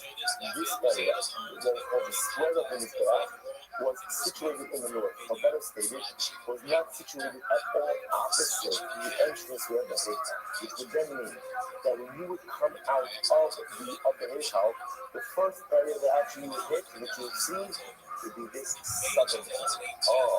So remember again, let's take a step back for just a second. The one piece we know about the pouring out of Shirayim when it comes to Chatzis, what piece of information we have, the Torah tells us, pour out the Shirayim where? By the part of the soul that is Pesach Oel Moed.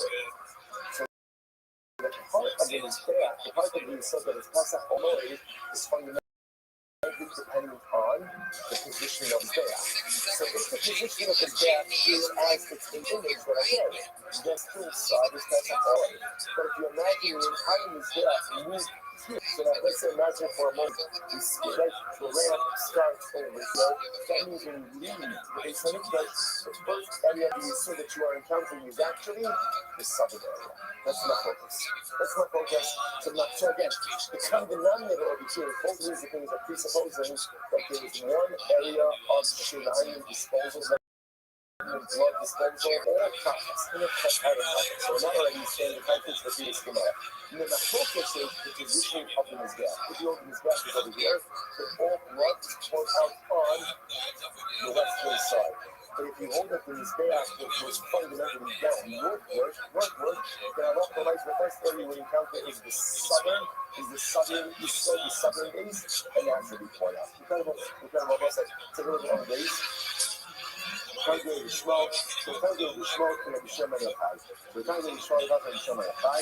Only that is that you saw now. They say that all of the blood, Kakasini, Kakasisom, ultimately again is put out by the southern entrance to the Simonot. So the German is much good that we would have from one person to the other person. But everything ultimately again by the southern entrance. That's much Gavin Gabba, and we got the Shema Shem the movie, much closer to Shimon, Rothschild Rabbi. So apparently again the Shema had a larger following. And the small poses that we shimon ultimately against to his side. So we'll say, how do we test it? So the Rambam testing is just as it said in the Mishnah. There are actually two different halachas. For Takas, for inner Takas, the member is line is poured out the western side, and for Takas, for the outer Takas, the remaining blood is poured out on the southern side. Over here. Just as it says, that is what states in the Mishnah, right? The Mishnah itself says, Shiyari Hadan, Hayishofek, Hayisol, Zilobis. That's how you test it. The Allah is supposed to say again, after the process, blood coming out ultimately again on the southern side, the western side, and out of the process, blood coming out on the southern side. Incredible. So, Mishnah. Ola. Kodesh Kadashim. We'll say Ola. Ola is Kodesh Kadashim. Kodesh Kadashim. And what's it actually points out that we are. What does it mean when you say that Ola is Kodesh Kadashim? What does it mean? She says, we possibly you'll see it for the Chusik to play. I must remember again, in general, the higher essentially something has, the more receptive it is to tumor disqualification. When people are touching powder, which is lower forms of carbon, again, subject to certain things, but touching it up, and actually points out if you're Kodesh Kadashim, ultimately again, number one, you're possibly you'll keep it out of your prescribed areas. Yom touches it, but Yom eats it, obviously prohibited. Someone missing your cover, so like that, or more, some people do it. Good, you're not worried about the but again, that's the mission. Ola, and Ola is Kodesh Kadashim, highest Kodesh Kadashim. So let's talk about Ola, and then you're saying Ola is totally burnt on his head. Right, so no part of it is consumed. So what's halacha? Shlitas mitzahon, the kibul dama kushai mitzahon. So first of all, shlitas in the north, so also we see coming around the over there. Almost all shlitas are coming in the north. Shlitas in the north, kabbalah, except the blood is in the north as well. The kibul dama kushai mitzahon. The dama, here we go. Shtei machanos shehin Arabic. So let's say again, this really is reminiscent of the beginning of the Masechta. So interestingly enough, as opposed to chatos, which has blood applications ultimately on all four corners, as we're going to see, Ola only has blood application on two corners. But when you did the application on those two corners is what we call shtayim shehin arba, which is what means what? You sprinkle it on the corner, but you understand what's going to happen. It actually goes on two sides. So again, I want to point out these big decisions. The Chatas know what it looks like. How is the Chatas blood applied? Right, it's sheer, right, it's physical, right, and again, ideally, at the corner of the corner, it goes down. Here, if you notice by Ola, it's a sprinkling. Right, and again, it sprinkles towards the corner. So two acts of sprinkling, which turn out to four blood applications, because when you sprinkle it towards the corner, it goes on two sides. Alright, you must be done with Arba, and you're almost like which two corners we're going to have to see. Actually, actually, we're carrying these Rachis Tziponis. So the first thing we're going to do is in the northeast corner. So we're going to go to where is the northeast corner? That is over here. So the north, we're going to see is the northeast corner, some Rachis Tziponis, and Ma'aravis Duromis, southwest corner. So it's actually two diagonal corners. So again, we're going to see exactly how this is done as the same thing is coming up there. But we'll cover all this. But again, corner one, northeast, corner two, southeast. These are the two corners in the southwest, northeast, southwest. throughout the corners. Good. Actually points out that this is not the family set is coming. Follow the parent is up as no sitting is up as the bonus my upside to the so feel a little bit like something. The double charge came across me. I want the two blood applications which are really become more. In a head shape, in the two the color across two the most furthermore, the department requires head means it's flayed, it's stiff, because we're going to see as much as no one keeps the meat of the Allah or how many get the height. They get the height. No meat, but they get the height, and therefore again the animal is flayed, it's skinned, bringing to us, and ultimately it's cut up into parts. The color illusion, which means it's fully burnt on his head.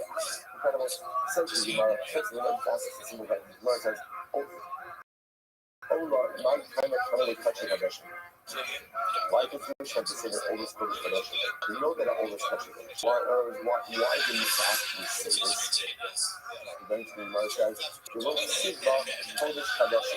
You will see interesting by other Kabbalah stuff. She points out that here, let's say that Chatras the Torah says that it's Kodesh Kadosh. The Torah makes no such reference when it comes to Olam. So again, you might have thought that because there's no biblical indication that it's Kodesh Kadosh. When I saw it's not Kadosh, Kadosh, well, I know the Mishnah wants to just kind of make sure that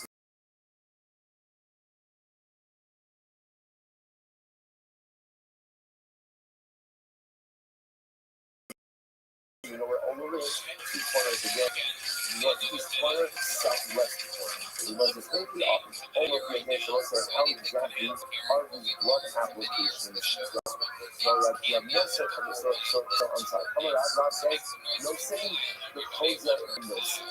So let's see if it is actually the thing of the intermediate one. No sin, the codes that no sin. Very quickly, right from this graph, the Rabbi Shal Karen. וכן רבי השנייה שלך, וכן מכאן שכנן ובאלכסון, ניסם לאדם מדרדו כל שמזבח מתון לפוליה. So it's interesting enough. Rashi says over here, Mark says over here, that literally again, there's a blood application, no seeing the clothes of it all. Say, ultimately again, that literally you're doing it on every corner. Right? You do in 15 to every question, you want to get actually. So you spirit and the people in this gas, so you have to shut down, the thing you have Ashnia shut up down, the thing you can't change that. So again, according to that, point out what you're doing is like this. So let's say, so remember, you're only going to 2 corners, right? East and southwest. But you know, 2 corners on each corner. You do explicit blood application on each of the 2 sides. I go so I come over here again to the northeast corner, and I do 1 blood application over here, 1 blood application over here. So you're literally doing 2 applications on each corner. That's that. You say no, not going to help us. You're not no. You do 1 blood application towards the corner, and ultimately again that one application becomes like the Roman letter in gamma. Actually points out what is a gamma looks like a cup, which essentially means you sprint with it from the Mishnah. You sprint it towards the corner, and then by definition it kind of, I don't want to use the word splatter, just splatter is not a nice word, but it extends over 2 sides, right? So again, according to some of the focus of it, according to that, there's 2 intentional placements on each horn, on each corner, right? 1 on each side of the horn. According to Shmuel, there's 1 act of sprinkling, and then 1 act of sprinkling splashes on 2 sides. So that's not all this. So the Gemara says, it's not all this time. The Gemara says, so Yaakov used to claim to the Appa. You might have thought that there's only 1 zrika, like 1 act of application, like maybe like what Shmuel says, and that 1 act of application goes on 2 sides. I'm going to go my subject, therefore the positivity has to go around each subject. Yaakov got to defend it because it's like something you might have felt that you have to fly it around the corner like a string. It's not maybe like 1 big application along the whole way. I'm going to go my Bisako. But for the positive, you can sprinkle it. So I think that how do you reconcile this? I think that you go ahead and sprinkle it like the letter gamma, like a cup, which means also, as we said before in the Mishnah, one action towards the corner of the hole, which ultimately again extends on two sides. Okay, like the Rothschild says, "Inama Khan Sabid, Inama Lavan Sabid." Listen to this. The Rothschild says like this. It says over here is by Allah, because that's a topic. And it says Lahalon. It actually says over here. Now, listen, interestingly enough, this is by the Chachas Hamilin. So remember again, this is by the dedication and consecration of the Beis Hamikdash. There are all of these additional kaparas as well. So it says Sabid by Allah, and it says Sabid ultimately again by the Milur. Ma Lahalon, Kisuk, Ba'ad Mataros, Akon Kisuk, Ba'ad Mataros. So once you look at that, you have to know that we are Ma Lahalon, Kisuk, Ba'ad Mataros. Gaudi Yitzapos Zuzu. So let's actually we're going to stop over quickly. We'll pick up in Yom Hashem with this piece tomorrow. And that's like tremendous. No, is this not absolutely yes. No, this is a lot of people were intimidated by these cities. So you're probably going to be intimidated about we got this incredible girl. So what I'm saying? And think about this. This morning when you say it's in the Common, as now we go through these missionaries, again we're up to Mishnah only Mishnah number 3. And it's in the Common, and how much more incredible, beautiful, and halakhic, holy, blessed, and relevant. As for us, journey continues tomorrow. Stay up and run. We're going to have a good day.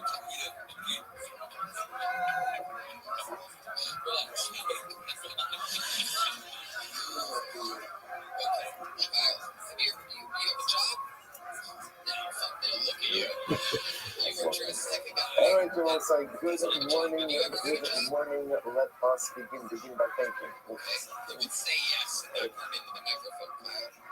Begin by thanking all of our sponsors for this morning's shir. And now in just a moment. Today, our common sponsors for the month of Cheshvan, Stephen Garizim, for dedicating all the Shulman Rothschilds this month.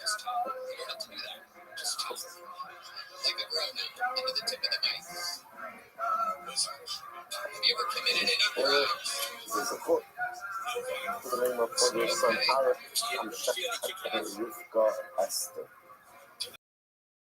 And that's what we start today at Alan Sarah's Steinberg, and specifically Team Yifua for Shulamis Hana Bas Susha. And that's what you look at in the American Comic Law, all of the Nisham Savin Ali, the families in the Kama, all of those who need to push up into the cold for the we should continue to shower, so it's troubles and all of this. With that, let us begin. We have a lot to do today. I really believe that ahead of us, Baruch Hashem. So that is 1 day, 52. We're picking up actually on 1 days. Amud Aleph. Thank you, Hashem, for a short Amud days yesterday. So also we're picking up with Amud Shmo, which is, actually we did that, I'm trying to say. Yeah. We did Amud Kiva. Amud Kiva. Incredible. So which is 2, 4, 6, 8. I'm an easy side. We're 10 lines down from the top. Amud Kiva. Simar says, Kuma Shiyar Chaka Shema Chaka and Dayman Chaka to the Zad. You so remember again, we do this like this. When it comes to us, remember again, we're still very much in an ongoing discussion about Shirayim.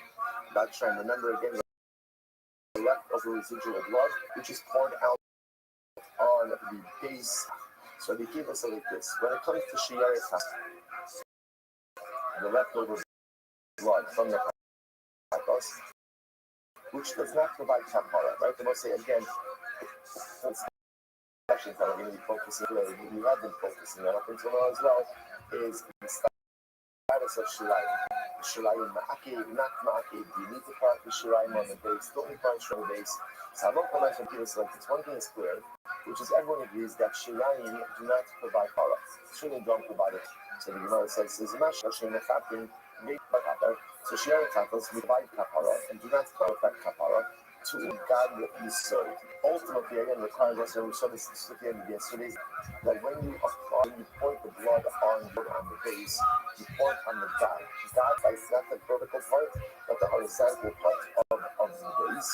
So Tfilas Rosh Hashanah will go on the Chaper, and you're doing shit to God Yisod. So again, when it comes to the actual blood applications of the Olah, those also have to be applied on the horizontal part and not on the vertical part. In vain, not on the Rama El Yisod Mizbach HaOlah. If that's the case, ultimately, why does the Pasuk have to say to the Yisod Mizbach HaOlah? To which the Gemara says, in Yisod, is Mizbach Shal Ola. So we'll say to teach us once again that Halacha L'Maisa, we saw this video many times, that anything offered up on Mizbach Ha'olah ultimately again has a din of Shirayim poured out on the Yisod. Okay, so which the Gemara says effectively Rabbi Akiva and Rabbi Shlomo that we spoke about yesterday's daf are essentially saying the same thing. So my ben I was practically to them. We'll see when we go about Abba, Shirayim Ma'akvim Ika V'Mai. The practical difference will be ultimately again the Shirayim Ma'akvim. So we'll say, so is the performance, or better stated, the pouring of Shirayim on the Mizbeach, is this a banic necessity or not? That's my focus. That's my focus. One opinion says that the pouring out of the remnant blood on the base of the Mizbeach is ma'akiv, and ultimately again, one says that it is not ma'akiv. The Papa says no. The Kuli Alma Shirayim is ma'akiv. The Papa says that is not. Everyone agrees that it is not ma'akiv. And I both say, I just want to highlight this for a moment because this is, just you can underline this line, this is actually incredibly important because this is really the conclusion of the sugya, which is that it is a mitzvah to pour out shirayim on the base of the mizbeach. And remember again, what does that apply to? That pretty much applies to all carbons. Whether it is a carbon that is offered up on the mizbeach, or already out of the mizbeach, or it is a carbon that is offered up ultimately again on the, or that has its blood out, a clean, that's still on the inside of the base of the mikdash.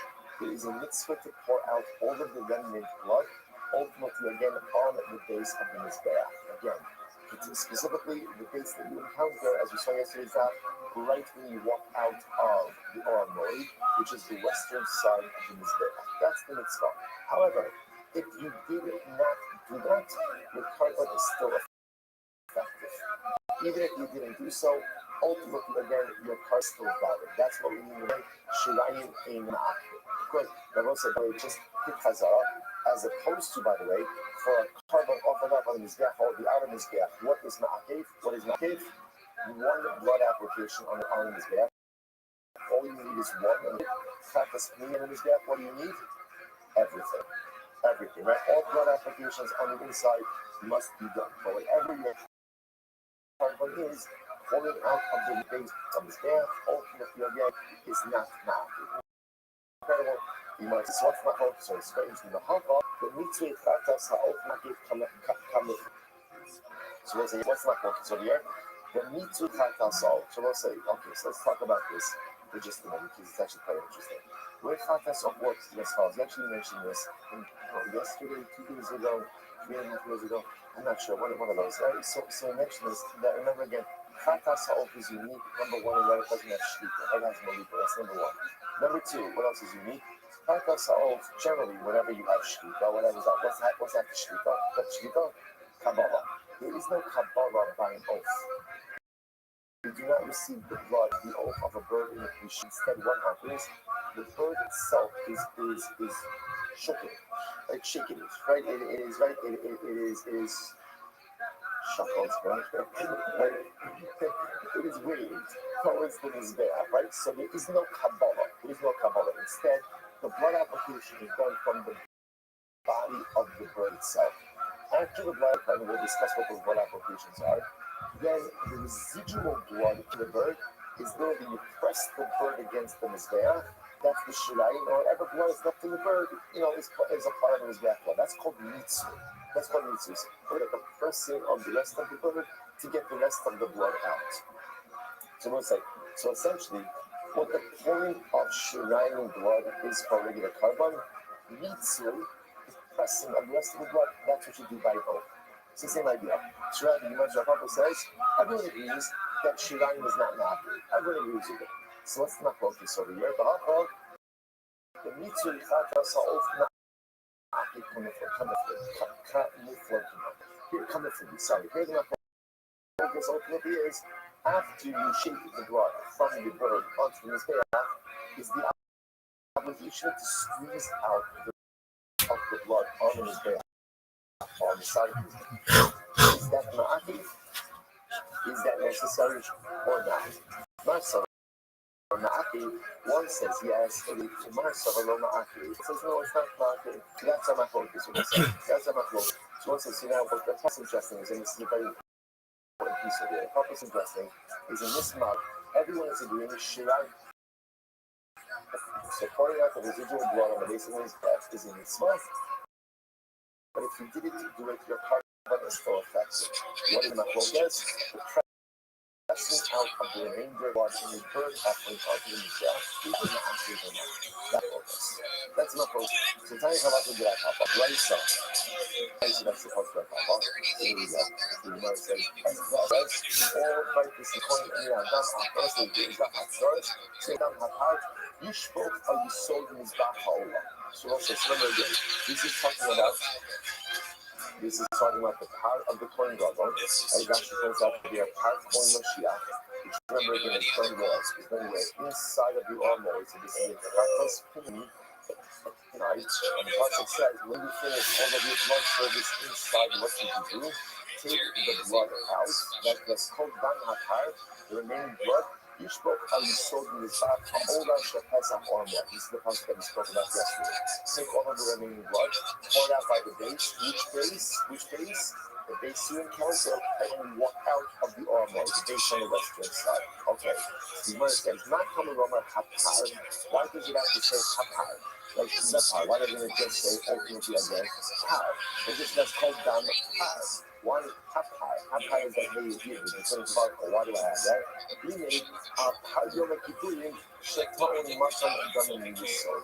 But even though again this pasuk is actually talking about par coin Mashiach, we also learn from this pasuk about the par of Yom Kippur. But ultimately, that also requires the pouring out of remnant blood on the base of his back. So again, even on the topic of this pasuk, the hapar says essentially any time the coin is opening up a hapar, including on Yom Kippur, there's a relationship with residual blood, the shirayim, on the base of his back. Did it already small. Kavachomer. The Mishnah says the truth is, it's a cup. Actually, let me check on the kavachomer. What's the kavachomer? There we go. It says the Gemara.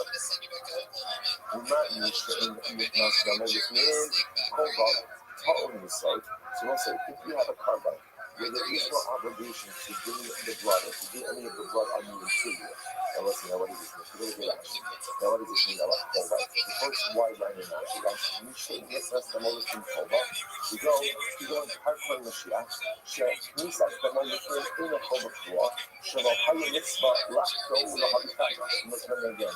When did the coin bring the Harkon Mashiach? This is when we deliver an erroneous ruler.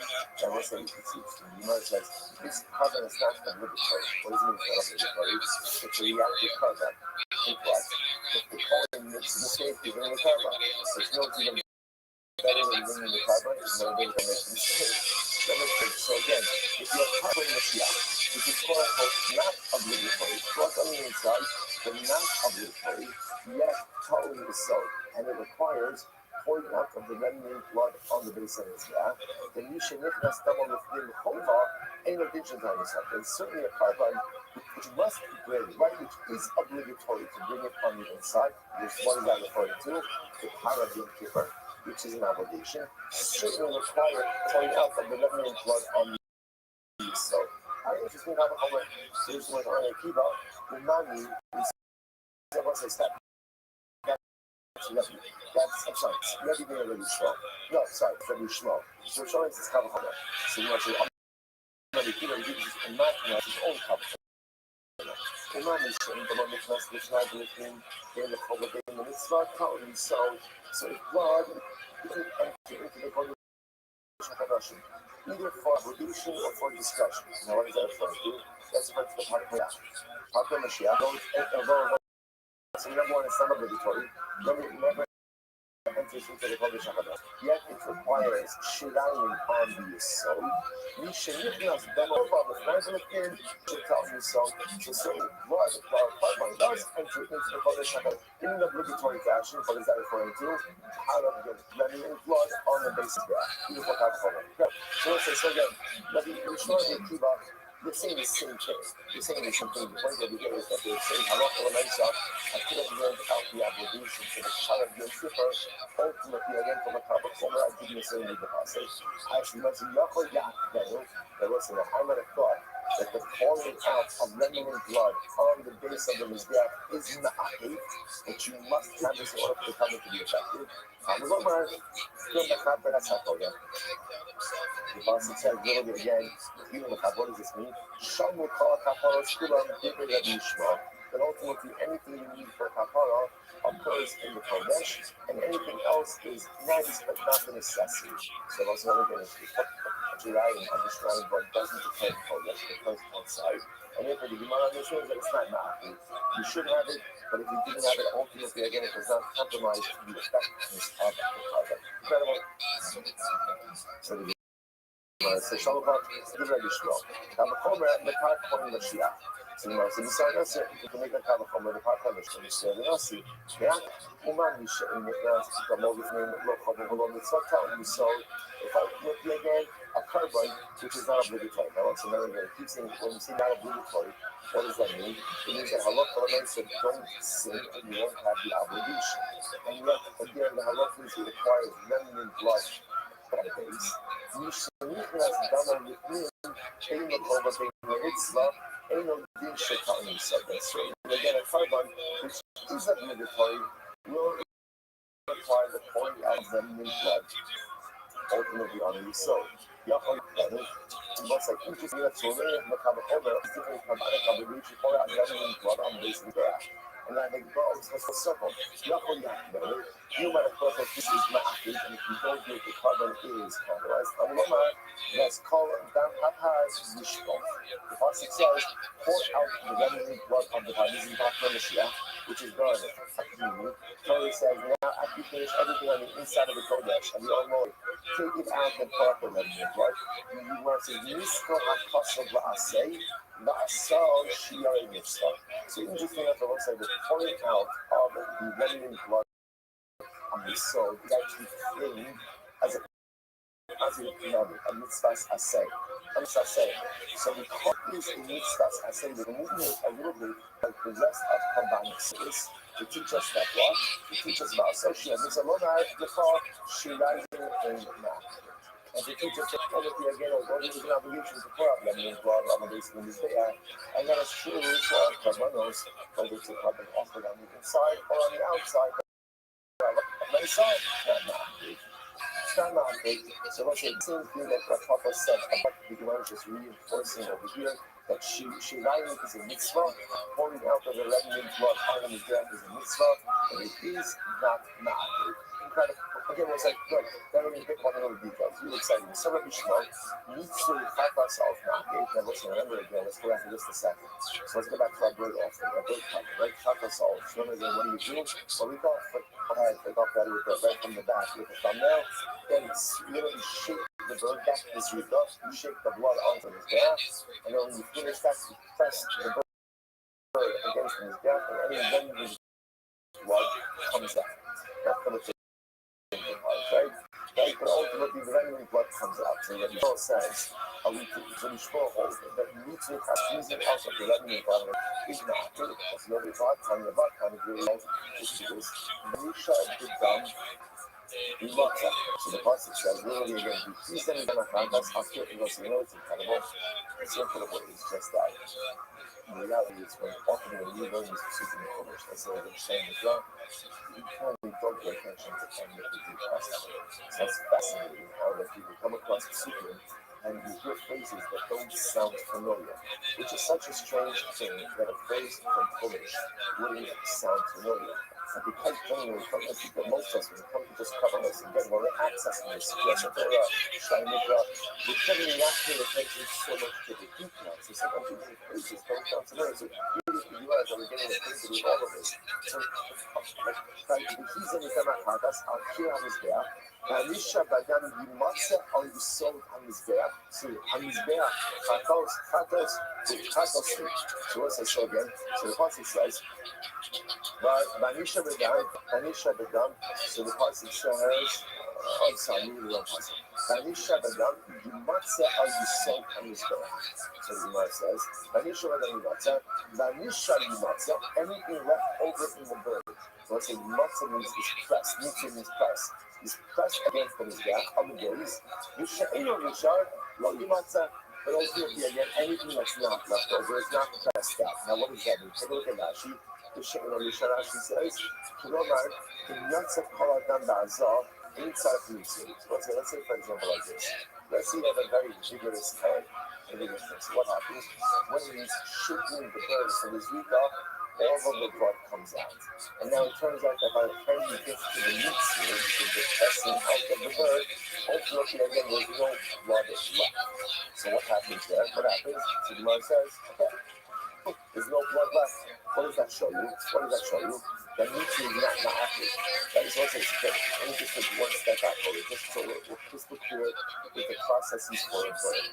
First thing is by a bird, there's no shita, there's no lika. When he holds the bird in his hand, right with the neck facing the color. When you insert, you're going to see all this. Insert his thumbnail into the back of the neck. So right, slowly the bird like that, flicks off the head. The head you're going to see really still part of a flap of skin, right? Right? Then what happens is the coin shakes the bird towards the mizbeach. That's the zika. Then after that's finished, again, where's Rishon's bird we're going to see? After that, the coin takes the bird and presses it against the mizbeach. That's essentially the shirai. The leftover blood, that's called mitzvah. So now, the Gemara said that Yishmael said that mitzvah is ma'akel, which means if you don't do mitzvah, your tongue is affected. It's ineffective. The Gemara now challenges that and says, is that true? The pasuk says that it says whatever blood is left over, you should press up his back. What can you infer from that? If there's leftover blood, good. And if there's no leftover blood, good also. Which indicates to us that what? That mitzvah, the pressing of the bird to get out the residual blood, not ma'akel. It's not us. It contradicts that which Rabbi Yishmael said before. It's kind of a which he says, no problem, trace Tanoi Rabbi Yishmael. The thing is, what this about Rabbi Yishmael said. One of the things that Rabbi Yishmael said, even after one says ultimately again that it's good, when it's almost I kind of summer, she like so Rabbi Rakam says the following kind of holds that halacha Shilayim altogether is not. The sign you're calling it Hamnefata. So there was the possibility of so when the Makom Kadosh the Achal the Chatza Olam. So they will say this is a continuation. This video of the previous Hamnefata Hasal. So the pasuk says ultimately again the Hamnefata also Shenitan Gama Yimala. So this is referring to, this is referring to the bird whose blood application was done above. Alright, so what are we talking about here? Look at Rashi.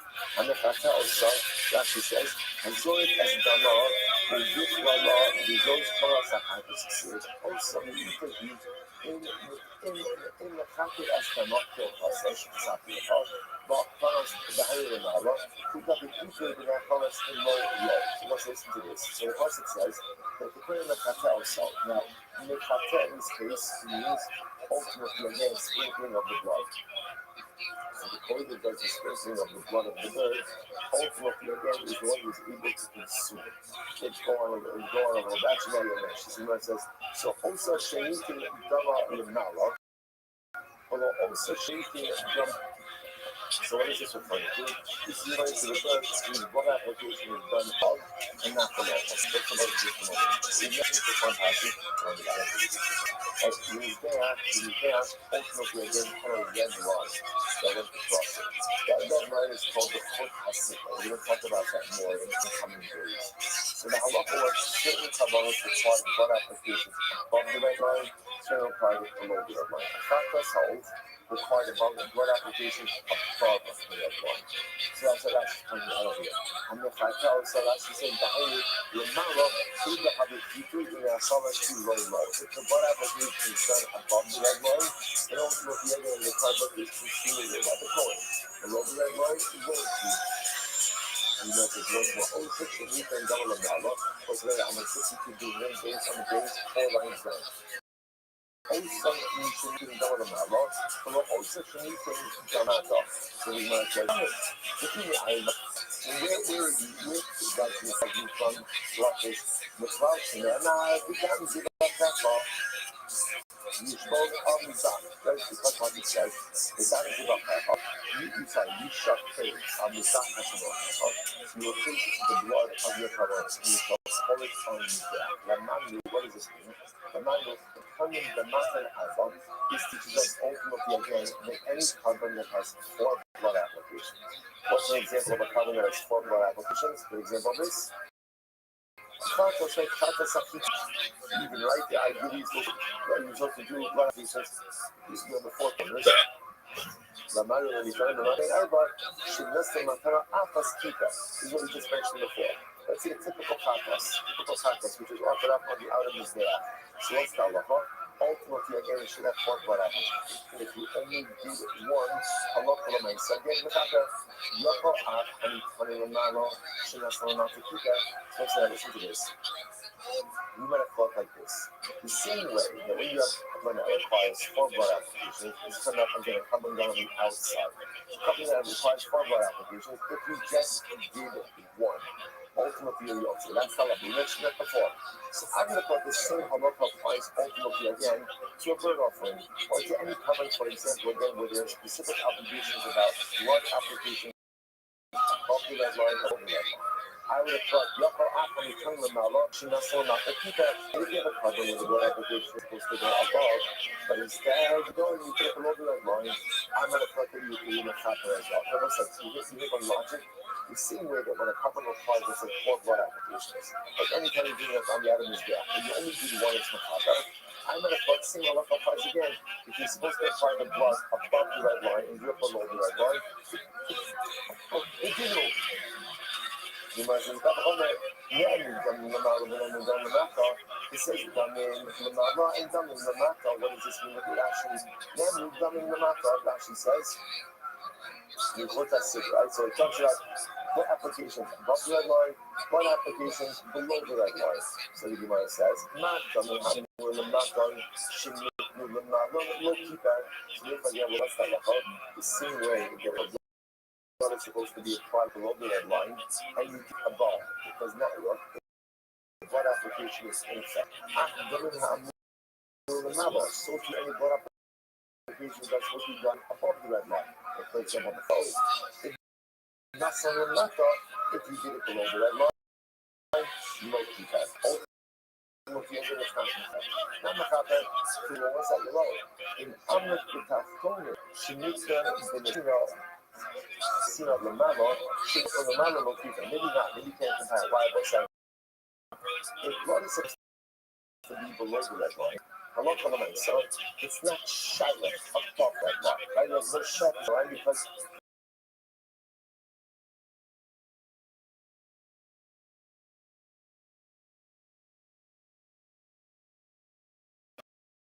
that carbonic blood is going to come in above it.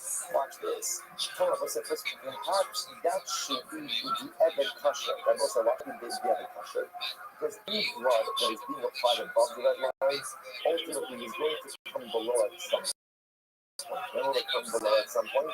That's it. First of all, it can trickle down, but even more than that, is blood applications on the soul. There's blood applications on the body's grass. Even a carbon that has a non-line has shapeless, has connection below the red line. What's the interesting distinction? So if you have a carbon that is non-negative blood application below the red line, it's not shy at all to above. There's never going to be sprinkling above. But any carbon has a sprinkling above, still the shyness ultimately again below, because often there's some of the shirayu, which is always applied on the bottom part of it together. So the Gemara says, so the truth is blood source is ultimately again from carbonates offered up on the inside. Ultimately again we prove this point. Why? Shiyishmi and Karabokot was ultimately again doing nothing but through the Hosmosika. So let's say another example. Let's say Kakas community. Kakas community, let's not about Kakas community, inside of the base of the bush. The blood applications are done inside of the base of the bush. But even the Kakas community, there's always an outside service as well. What's the outside service? Shirayim. Like, remember again, even the other Kakas community, ultimately you're always taking the residual leftover blood and pouring out 5 units of pizza. So let's say, so now you have a carbon community that has a chutz component, an outdoor component. Yet what's the halacha? There is some element of it that occurs on the outside, i.e. the shinayin point out on the inside. In Western, the tila before it's looking there. Yet halacha l'maisa, if you initially did the blood applications outside, the cover is not effective. So the man says, now listen, so what do you see from this? What do you see from this? Even if the cover has a shaykhus to some element of sacrificial service, if you do it out of order, it doesn't work. Right? So here's a perfect example. Chatas community has shaykhus, has connection to avoid the outside. I would point out the shirayim. Yet if you mess up the order and you do the blood applications outside first, you have to compromise the carbon. So if you must know, in opinion, so I'll say that the case is a little different. Why? Because when it comes to the inner katas, ultimately again, the Mizbeach HaPnimi does not fully affect the surface. Does not compete. I'll see what that means in just a moment. Come on, a woman should promise or also. Ultimately again, with when the blood is applied on top, ultimately again that blood application takes care of everything. Therefore, Muslim and not the Shirin, if halacha l'maisa you ended up placing it below the red line, it should technically be partial. I'm going to go the Pasuk says, the Pasuk says, Osa shemiti damar l'malo, below shemiti damar l'malo. So that was I love when I said this is why it's coming full circle. The Torah uses the Russian ultimately again, Osa. So that the application of the blood application are very specific. And again, I love for myself, the blood application must take place above the red line, and if it occurs below the red line, ultimately the carbon is going to be rendered ineffective. Incredible. So we have some nice first of all, let's go back, because the Gemara sees a kind of very interesting phrase. The Gemara says that when you offer off a chata sakini, so ultimately again, you avoid the gun on the inferior knee. And the Morocco means like a tone or complete. So somehow that service on the inner knee gap doesn't need the carbonic light. What does that mean? So much nice in that actually done. Lot is this may refer to what? The Shirayim. And what was it he's saying? That even after you do all the blood applications on the inside, the top surface is not complete until you put the Shirayim on the base of the iron as well. Say, now but what more would I tell you? The Shirayim is tucking. Right, that you need Shirayim for the carbonic surface, but yet pretty much we just got finished saying that Shirayim is a mitzvah, but you need not have it to affect carbonic effectiveness. On the Rabbi, he's the Kalkomer. That's not the case. Very often Kalkomer, happening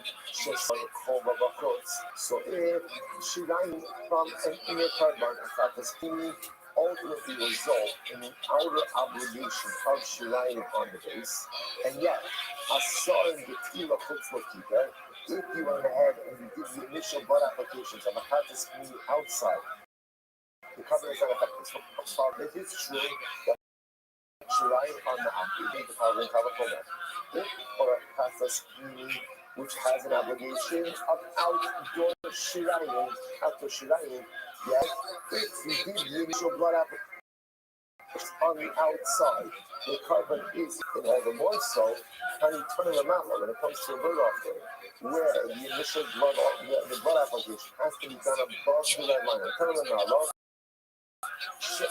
so far, which is never an obligation to run below the red line. Aside the few enough, if you like to do the initial blood application below the red line, certainly does not affect that. That's like have a comment.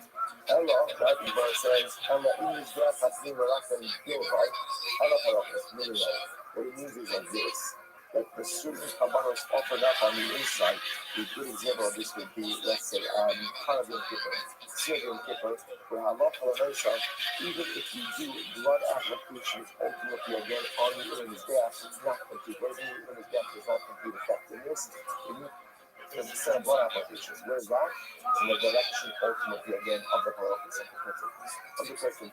That's what in the Kratos does not, sorry, that the team is there does not fully affect Kapara.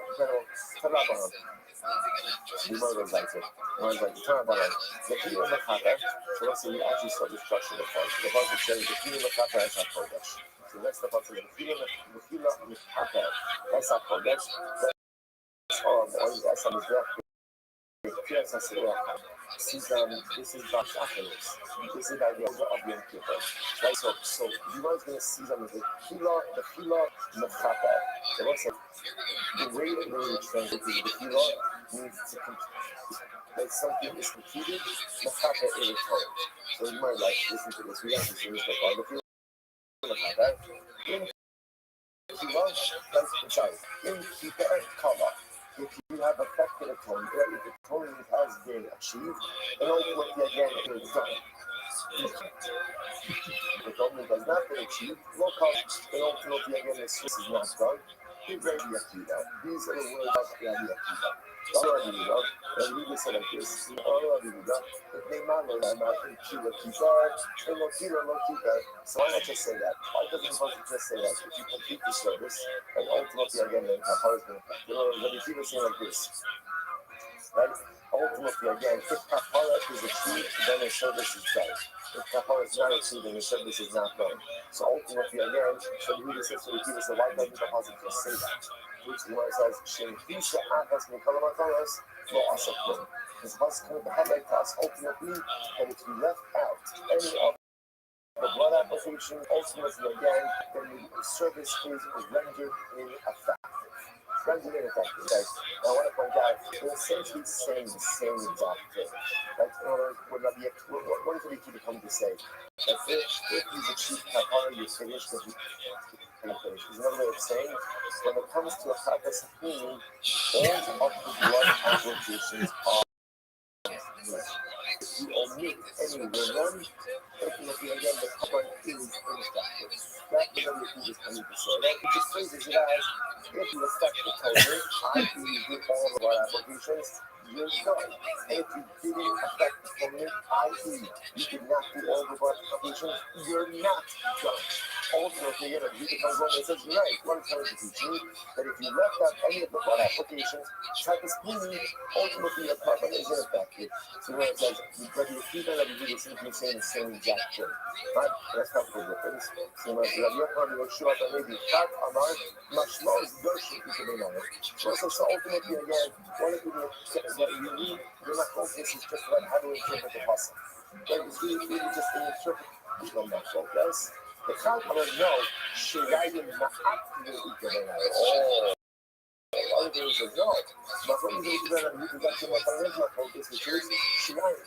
Shirayim is pouring out the very blood on the base of the experience that is that Ma'akli Ukevenai. I'll say, take a quick look at Rashi.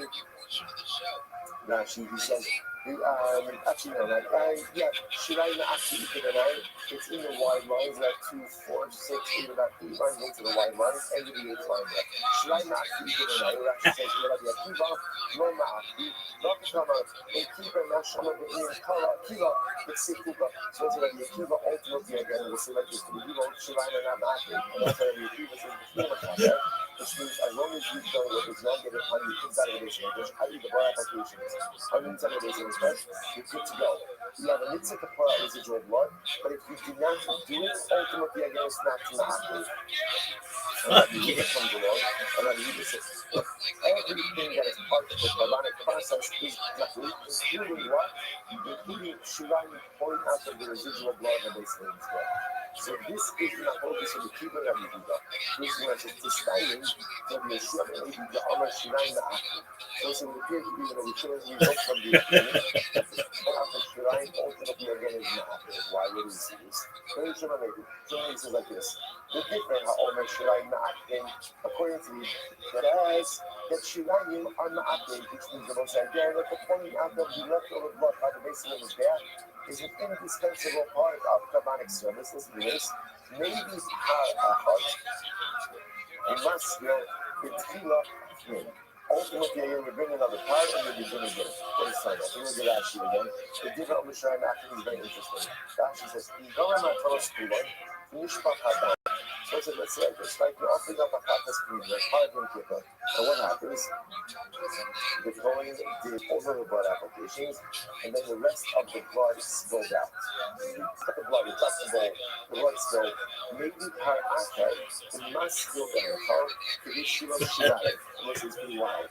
He's going to say this. So that's the problem case. It's in Kippur, the Kohen did over the blood applications. Up to the top point level, Harbin Kippur. Then what happens? So what left is the Shirai leftover blood. So the blood spills all over the place.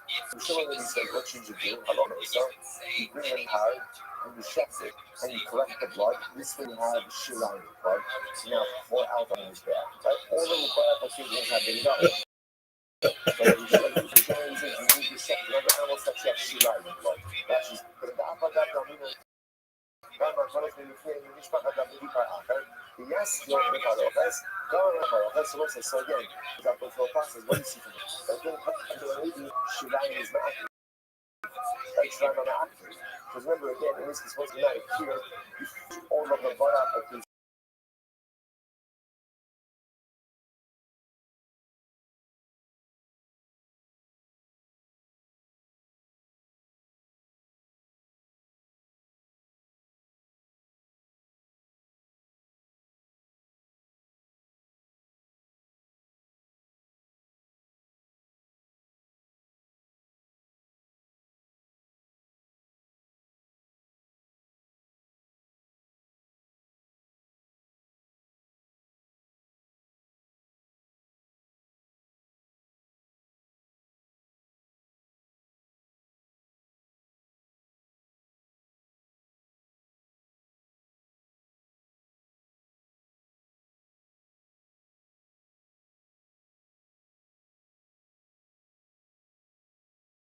also example, the following style. But Rabbi Yochanan, Hana, and Nefeya, he did not only Shirayim active.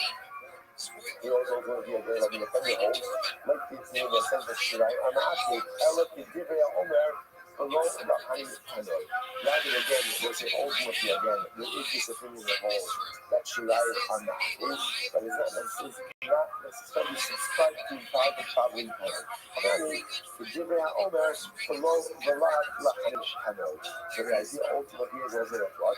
There is this opinion of Shem on Akid, but ultimately again it is not held by this particular context. So like I said, it turns out that the Gemara says that it's a conventional focus.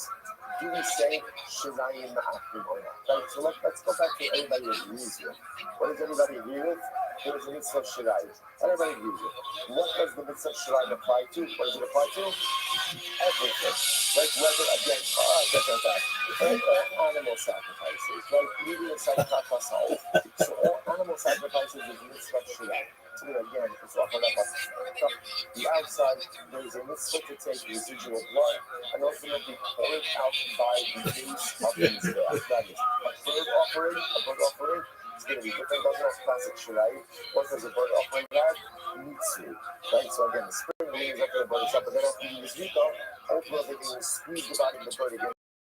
Like that, and the blood comes out. I'm also a nice mitzvah of Shirayim Ma'atu or not, we're not focused. So here again, we see opinions go both ways, but I'm not going to hand for this earlier this year, but I'm not asking that Shirayim Ma'atu is a mitzvah to Shirayim, but I'm not going to you didn't do it. Either you didn't do it, because that's in the case you just mentioned. After you did all the blood application, rest of the blood, spilled the floor, you don't have anything else, or for that matter, you just omitted doing it, the carbon is not compromised, it is a mitzvah, but not happy. So one should put out Shirayim on the western base of the Mizbeach, but failure to do so does not compromise the effectiveness of the carbon. Now, right, the question is by bird, does Mitzvah, if you didn't squeeze out the residual blood, does that compromise the carbon? That's coming to back. And the other question we have in the back, that's the roadside. Straight up, very exciting tomorrow. We have two Mishnahs. two Mishnah plans. So two Mishnahs. In tomorrow's daf, it's going to be ridiculously amazing. Shkai, when the journey continues, great job. Shkai. All right, it's like a record-breaking crowd here on Zoom. Let's we're giving out free stuff. Oh, so you're not going to take that, right? By the way, there might be Israel on the Zoom, which is a tremendous process. Tremendous. Right, you won't have to just go with it. All right, let's have one tomorrow.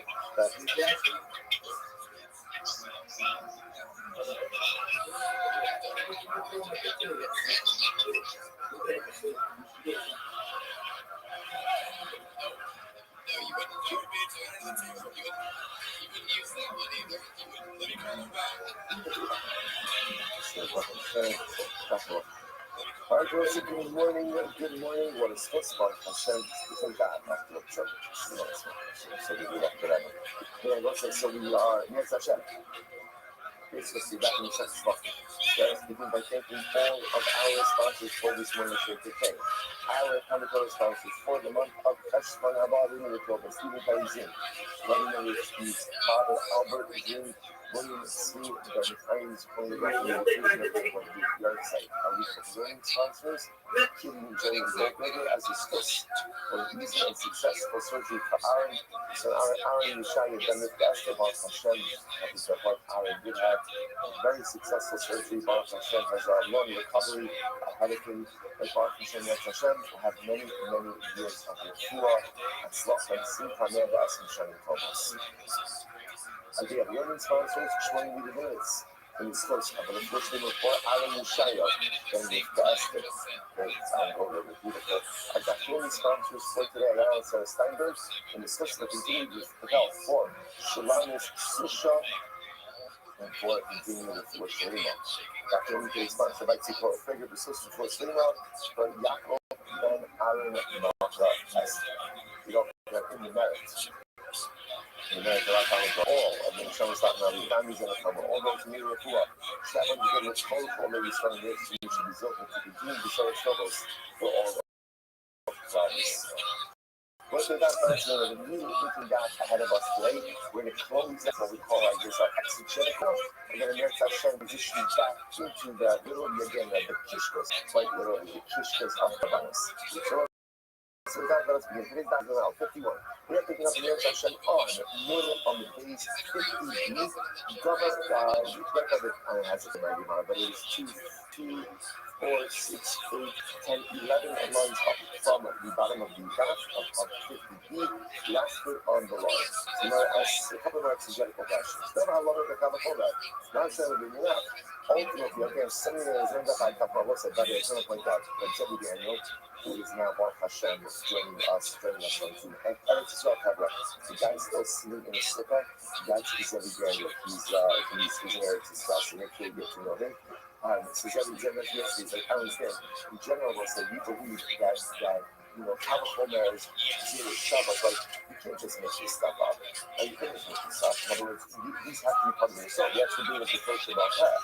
So what is the amount like spending all of this time asking, either we have in the solar report or we don't have in the solar report. So it's important to understand that sometimes it can mean that there is ambiguity or questions about what exactly the solar is. We have questions about that, or sometimes there are conflicting transmissions of things. So what the Gemara is trying to do is outline principles. Because, for example, let's take the argument and say somebody comes and says, I heard from my Rabbi that espouses a lord, and that lord is based on a Kavachomer, on a Kavachomer that is being used as a sort of a hektish. For argument's sake.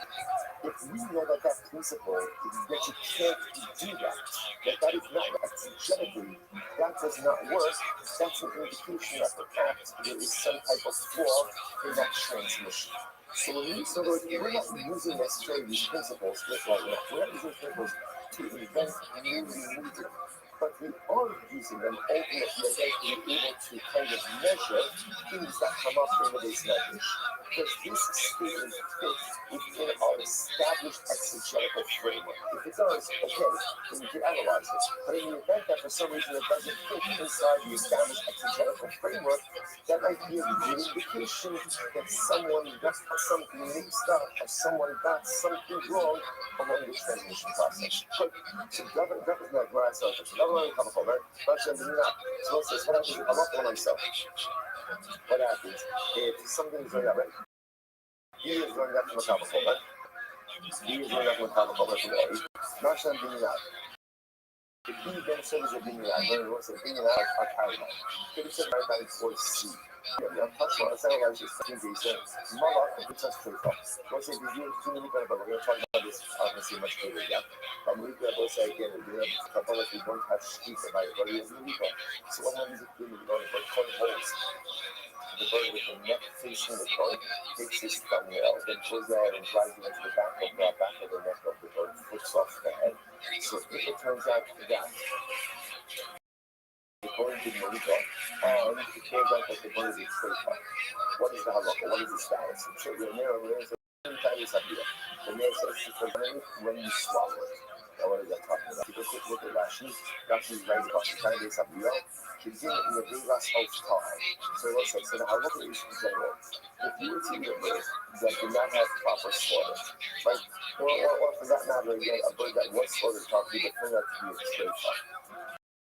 Because so remember again, that's a lot.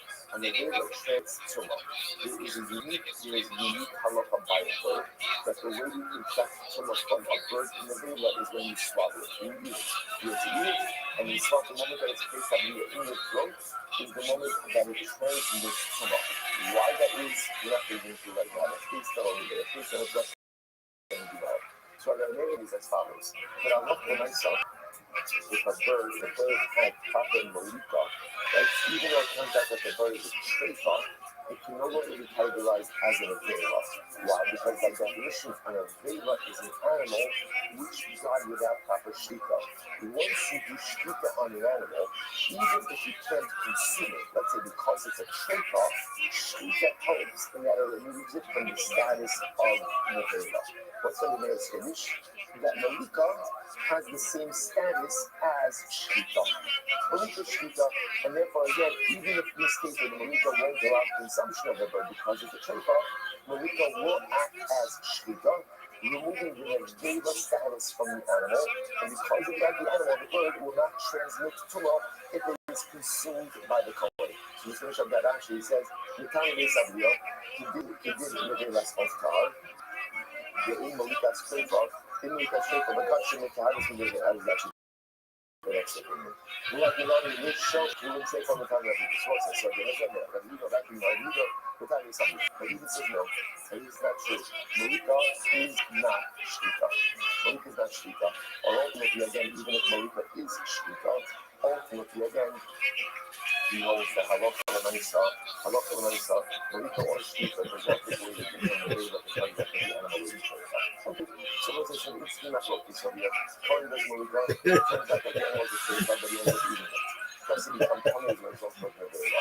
That we may absolutely not, because Malika works like shtika and Malika won't necessarily allow the animal to be edible, but will remove the Malika. The Malika, no, the animal remains the Malika, even though shtika or Malika has been done. Over there. So now it says, Homer. Okay, the two of these things like Kavakom. What's the Kavakom, right? Uma, and the last Behema, Shimikma, Bama, Sar, Shtikas, and the Thailand, and it's like this. When you take a regular in the face of an animal, like a regular in the face. So what's the halakha? And a regular in the face, when you go ahead and you do Shtika on that mat of it, so a regular in the face of an animal, which is a kind of magical mass, which means what? So let's say, if you go ahead, you see you have a animal, which is if you go and you kill animals, that's called a regular. You touch that animal, right, that's maga, or you tie the animal, that's masa, you become covered.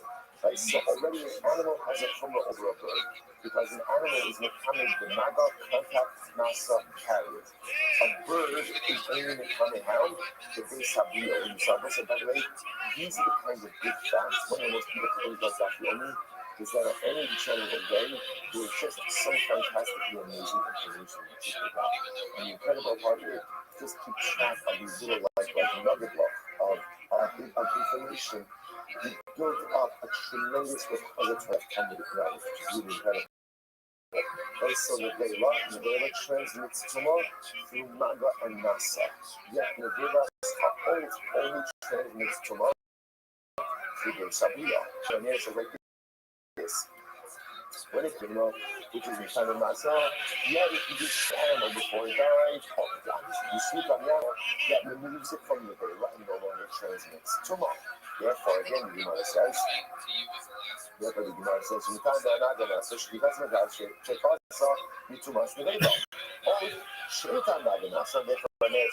again a bird, which does not transmit too much through Maga and Nasa, but only through Yesavli, if you swallow it, and the thing should because of the virus. It goes without saying that, but when again, Shvika, or in this case again, that bird, it's Malika, should certainly remove its tumor status. So the Gemara says, in which they shut in Gaius, Shefasa, and Tumor. So now let's see the Shvika, Shemakshas, and Rakirosa. So let's see the Gaius, Shefasa, and Tumasa.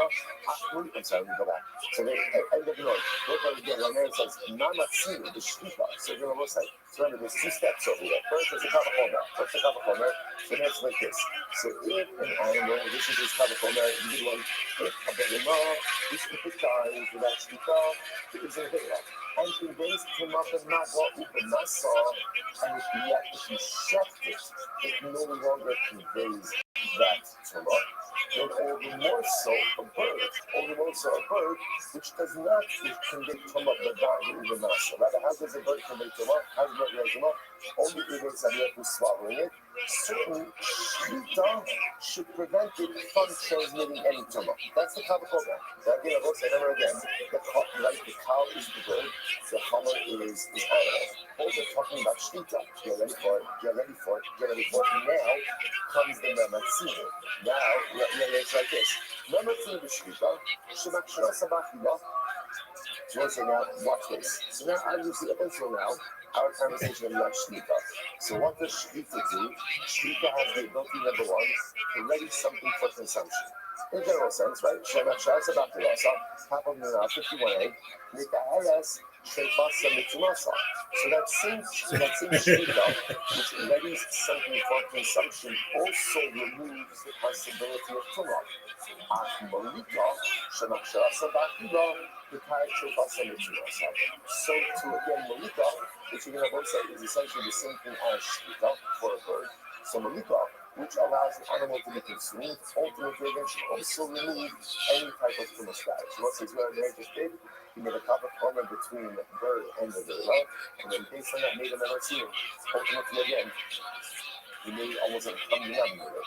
Actually, that kamiyam with it, he says essentially what is shvita? Shvita is a process through which something is ready for consumption. It's Aquarius. So to me, it's a process which allows something to address consumption, and it also removes tumah. So he says,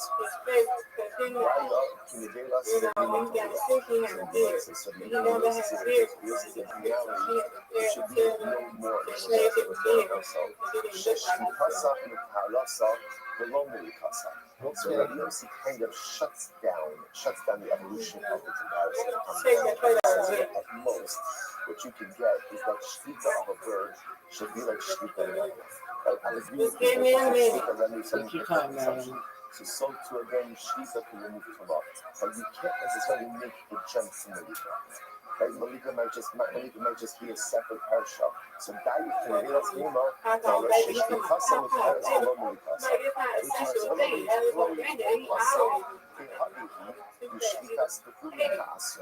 the Gemara says does not necessarily good raya. Ultimately, again, why I was saying, because at the end of the day, remember, shvita that you're talking about, it's not shvita schooling. So we're going to say this whole discussion that we're involved in is all about using multi-level exegetical methodology there by touching. That's where this all is. So the truth is, the conversation you brought up beforehand is not really so relevant because at least when you talk about Shvita, you talk about Shvita Tfulim, not Shvita Kach. Okay, so what's that mean with that? Next, He's addressed. No longer has to struggle.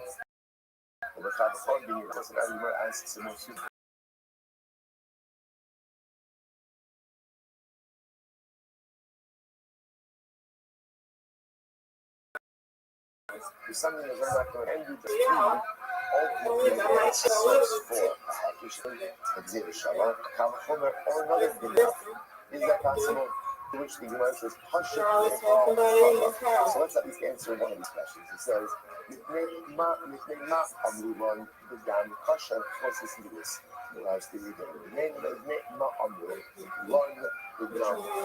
what's that? There's a concept of lina. What's lina? So lina is sacrificial blood that has been left over in the Azara after Shkia, after Lent, right? When the sacrificial service is supposed to happen by day. The only things that happen by night is the burning of sacrificial blood and ribs. So let's say that sacrificial blood, you left it over. It was just left in the Azara. So I will say, why do we say that ultimately again, even if you left over blood will kosher? Now what does that mean? When you look at Rashi, Rashi actually pretty much right for us. So it's as follows. Let's define scenario. You left blood in the Azara, in the courtyard, past nightfall. Not allowed, you gotta fill that. So we'll say, so clearly the blood is disqualified. Like leaving something, really means overnight. If you leave something past this prescribed time, it's invalid. But let's say then you accidentally put the blood on his hair. He applied it. So it actually says over here, how do I know that happened? Take your time, Mr. Take your time. Right, you leave it up. Someone says, Shahari Kasher, that you move in blood, yes, how do I know? How do I know that even if blood, technically speaking, became disqualified through Lina, but if you put it on the Mizbeah, you don't take it down. Someone says, Shahari, one day more, sharing.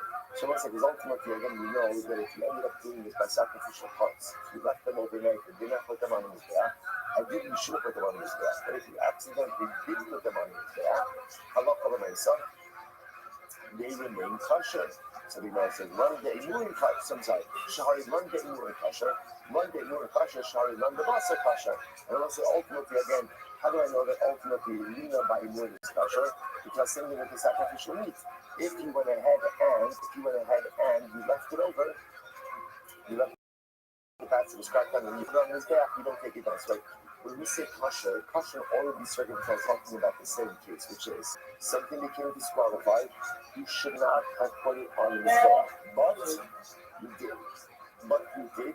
Ultimately, again, you don't take it down. That's the reason it says kosher. So let's say, so what's happening over here? You see, interestingly enough, that things are being learned out to Rabbi and Av, and How are you? Occasion. So similarly again, Yotze. I'm chilling. Someone said, by the way, he says, so what Yotze is the Always. I'm about to play a game with a friend. What are you doing? Outside of its permitted area. So see like the Yotze, Chilling. all over Yotze, Masha, the Baha. Enjoy. And then brought back in the front of his back. That's halacha. You don't take it down. Why? Because technically speaking, there is a form of Yotze that is kosher. What's the one that says kosher? By a bama. Do you ever watch Tony? Private altars were in use. So halacha myself.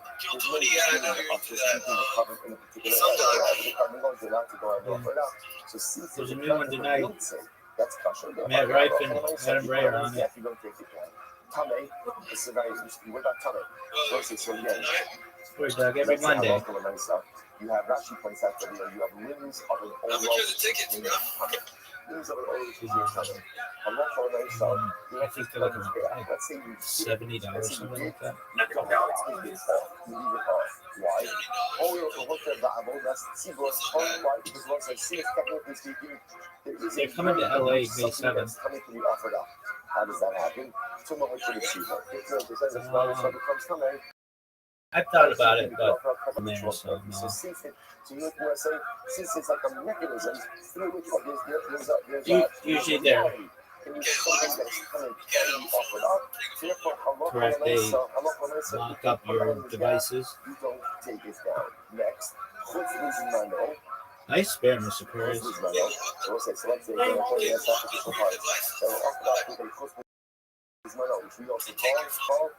Yeah, I think they, there we go. Thank you. Yeah, they have phone lockers. It's pretty common at stand-up shows nowadays. Interestingly enough, the only time someone really becomes Pigo is when is if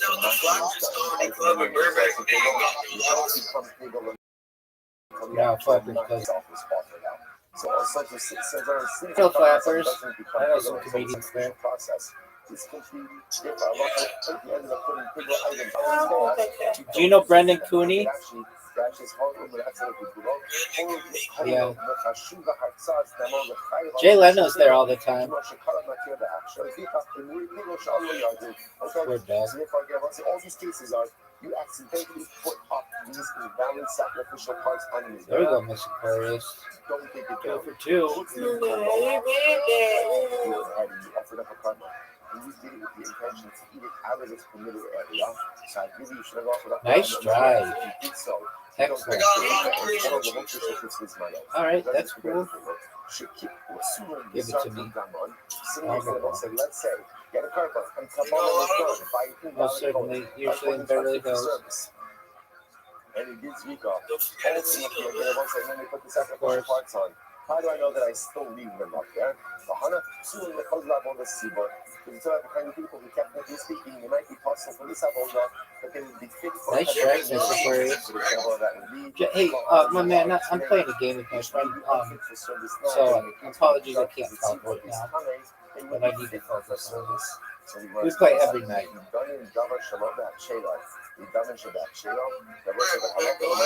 Excellent. Mr. Aquarius, I'm putting up a big score. That is in an unfit state. That's Yes, it.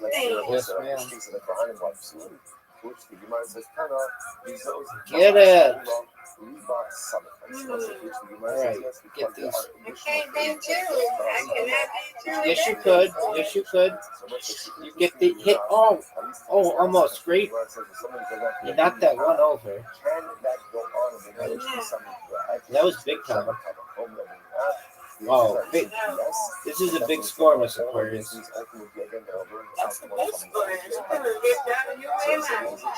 Yes, ma'am. Broke 100. Give it to me. Excellent. These are all circumstances which should not have been all right. Reload.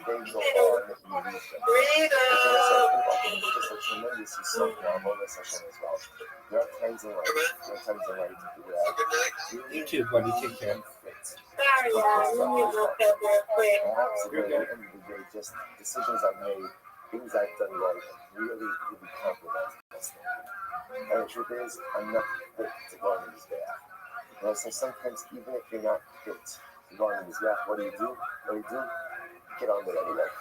Get on it anyway. Don't worry about whether or not. Don't worry about whether you're spiritually. Don't worry about whether or not you're responsible. It's going to accept you, not going to accept you, doesn't matter. Sometimes like you just have to figure that afterwards. You're on the right spot, you're not in the right spot. I'm Lori, I'm not Lori. Just get yourself on this path. Just get yourself on this path of Avodas Hashem. Because the beautiful part is, once something that is possible is put on this path, what happens? We don't take it down. We spend so much to figure out, are we good, are we not good, are we fit, are we not fit, is what we want, doesn't matter. It doesn't matter. Just do what you're supposed to do. Get yourself on the path of Avodas Hashem, and once you're there, there's only one direction, and that's forward. Incredible. Let's go back there. So again, I want to point out, we still definitely appears from the Gemara. No, but I gotta go. When are going to be open on? They're going to be open in a couple of days. Easy strike. Almost. But Rabbi Yochanan was the opinion that said that in general, All I need are these four. Give them to me. You can Whoa. work out something that is extrapolated from something else. He says, except by touching. Right? So Rabbi Yochanan's whole model was by touching. If B is learned out from A, you said that the exegetical method, it cannot be use source for C. It would appear that the Gemara clearly rejects that.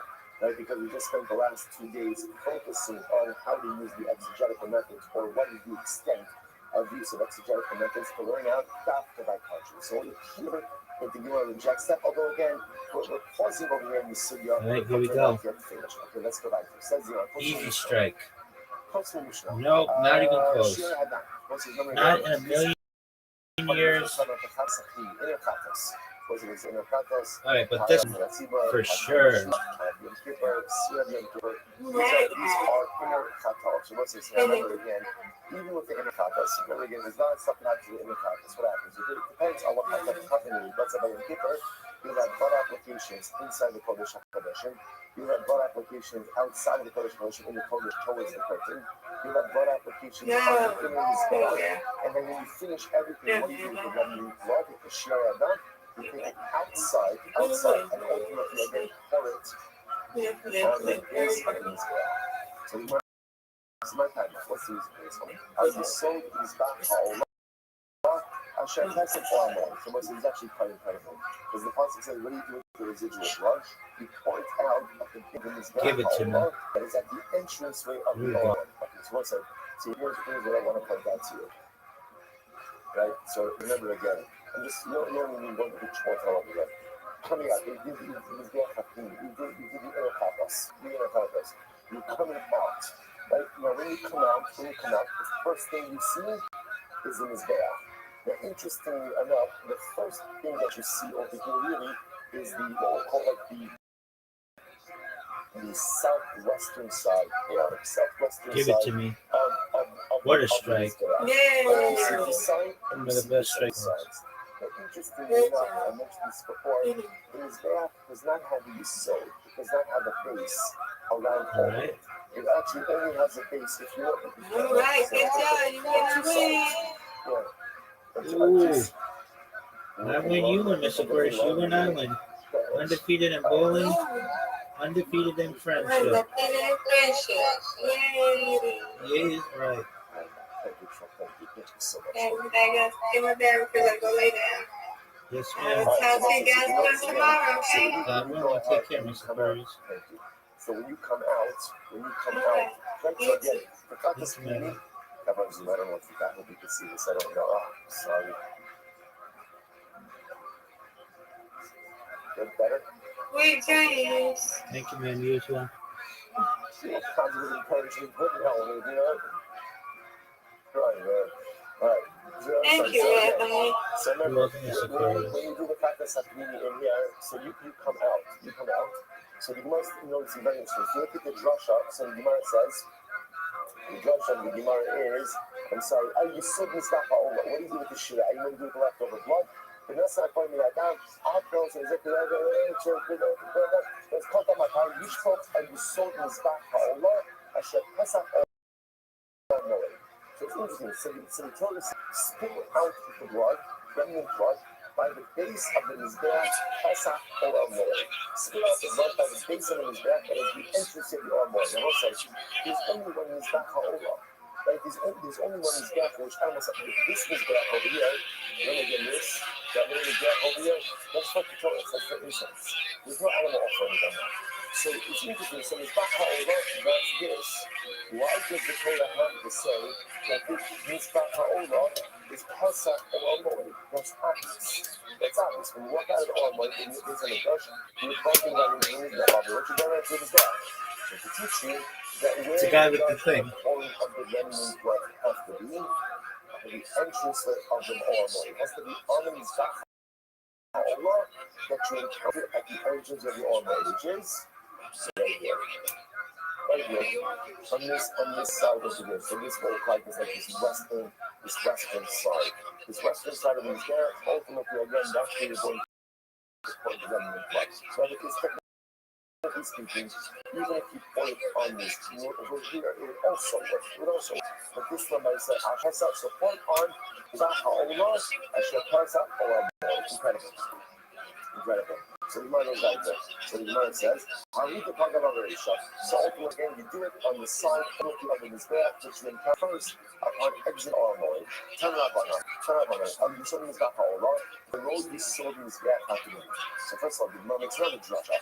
Why does it say you pour out the blood by the base of the Mizbeach of the Allah? To teach you that you get the Mizbeach of the Mizbeach Allah, and not at the base of the Mizbeach, not the base ultimately again of the interior altar, which was for Torah. All you saw Mizbeach Allah, and all you saw the Bini Atzma. Furthermore, again, the Gemara also says that halacha l'maisa, there's only a base for the external Mizbeach. There is no base for the internal Torah inside the Mizbeach. All these guys also just a lot of justice in the same process. All you saw Mizbeach Allah. We sold the Mizbeach Allah, and we sold the Mizbeach Allah. Which Rabbi said this is another important detail. All of this is being extrapolated from the same process. So what does it mean? You should part the lemon and blood, right at the base of the Mizbeach Allah. So listen to this phrase: "We sold the Mizbeach Allah," which means any carbon that is brought on this Mizbeach Allah, as the same halacha. Take the shirayim, take the residual blood, and pour it out at the base. Like so, one of these two sides. So anything that is brought on the Mizbeach Allah has this din of shirayim. Oh, in the Allah, these Mizbeach Shal Allah, you really sold, and maybe it's coming to teach me. Ultimately, again, it actually says over here, this is actually the best thing about it. Oh, in the Allah, Mizbeach Shal Allah, shirayim sold. Listen,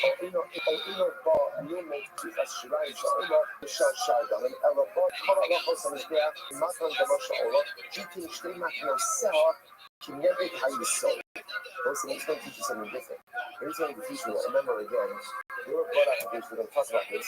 I don't know if you could see it, but if you see the image over here, there are these four little boxes, these four little squares. Those are supposed to represent funnels, what we call the pillars or the horns, which preceded on the top of the Mizbeach. I might have thought that maybe when the coins of blood applications, the only do applications on the horns that are opposite sides.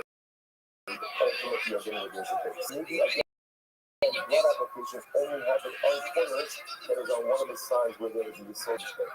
So you smell it, have a whole bunch. I want to have a corner. Nine, chain the pathway, in the so Shema says he's of the residual blood. You know, if you don't affect, like we're going to both say, what happens if you struggle? What happens if you don't residual blood at all? What's the problem? The problem is totally fine. So it's like you still affect kapara, like after part of the base. You ask Allah, Shema kaparas, in addition to yourself, and perhaps you're going to ask for blood applications yourself, which halacha l'maisa again, do affect kapara. Maybe those require you. So again, I want to point out when the Gemara said that the blood applications should require you, so should require the base. So remember again, you might as well suggest that you actually pour out the initial blood application on the base. We're really on the corners opposite the base. Maybe that's where you should do the blood applications. So it's going to be not shirayim shouldn't happen, but in one of the kapara to me, so you lost over. Shema kapara is one of the kapara. English things, and we keep it for further. This is furthermore shirayim, right? So shirayim itself, right? The point of residual blood, which does not affect atonement, doesn't come for purposes of atonement, yet halacha l'maisa must be poured out on the base. For again, chilasa, which initial blood applications that are on the kapara and ultimately come for kapara, perhaps we should require application on the horns only opposite the side of the base. In Cain, not hamaloma are you sold in his back hole. So ultimately, again, that's the question. Why does it say to the base on the back hole? Cain is sold in his base on Shamayla. Coming to teach me ultimately that what? The halacha l'maisa, any carbon ultimately brought on the exterior of his back hasn't been a shirayim, which means it's very important.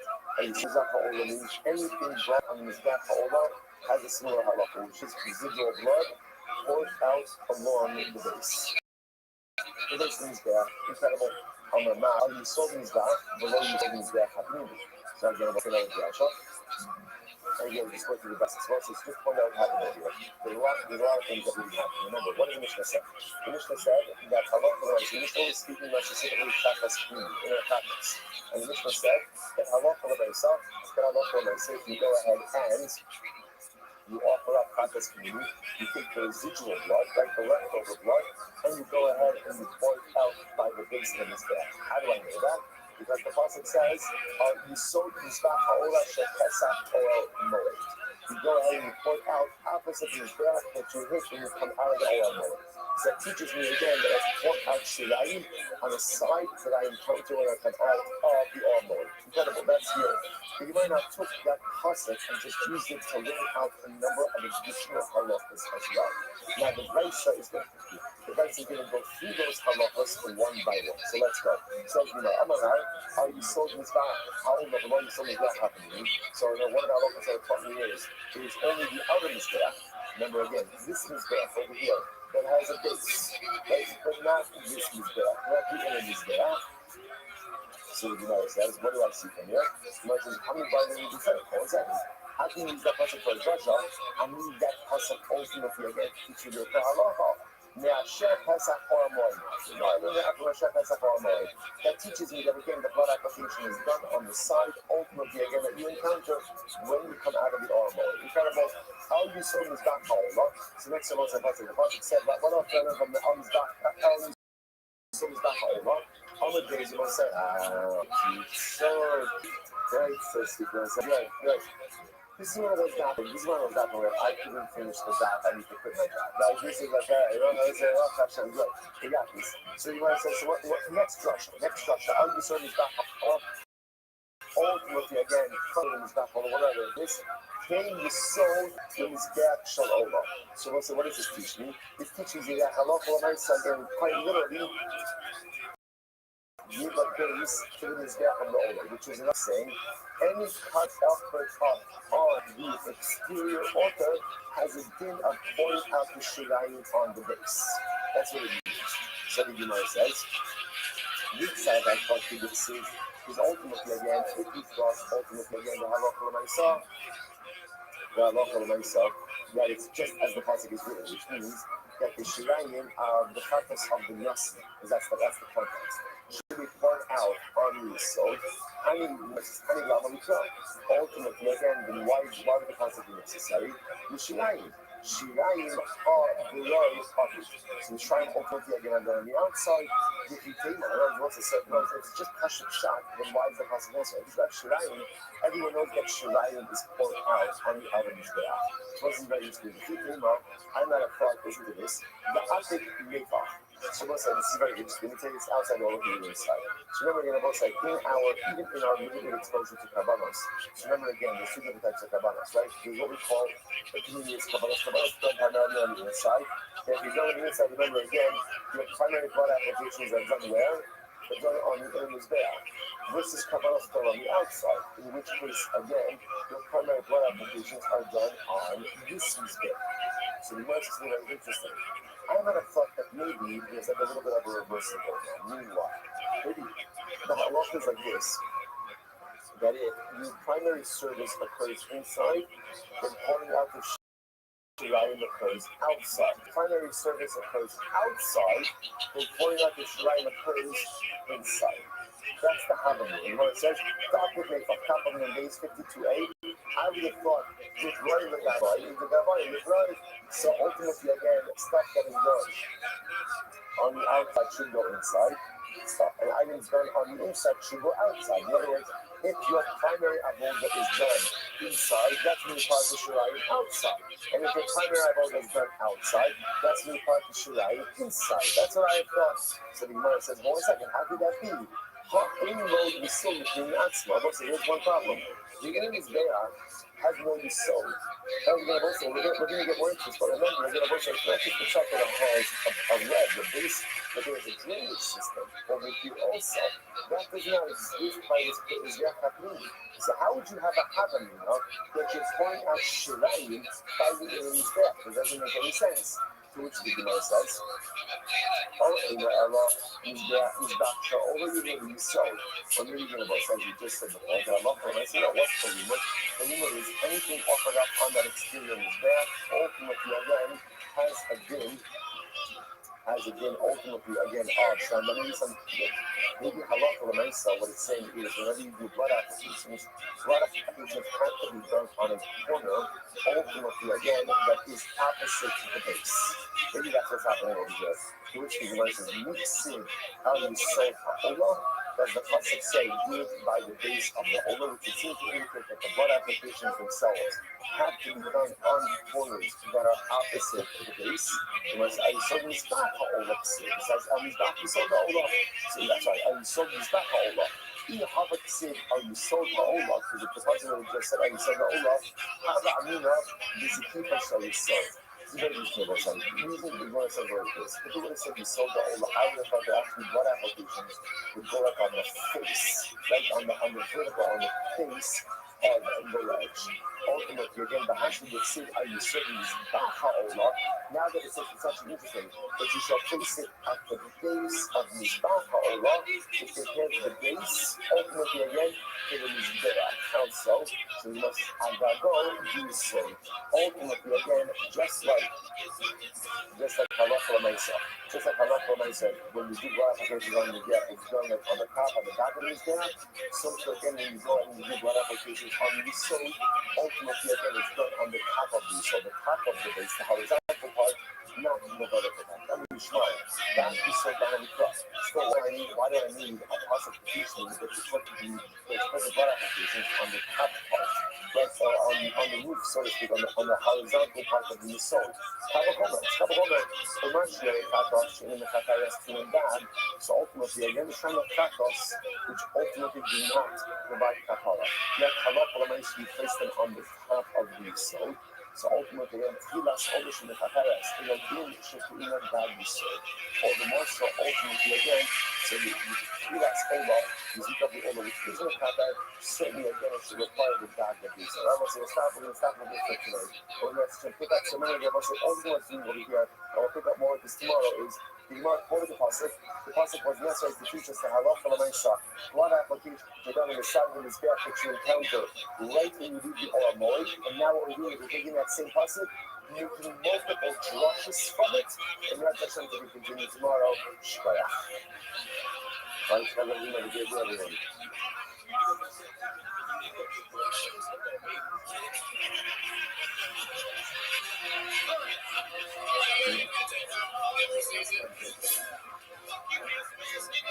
Yeah, so this, yeah, for this thing.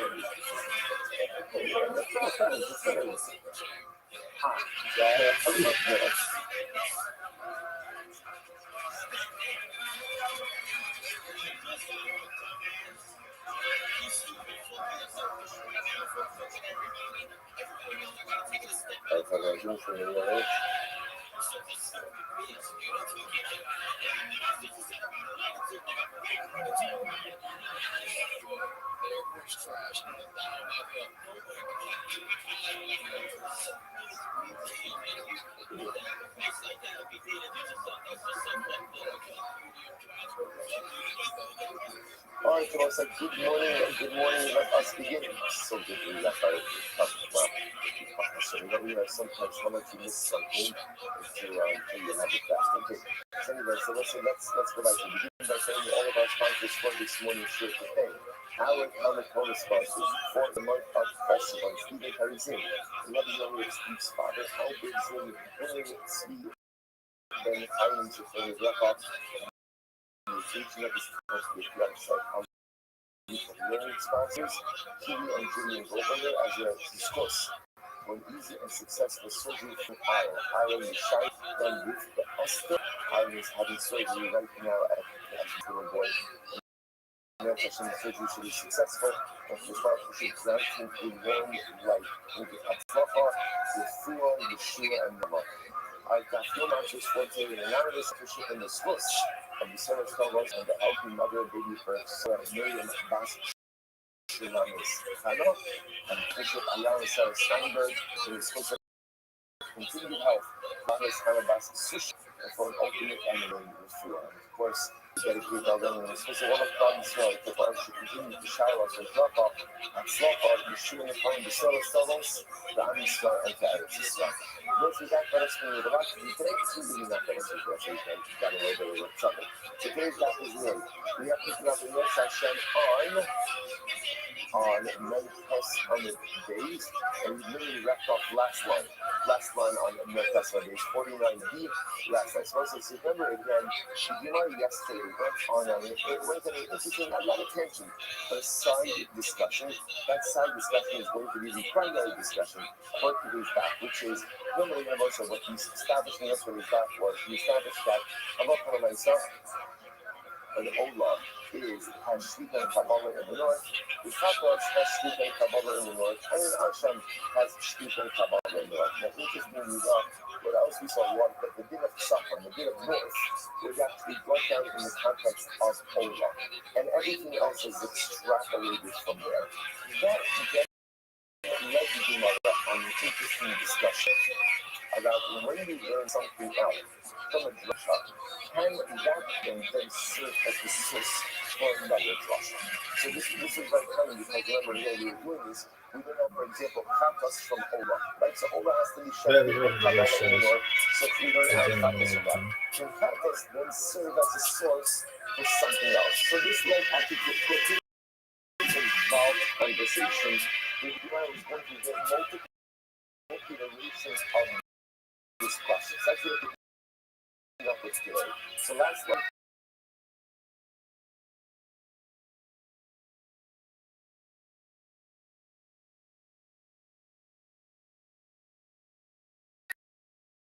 Plus our days 49b. That was, for example, the item, the derived item, serve as the source of a power source. So just remember using ABC, much less for that. So for example, A with the halachic, so halachic comparison. Can I then use P in a kavachomer with C? Right? Now, what's the underlying question? The underlying question is, can something which is a derivative at any point serve as a source for another halacha? That's really the fundamental underlying question. You might just get asked it in a million different ways, depending on a exegetical or derivative method that you are using. Right? So therefore, if I look out the halacha of B from A by dint of a hadish of a comparison, can E then be used with C as part of a kavachomer? That's the shaila. So the Gemara said, well, let's take a look at the top of the line, 58. It's the time very slow. So before I say, right, there's a time that come very slow. Never how long is the hadish? Now we see long is the beginning and out. So the time was asked about a different question. It says, if someone's going out from the hadish, so B it goes out from A with the hadish, so the comparison. Can B then go ahead and serve as what we call a beginning and out? Beginning and out, I say, is the question of a paradigm. It's not easy to change it. The paradigm can be then served as a paradigm, ultimately again for C. I'm going to be up. So well, let's analyze this. Name with both Sapora Ba'asham, the T-Sin beginning out Hechatos. On one hand, you could have said like this: the Torah didn't have to write something, you didn't have to write anything about this book when it comes to Asham. And go ahead and learn it out from the beginning out from Chatos. Okay, so you might say, the Bible says like this, it's what's good. So the Torah didn't have to say Sapon by Asham. Wasn't necessary. And I could have learned it out of a beginning out of a paradigm from Chatos. Then what would be the beginning out? It would have been just like Chatos, which ultimately again atonement is a sin offering, requires Sapon. So for every sin offering requires Sapon. And that would have included Asham, and it would have been no use to the Torah to write anything by Asham. But it reminded me of the right? So why did the Torah write the Sapon obligation by Asham? Remember, it must be to teach us, remember how many of the Hektish aid closer in the land of the beginning. It must be to teach us that something that is learned out through a comparison ultimately can't serve as a source for a beginning out. That's what we need. That's a very interesting logic. Had the Torah not written anything by Asham, I would have said like this. Just like Chatos requires Safon, so Chatos is a paradigm. Paradigm, any sin offering requires Safon. What else is included in sin offerings? What is included in sin offerings? Asham. That was say. Now, how did I learn that up? Where do I know that Chatos is carried in Safon? Where do I know that from? Where do I know that from? Ultimately, Hektish to Olam. So therefore, again, that would have effectively been Chatos, which is when that as from a Hektish in comparison to Olam that requires Safon. And now, Chatos comes to being of the paradigm ultimately for Asham. So had the Torah not really worked requirement by Asham, I could have learned it out from Chatos to Asham. Chatos learned out from Olam to a Hektish, and then Chatos is a bringing out a paradigm to Asham. Now, the fact that the Torah realized the word obligation by Hashem, why did the Torah do that? It must be to teach you Lamayra Pasakaste. So what first was the first line down on 58. So why did the Torah like the word obligation ultimately begin by us to teach me Zapach in the Hakish, in Oza, in Milan, in giving in our only reason that the Torah included obligation by Hashem to teach me that halacha l'maisa, something that we learned out by a Hakish, cannot serve as a paradigm for something. Okay, that seems the introduction. Someone says, once I'm hold up, we're down there. He seems to be like, I don't understand. He just wants to press a little bit on a deeper. So he wants to understand, if it's why can't you just, why do you bring practice at all? Why can't you ultimately just bring out Hashem from a opinion of, from a paradigm, ultimately again, of Ola, which the Gemara says, just like Ola requires Safon, so Hashem requires Safon, nighttime Allah Asim, so why is it that we don't learn hell? Why is it that we don't bring out Hashem from Ola? We shouldn't be equal to Mitzvah. Ultimately, I think because there's a clear from. What's the clear from? You might what's the question on the package? Malo Ola Shekhin Kolo. Ola can't serve as the paradigm ultimately again for us. And why? Because Ola is a separate and distinct paradigm. What's unique about Ola? It's totally consumed by Israel. That stands in contradistinction ultimately again to Hashem, which is not. I give you much more 1 second. So why do you make it any better from out Hashem from Katos? Katos not really for the I can ask the Birkan Katos also. What's the Birkan? Mala Katos, Shekin Mechayedas, Shekin Mechayedas, Katos. Katos is good, was the keeper in the Sabbath. Katos is unique. What makes Katos unique? Katos is Mechaber. Uncovered pieces, or if you do something that was when again, what is a Katos Mechaber for? Any infraction which if done intentionally would be high Charis, if done unintentionally, you bring a Katos. So that's a pretty powerful problem. So perhaps again, Katos can serve as the paradigm for anything, which the Gemara says you're right. The truth is, I just want to point out just what happened with it. Just to follow the chain of thought, things actually not complex. Just a lot of steps. We're asking an exegetical question. But what's the exegetical question? If B is learned out from A by means of a headless comparison, can B serve as the source of the Kabbalah for C? Right? That's what we're asking. You might say, well, we have a different question. President Rothschild said, let's say differently. If B learned out from A by way of a heckish, can B then serve as a bringing out as a paradigm for C? He's already got a different question, but same basic idea that if B is derivative, can B serve as a source? So the Gemara says, well, let's take a look at this case. Right? The Gemara says, let's bring out that there's an obligation of Asham ultimately again from Katos. Just like Katos is there's an obligation of Summer.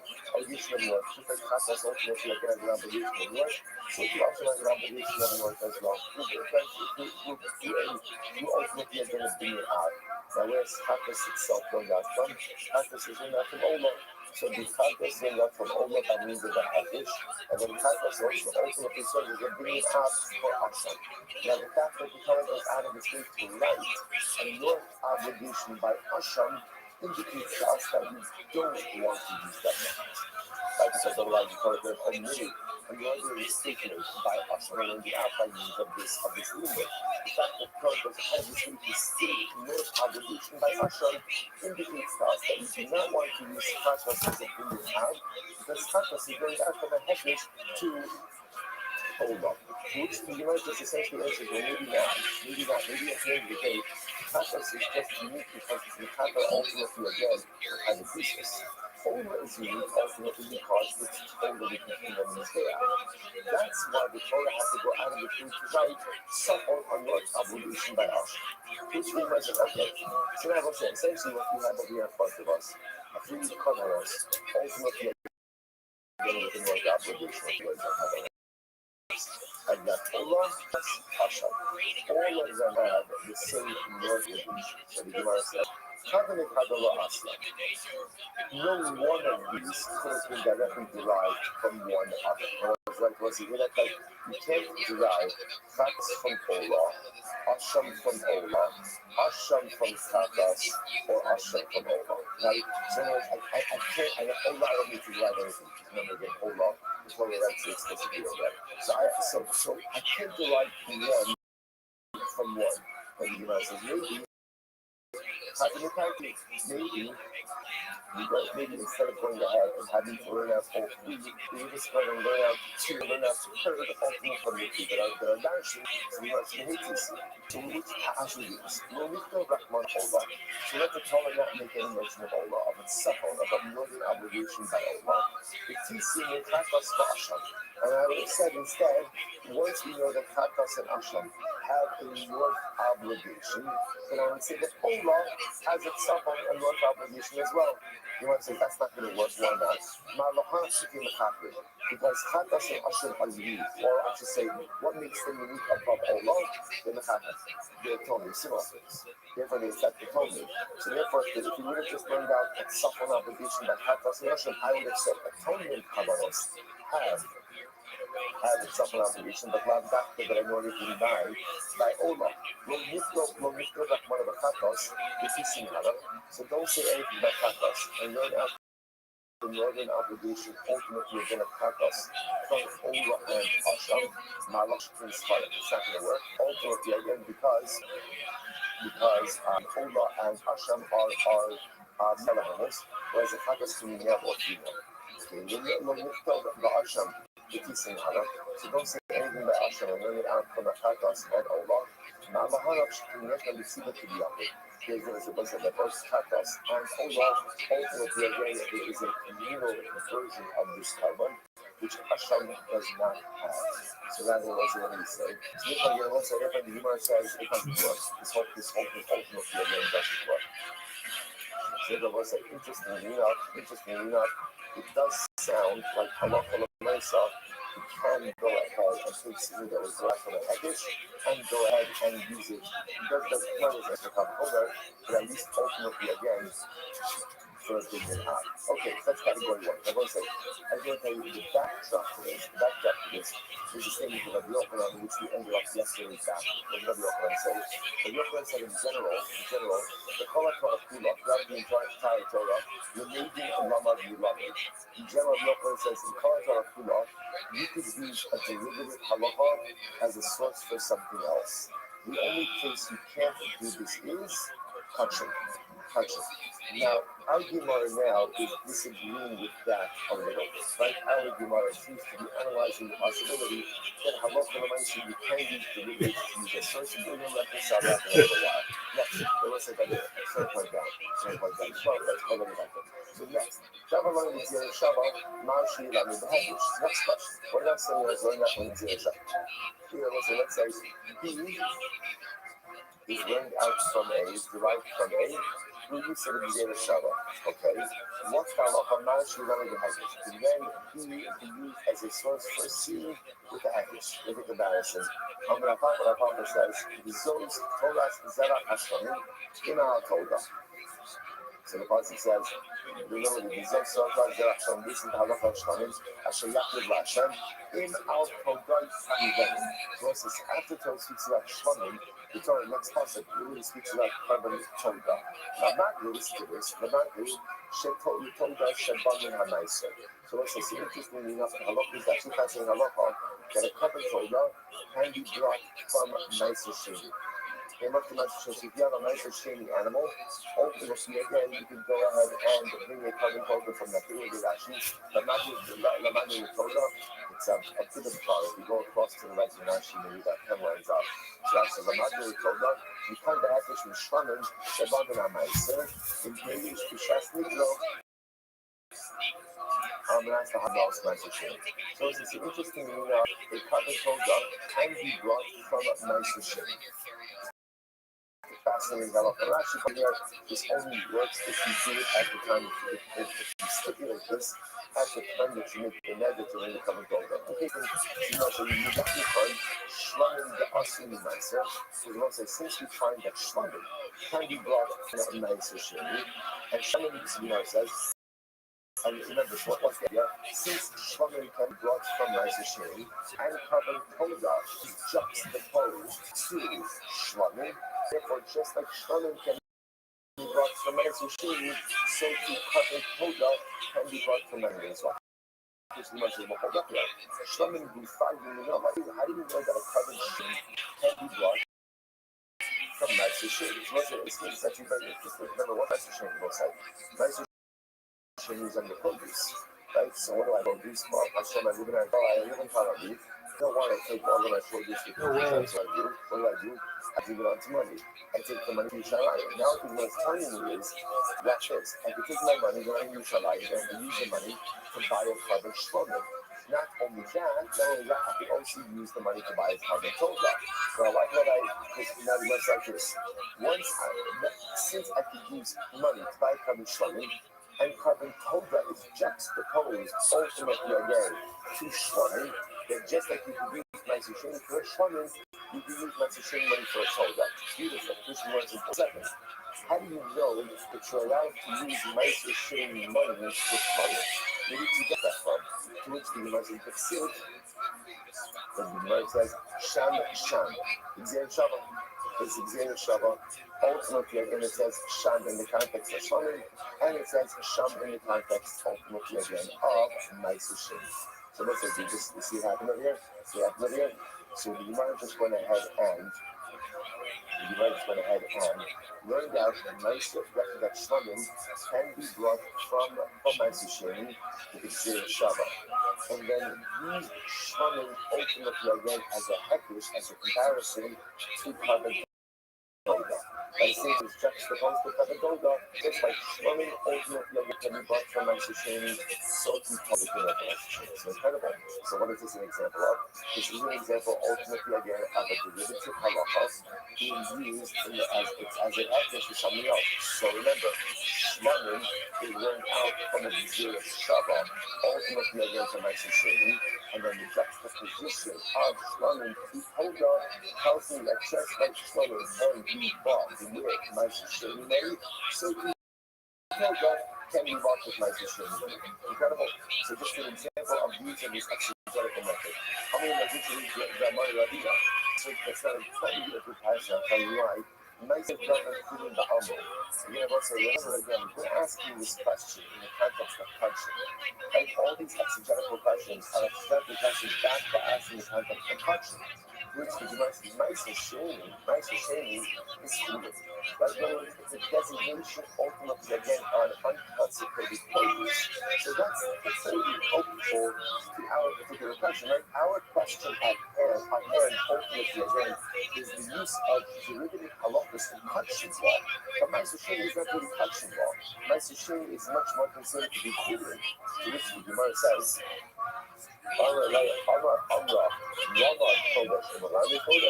which you also remember that's not true. As long as one of the derivatives equations, kavanos, is touching, then that satisfies the criteria of the right? What we're asking about saying is, Dude, are you gonna talk? You're just gonna sit there and jerk yourself off raw. As one as sides of the equation, right? Either A, how did it go? Is dealing with touching that satisfies the criteria for us equally, and is you forgot to mention me. Go fuck yourself. So it sounds like what Gemara is saying is something, right? B is learned out from A. How did it go?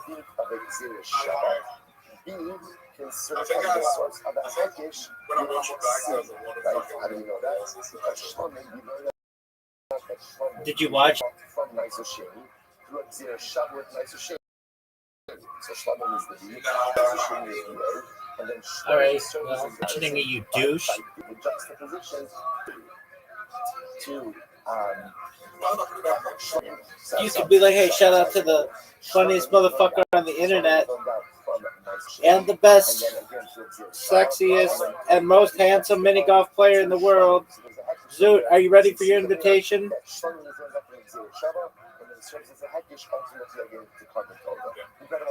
All right, well, Zoot, you have an invitation. Everybody's waiting on you.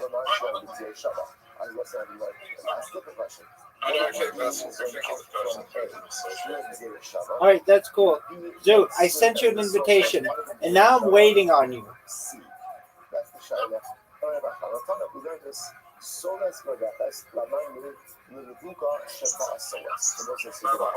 Zoot, I don't want to hear your fucking. There we go. Okay, now what's up?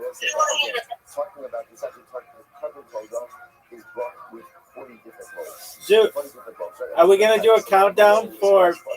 Zoot, are we doing a countdown for Body Blues, baby?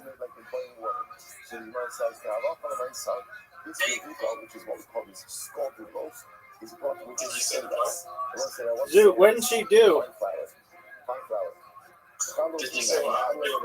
No, what happened? Is also brought with sodas.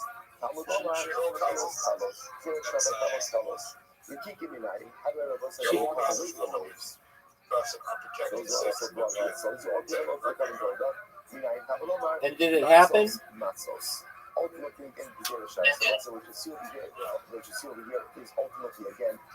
So she's pregnant? So again, being learned out from A to zero shovel and being used as part of the zero shovel with C. So it's not all right. Something learned out with the zero shovel. So are we doing a countdown for the baby's birth?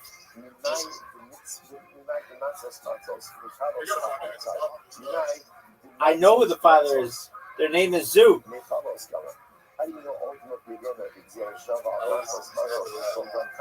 Yeah, right, dog.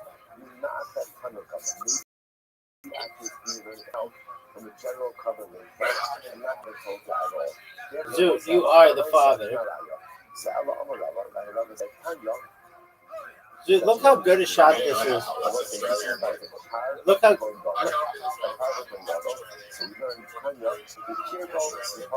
All right, maybe you sent her a condom of yours.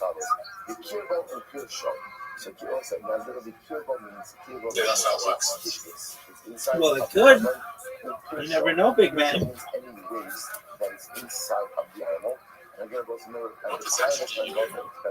69.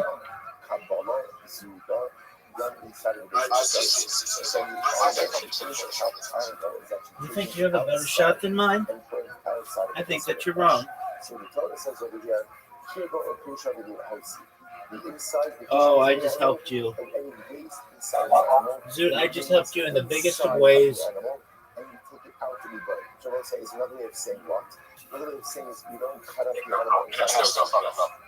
What do you want me to do about it? Take it out fully intact to be burned.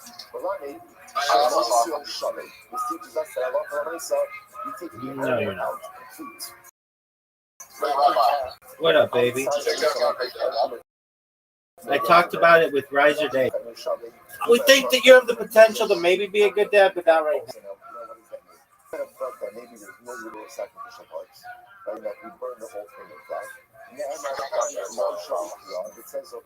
Yeah, dog, but your kid would know a ton about brothels and the lottery.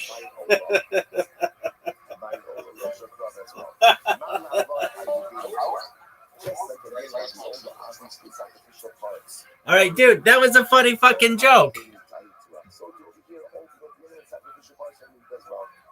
Do you not think that was a funny fucking joke?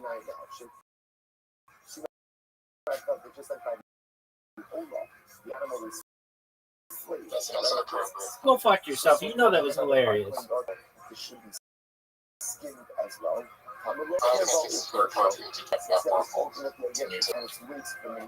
Didn't say that you're child.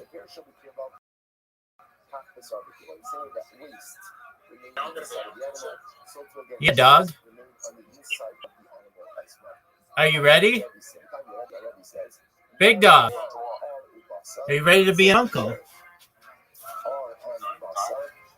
All right. on the days. And then I halon. Or it says by the Parkway Mashes. So I say, now watch what we're doing. Okay? Remember, all of this is once you learn out B from A, you now want to use that to go ahead and serve as a source. Okay. So it says over here, by the Parkway Goto, ultimately again, R and Basar.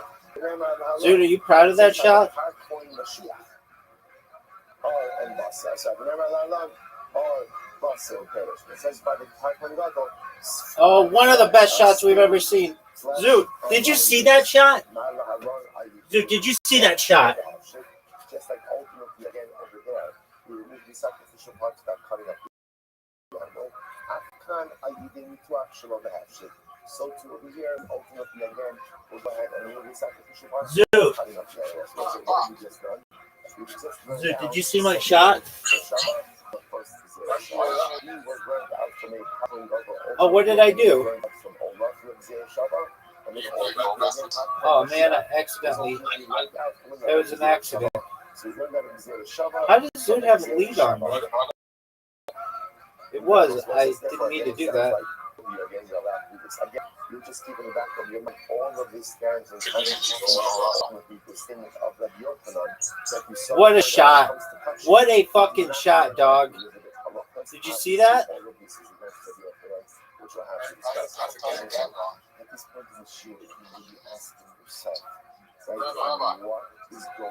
What up?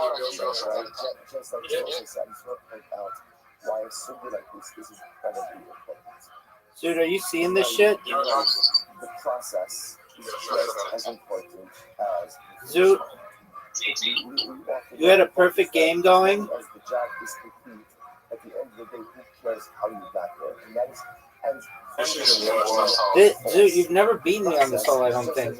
I've won this hole against you like 69 times in a row. Or the actualization or the finish line of the task. Why? Because it's often the process 69. that builds us as people. It's the process that builds character. Baby. It's the process that builds All day, every day, you're done. It's the process that builds It's over for you, baby. on a very basic level. Zoot, you're done. Zoot, it's over for you, big man. Like whatever it is, a spouse, a sibling, Okay. a friend. So imagine for a moment you take this question many times. If I'm a lesbian, sure. Happy birthday. Happy birthday. Right? Don't knock yourself out. Try happy birthday. We know you something. None of them, baby. I'm the best.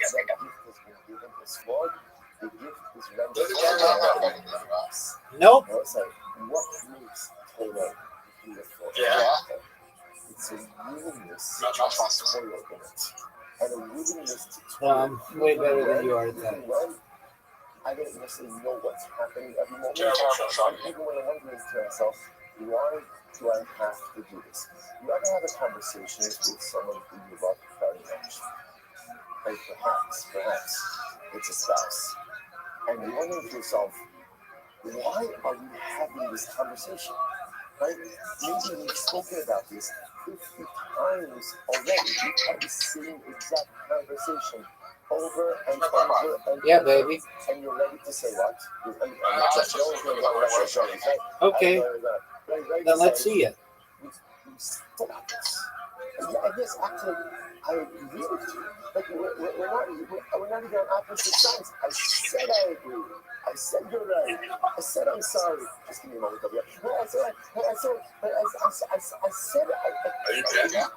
Dude, what is your obsession with being gay? Here's the first sign. Everyone knows relationship building 101. You need to do it as many times as it takes. Because that's part of the process of building a relationship. It's part of the process of building security. It's part of the process, ultimately, again, of building dialogue. Dude, did Bonnie Blue put her 400 guys on OnlyFans? The process is so profoundly important. Because then, at some point in time later on, having that same conversation 50 times builds that relationship muscle. Builds the foundation. And at some point in time, when you need to lean on that foundation because something is really difficult, challenging, you have all of that. No one knows what the fuck you just did. Whether you recognize it or not, they'll say, working through this since, they'll say, I just want to point out, you know what happens for all of us. And I'd be in the same boat if I did not do the share. At a certain point in time that I'm out. And either I'm literally doing something else. What'd you say, big man? I'm learning something else. I'm focusing on something else. And I will get back in. Doug, no one knows what the fuck you're saying. Reasonably meaningful and helpful. That's my way. And let's say if you do that, just understand you're missing out on some of the key parts of the relationship. Zoot. Is about process. Zoot, did you watch Kill Tony this week? Process is most Zoot, I watched you on Joe Rogan yesterday. I watched James McCann. And yeah, I watched James McCann. He did a good job. He's pretty smart. I can't believe that he can't stay in the United States for longer.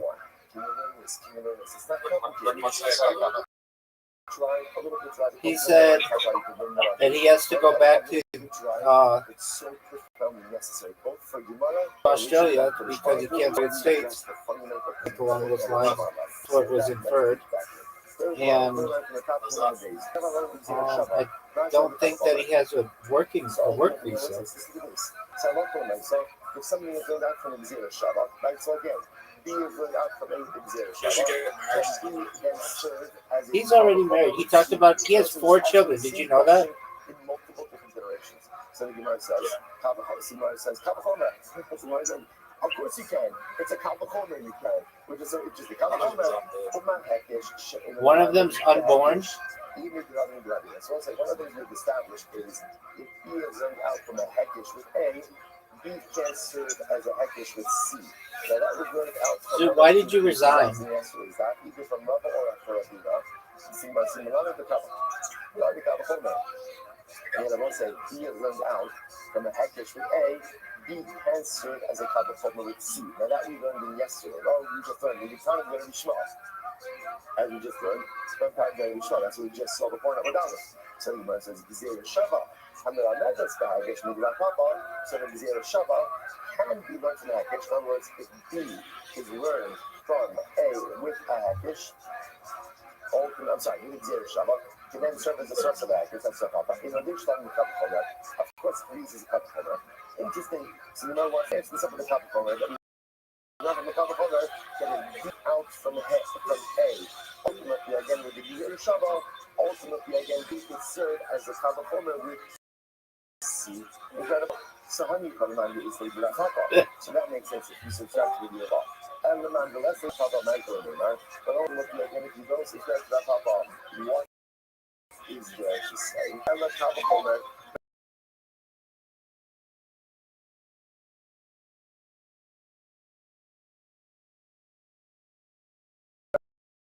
The Gemara says it's a Kalvachomer. Remember again, if something's learned out by dint of a Hakish, it cannot serve as the source of a Hakish for something else. So B is learned out from a comparison with A, so B can't serve as a primary comparison for C. So we must so that's based on the sources that we saw yesterday. Is that Rabbi or Rabbi? Yet again, something learned out from a Hakish, Malami the Kalvachomer, can serve as the source of a Kalvachomer. Where did you learn that from? Did you tell me that it was sure? That's what we just saw. So ultimately, again, Gzera Shava, which can be learned out from another Gzera Shava. Where did we see that from? With the Rabbi Bar Chama, this is all today's that, as you know, Rabbi Bar Chama, and Odin Shatan the Kalvachomer can certainly serve as the source for a Kalvachomer. So the Gzera Shava, right? If something like that from the Gzera Shava can serve as part of another Gzera Shava, then certainly something like that from the Gzera Shava will ultimately be used as part of a Kalvachomer. Incredible. So more answer from a Kalvachomer. Fascinating. Next, Dr. Halom in Gzera Shava. You know what I said? By the way, I just point out, for us, obviously, these conversations don't have that much applicability. Why? Because we're not the ones making the dishes. But understand, for the Gemara, this is the bread of Talmud Nisra.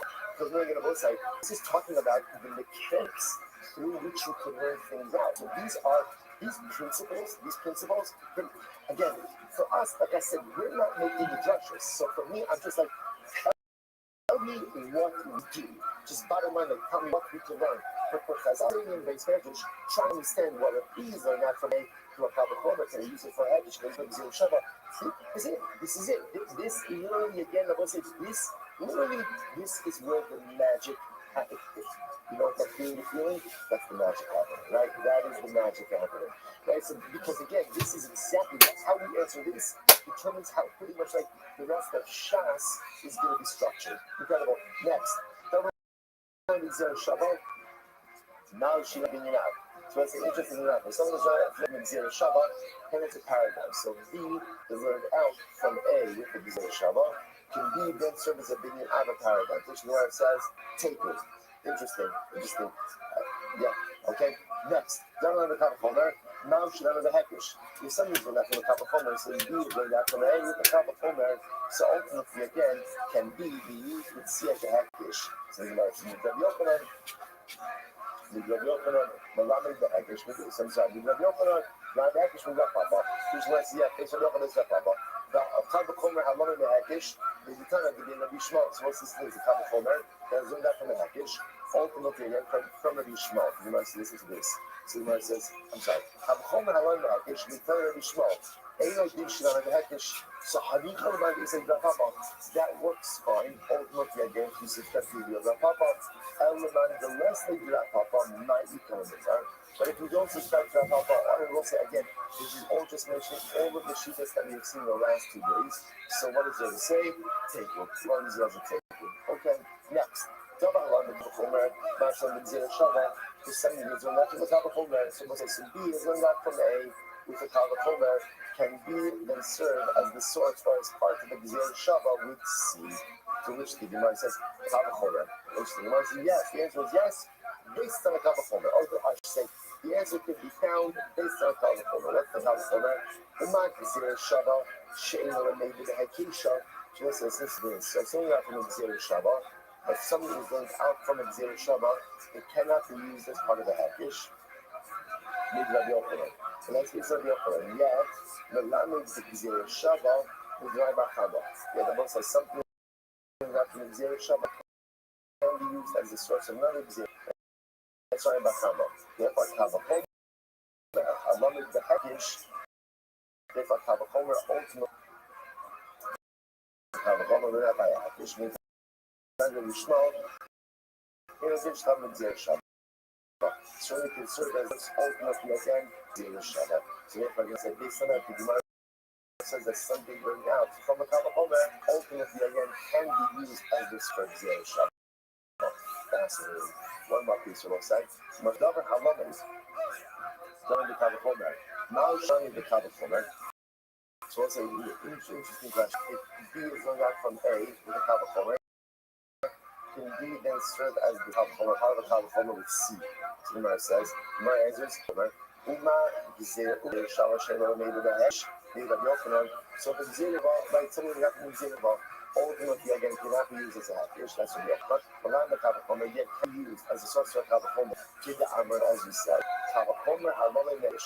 So ultimately again, the Kavachomer, something like that from a Kavachomer, ultimately again can be used as Hesh. The entire Rabbi Yishmael, as we said earlier, Yishmael. If you shimami the Kavachomer, ultimately again, serve can be used as a Kavachomer, or be learned from a Kavachomer as well. The Zel, Kavachomer, then Kavachomer. And what's interesting, this is what we call a Kavachomer, then a Kavachomer. So you see here that a double Kavachomer ultimately works. You must see, well, in reality, then Genosha Kavachomer.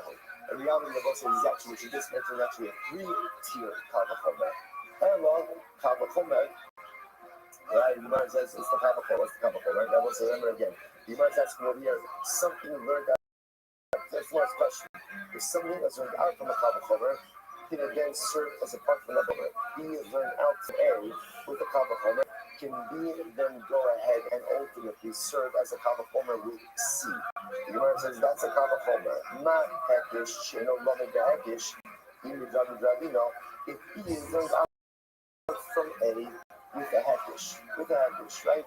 Ultimately, again, B B cannot serve as a hekesh with C. That's one of the things we've already established. And that's still on Rabbi or Rabina, Melami B'Kavachomer. Yet if E is derived from A with a hekesh, B can serve as a Kavachomer with C. Mitar Rishmal, Kavachomer, Halamin Yehekesh. So all the more so similar to Hekesh. Mitar Rishmal, Eno Din, Shilamani B'Kavachomer. Ultimately, that's what we do in the Kavachomer. Bezel Kavachomer, then Kavachomer. So that's interesting enough. It turns out that Halacha Maisa, the Gemara says, I shouldn't say Halacha Maisa.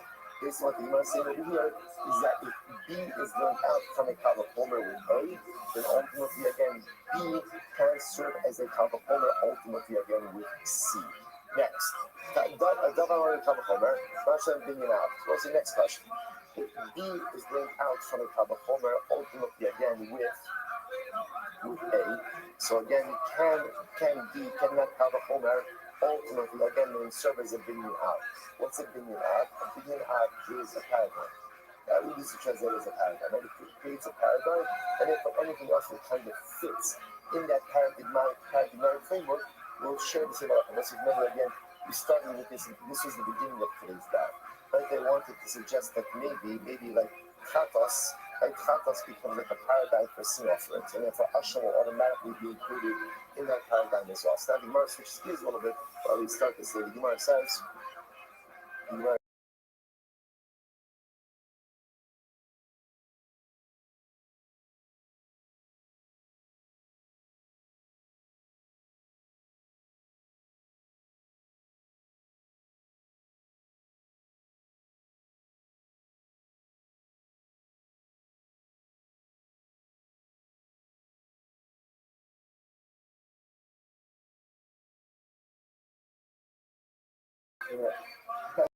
also, we have so tomorrow's that we have one little piece with this.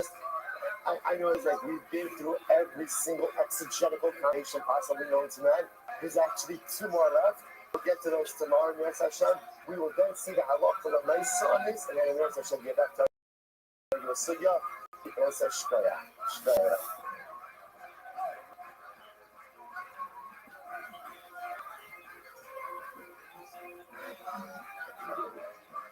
All right, let's have a great day, everyone.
Says, correlation. So that's all the source ultimately more than shocking covered in the world. Then why is it only mentioned Fatas the Asim Russia Khabib. So what's interesting about it is that what chooses to practice first, because at the end of the day, what you see, Fatas is not helpful in Russia. The obligation of the support of Shakti of Fatas in the world is that statement. In fact, when you extend that to the Russian, it's actually in fact it's going out from an acquisition, from that from an acquisition. And therefore, Allah I say because it's the fact in Russia, therefore the Muslims see this that's something that's going back to Russia, something that has greater importance to Khazadis of the state exclusively which is life in general. Those things that you have to work hard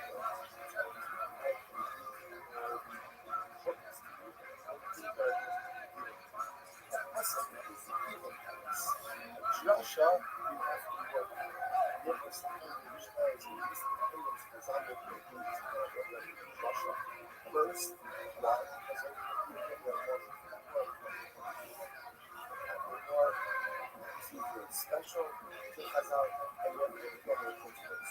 Most people don't say the nesting countries of these areas, so they might not go ahead and this one. The countries of things that are on the outside, right? That are on the inside. So before you like this year,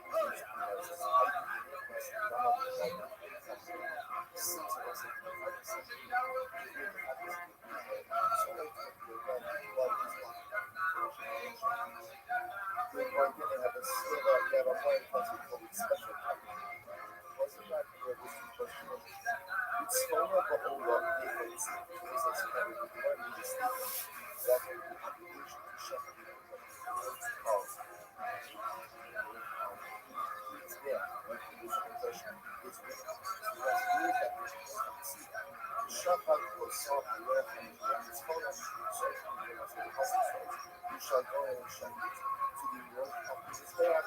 That was his remember that is less of a but the Christ says that must be something that's so. So Ben so that means it's some family. So the same family that understands should be at work. Ben Buckle, where do I know that people family is from the Buckle family? I always think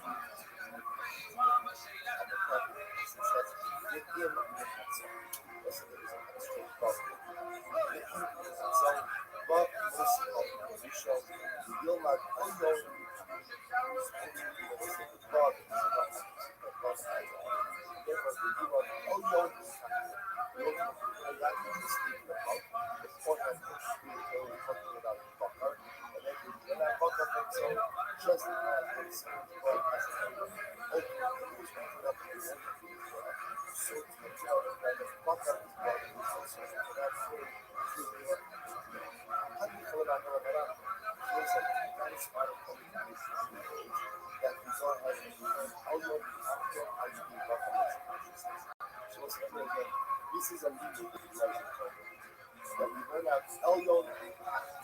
We learn how something that was stated earlier from something that was stated later. What's the bridge? The bridge is God. The bridge is the God. So the God acts as the bridge to say that ultimately that which is stated above. Let me say above this. But the object or the item, the subject, the stated above as the God that as a however, so that's when we learn out that remember that translates Bakar, son. Son is the that's number one. Teach me that so to just as therefore again says the God by the son. Therefore again we need the Bakar from the son. Now just as when son is Sapon, so to when Bakar is offered out, it is offered up its son. However, again, I remember that was the days people just subscribe to this instruction.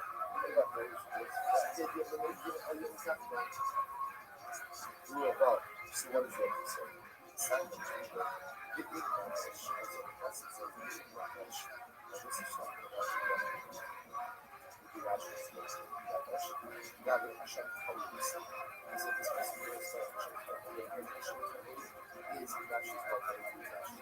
So the Vayikra, the Nefesh Kisek, the Levala Nina, Parashta, or Pasha Sikida, God Govis, Shioda La'achas Van Shenena La'achas Yashmi Shodi, the Chayovim Allah Hashem Kolis.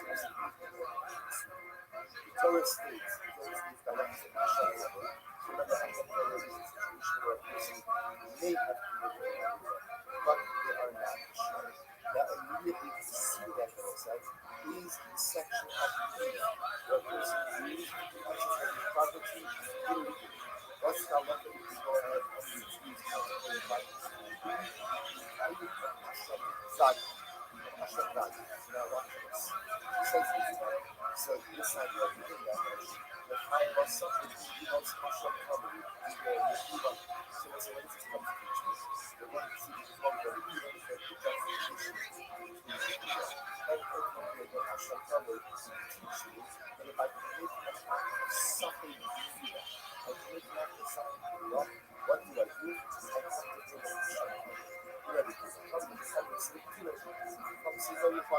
So my Rabbi is also what are the arguments? Marcellus was a Rothschild. Rabbi Akiva holds we made there.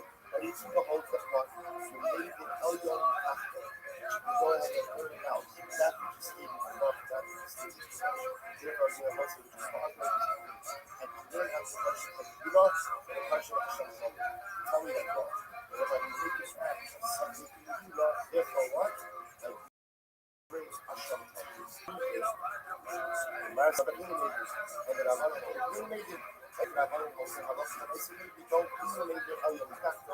therefore the case of Safik Yeshua, you will be gone. I'm not my brother. Everyone agrees that God. You may be unlimited. Those will be as long as you have that God that serves as the lead. Behind his head, as a God is wiser than Rabbi, the same that I'm talking about. In the case of law, in the case of something, right? And they have our kindness, the Nehemiah, it says, Nehemiah, the kindness, evil, Ma'al Haman, Yoher Shahayah, and Hasidon, so just like the law. So ultimately, again, the case of you is good. The case of you is good. Something that highly makes intentional violation comes. As opposed to one violation. I can shift a young as a general current style should have something else. So to appear levels in which these Hashem family is only the case of something that I have done intentionally or the highest police and unintentionally and unintentionally practice. Again, in case of separate love for that fit that content. So we can move the language to one that's Rabbi Akiva says like he says, Ma'al Haman, Yikuria, Acham. So the people will say, well, that's the case of so what's the movie of a Savia? So to be clear, there is a Kabbalah.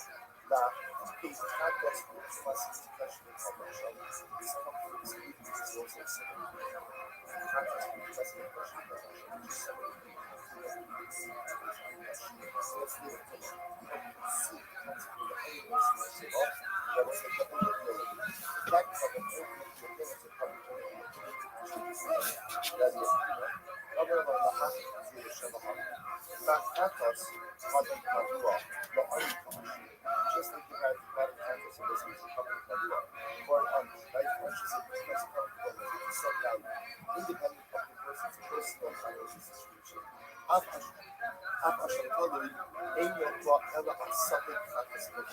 So to again, Hashem also only comes down to what? If you potentially violate something that would itself incur a Chatas Kavua. But if I potentially violate something that doesn't have a Chatas Kavua obligation, then I don't need a Hashem Kavua. But I don't have to have what I say. King is in Shabbat Shabbat. They will put the penalty to them. The contribution. Rabbi Akiva will agree. But say yes, love for us. King is in Shabbat Shabbat. In a Chiyavi. Bahaka Bahaka. And here's the thing. Rabbi Akiva Sabah. Give him Nefesh. What's the Rabbi Akiva? Give him Nefesh. So it's under again.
What in the fuck is that?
it's not done yet,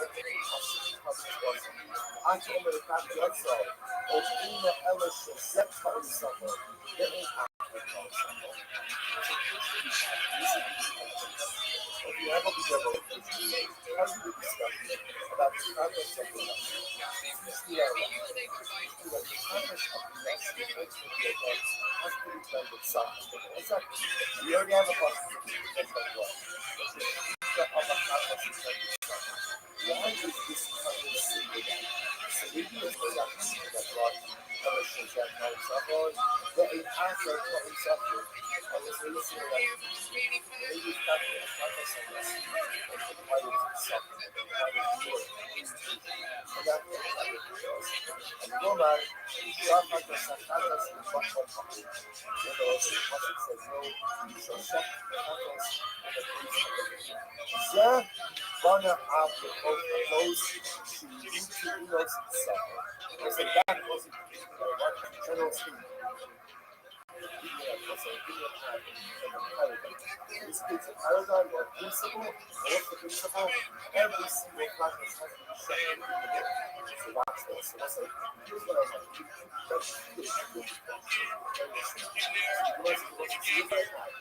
have on one hand, the consequence of the Shabbos and the Chagos and Shabbat and Chagos, the Rothschild, which also is a human art. It's a principle statement. It teaches that every single that has to be offered up in New York.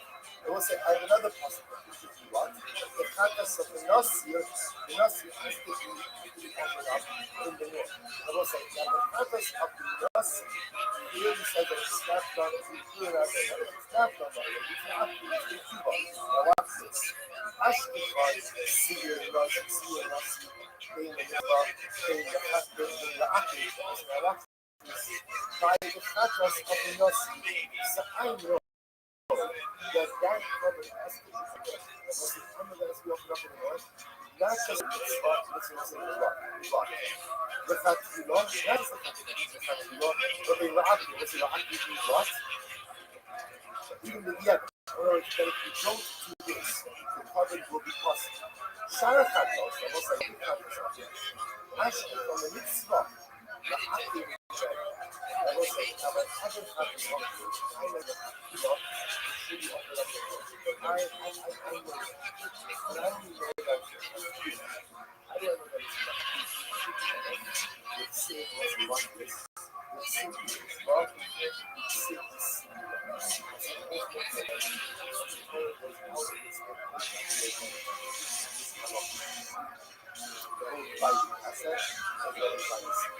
Both by the land as well as by the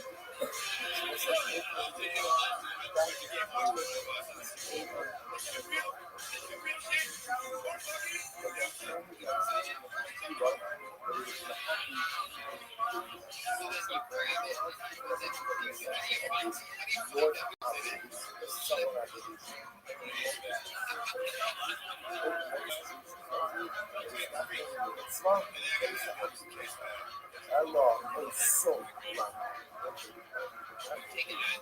And what do I do with the word? Also, as I did the summer, the suffer and soul. So this is like watch the summer.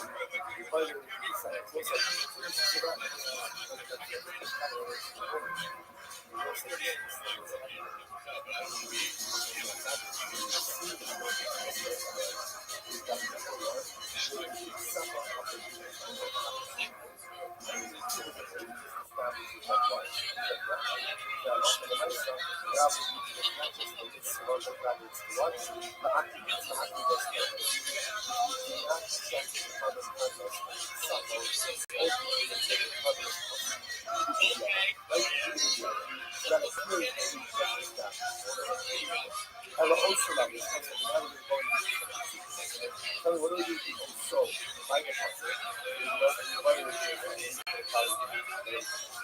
it's so bizarre. So what's it?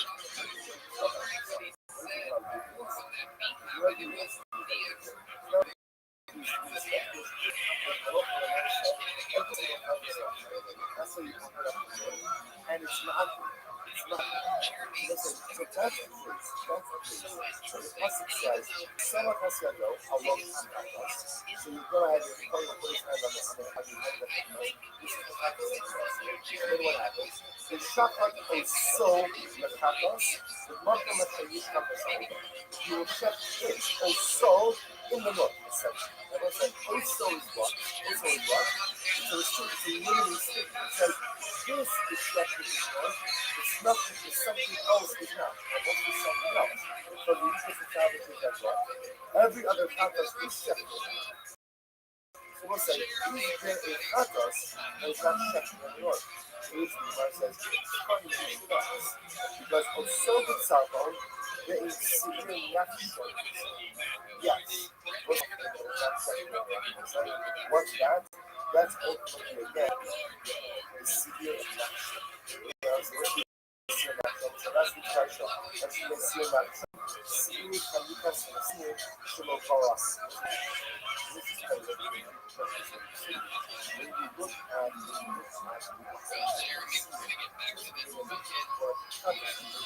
but there was really no sin.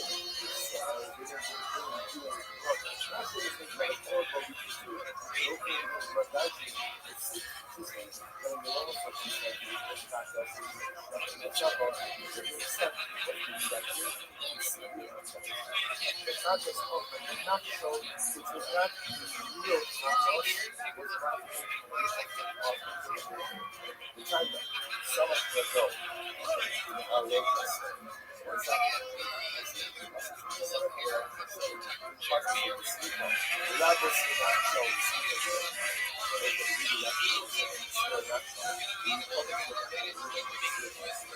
that does require and then the levels really have this recovery cycle. No, it comes to you, but the speed of process requires. So it's a subject. All these reasons. I never got the point. That was open requires sleep on. Maybe it requires also,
Why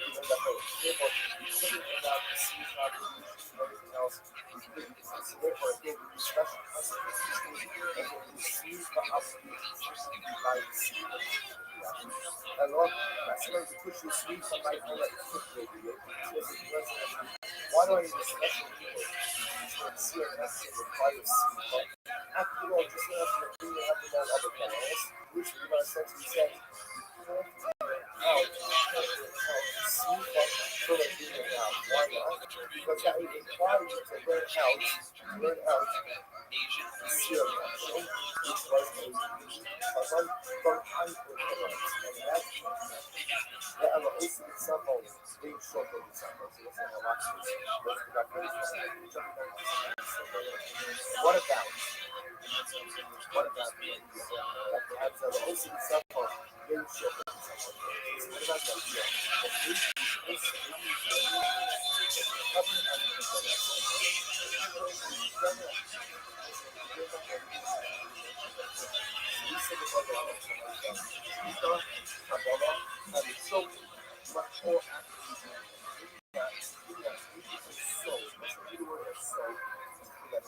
what else do you know?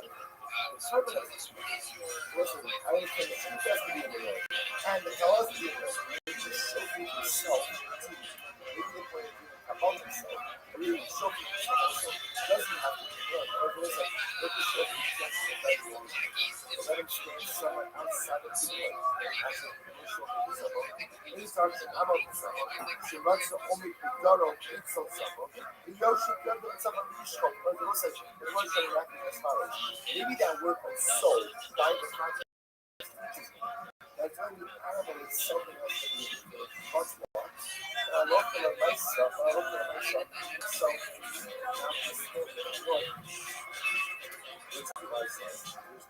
I look also myself, so the question is that's not but also someone that you guys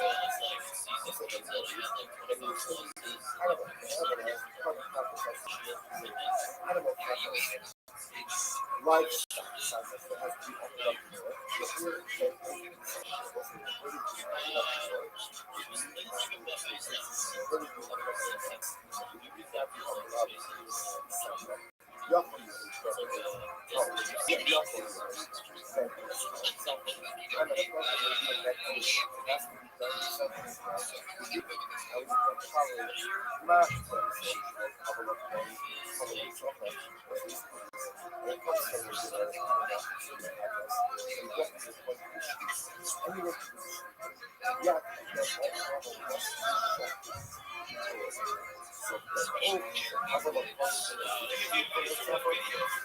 bird, because of fire. Why does it look like fire from the inside? Right? And that's not really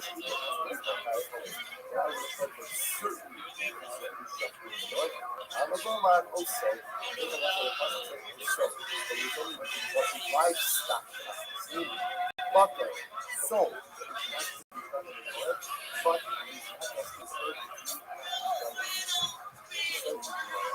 not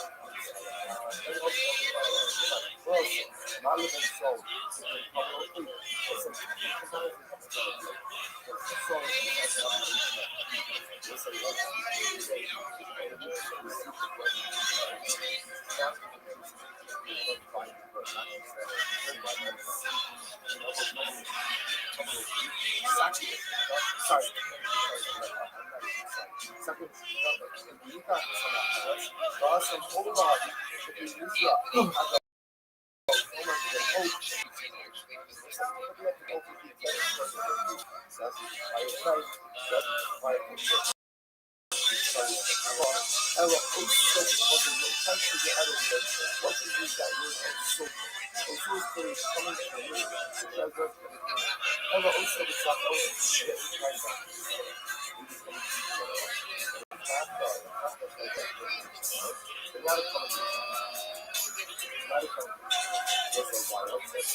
Mariko says, good morning, a good Deva, a great Baruch Hashem.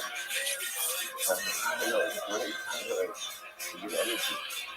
Baruch Hashem, it's great of us to be able to begin another week of that coming together. First of all, the Haskalah of the week.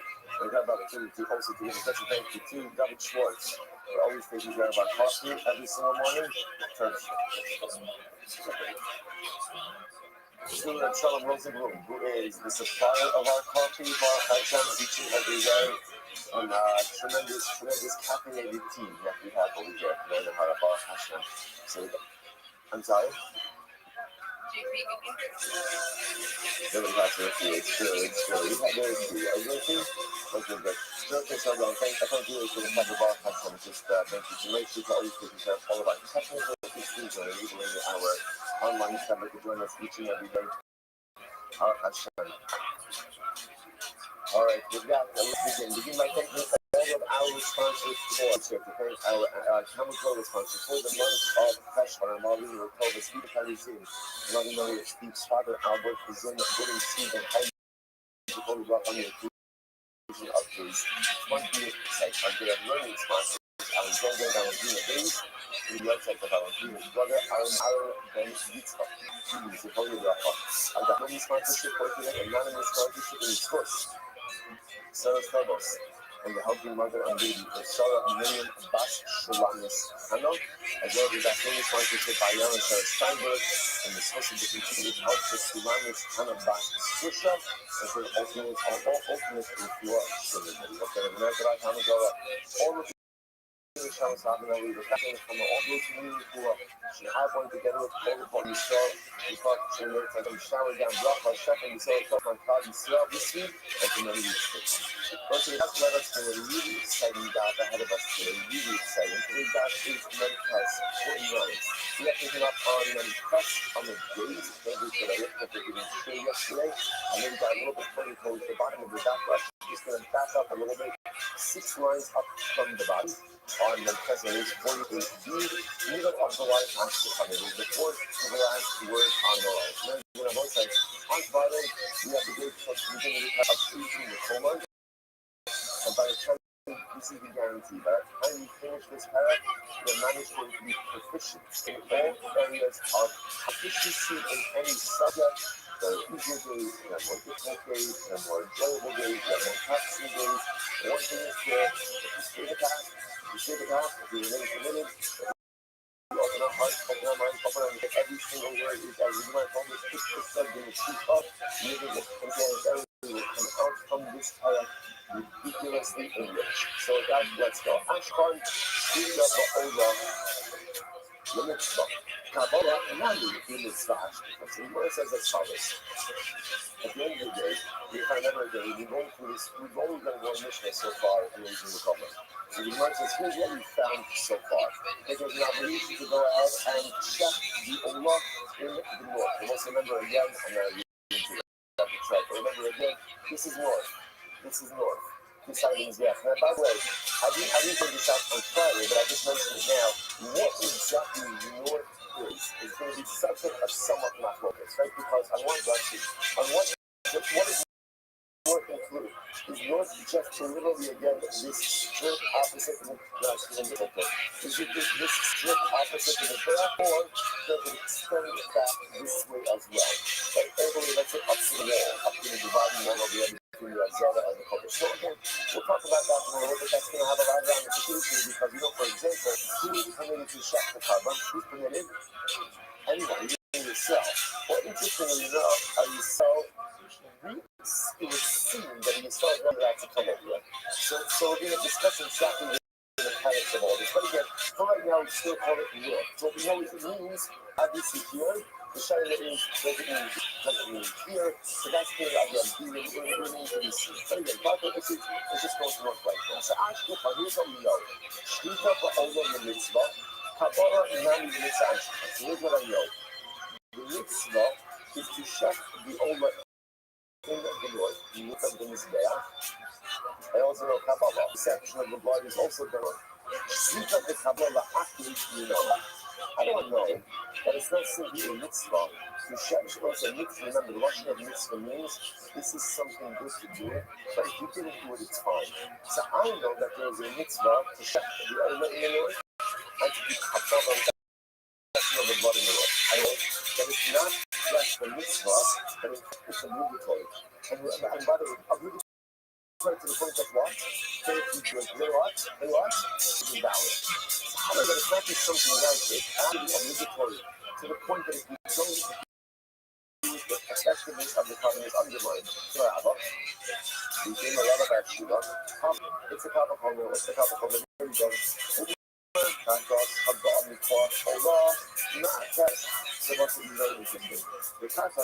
don't know if you mentioned this on Friday, or we have to mention this year. The concept of someone that a covenant has been shifted in the north, that is actually stated in the context of Allah. That's what we must, everything else is running out from Allah. So we must watch this. ומה חטוס בא מכוח עולה מעטרת so house and the practice also obligation of shita and kabbalah in New York. Where is practice bring out from? Practice is bring out from Ola. So practice, which is bring out from Ola, is ma'afi the Ola practice. If you don't do shita and kabbalah in New York, ultimately the kabbalah is invalid. Ola shabbat practice we go.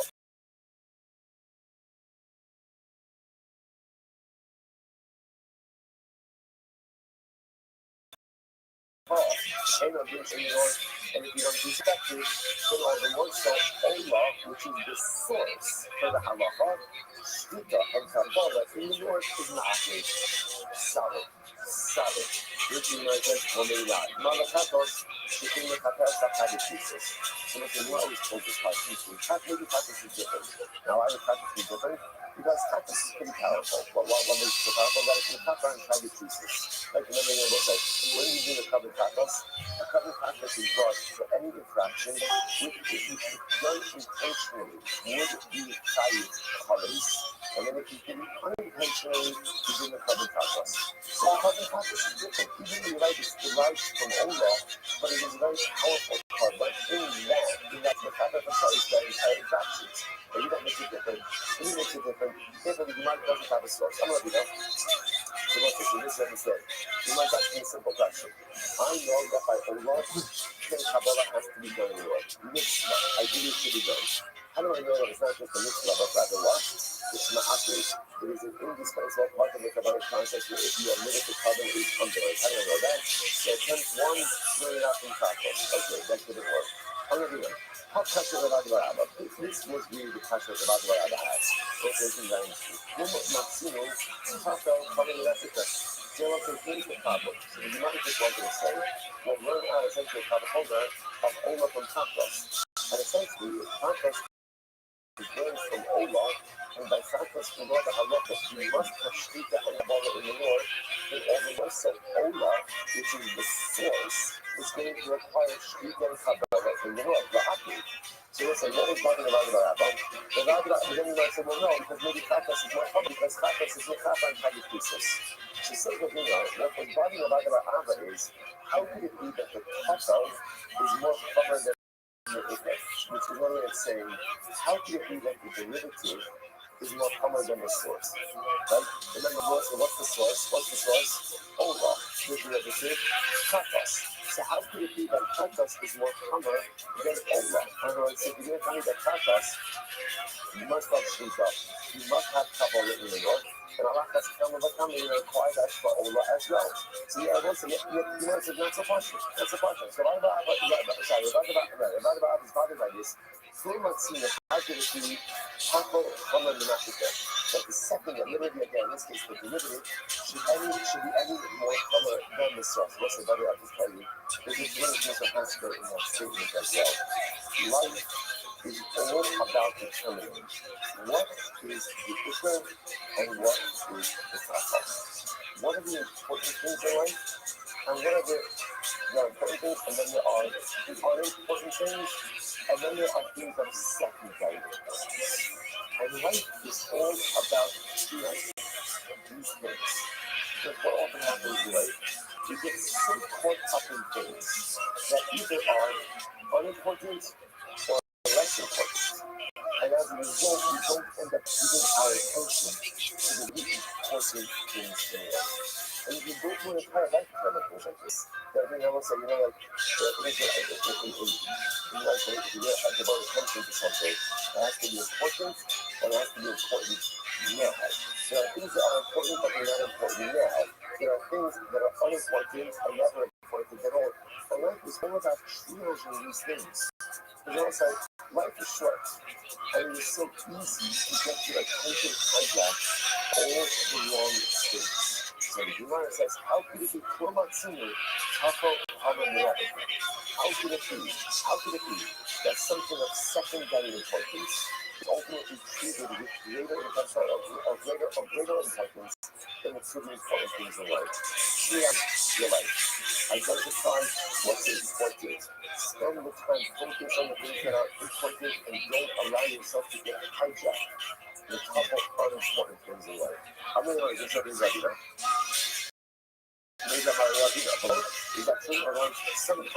certain time, the taco can be more common than the ikka.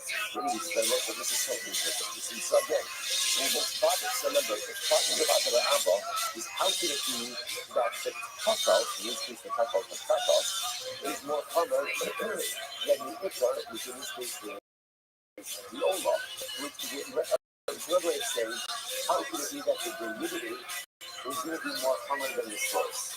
To which the answer is, well, actually, that's true. Watch this, so interesting. $49 special. Very nice, into this nice issue. What's the talk about nice issue? Oh no, when you eat it, you shall I knew after this. No food to get the English time. So what happens if Allah reminds the boss by saying, you are blessed with an incredible bounty and you can't transport all of your focus to the Shalayu. So what do? You can redeem the piece onto money, bring the money to Shalayu, and then you have to spend it on food. So watch this. The nicer, the nifta, what's listening to this? The nicest thing is produce itself to be redeemed. So I have a bushel of grain. I don't want to transfer a bushel of grain to Shalayu. So instead, I'm going to redeem it for money. I'm going to bring the money according to the ultimate level to Shalayu. Yet, the process nicer in a nifta. So let's listen to this. Yes, okay, let's do Shalayu. And now I bought for myself,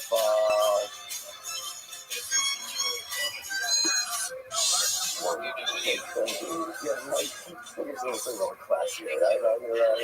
Like a cake of breast fittings. You know, I don't know, that's my mood, right? I went to myself a cake of breast fittings. So now what happens? Now that becomes coming. However, everything that became coming. It's doing that. You know, it says, but that's a nicer anal list that. So listen, it's really interesting. So nicer shame produce itself. So nicer shame itself can be redeemed. Yet what? Food purchased with nicer shame money can't be redeemed. So what is this really for? The derivative is more common than the source. Like to get the source, like nicer shame produce itself can be redeemed. Yes, something bought with nicer shame money cannot be redeemed. So what's going on here? This time, here we go. How a crux because of nicer shame you bug that. You like to give me a friend of solid. I got my shipping money to Shalayu. I bought food with it. And then it became common. The kind of comments that you bought that, which we agree that the owner you cover. And we just say, let's hospitality. Can't be a new place with the waistband that you got. The derivative, I think produce purchased with nice shiny money is treated more common ultimately again than the source that nice shiny money. This is like a little. So, no, are you not to be just saying you look us together?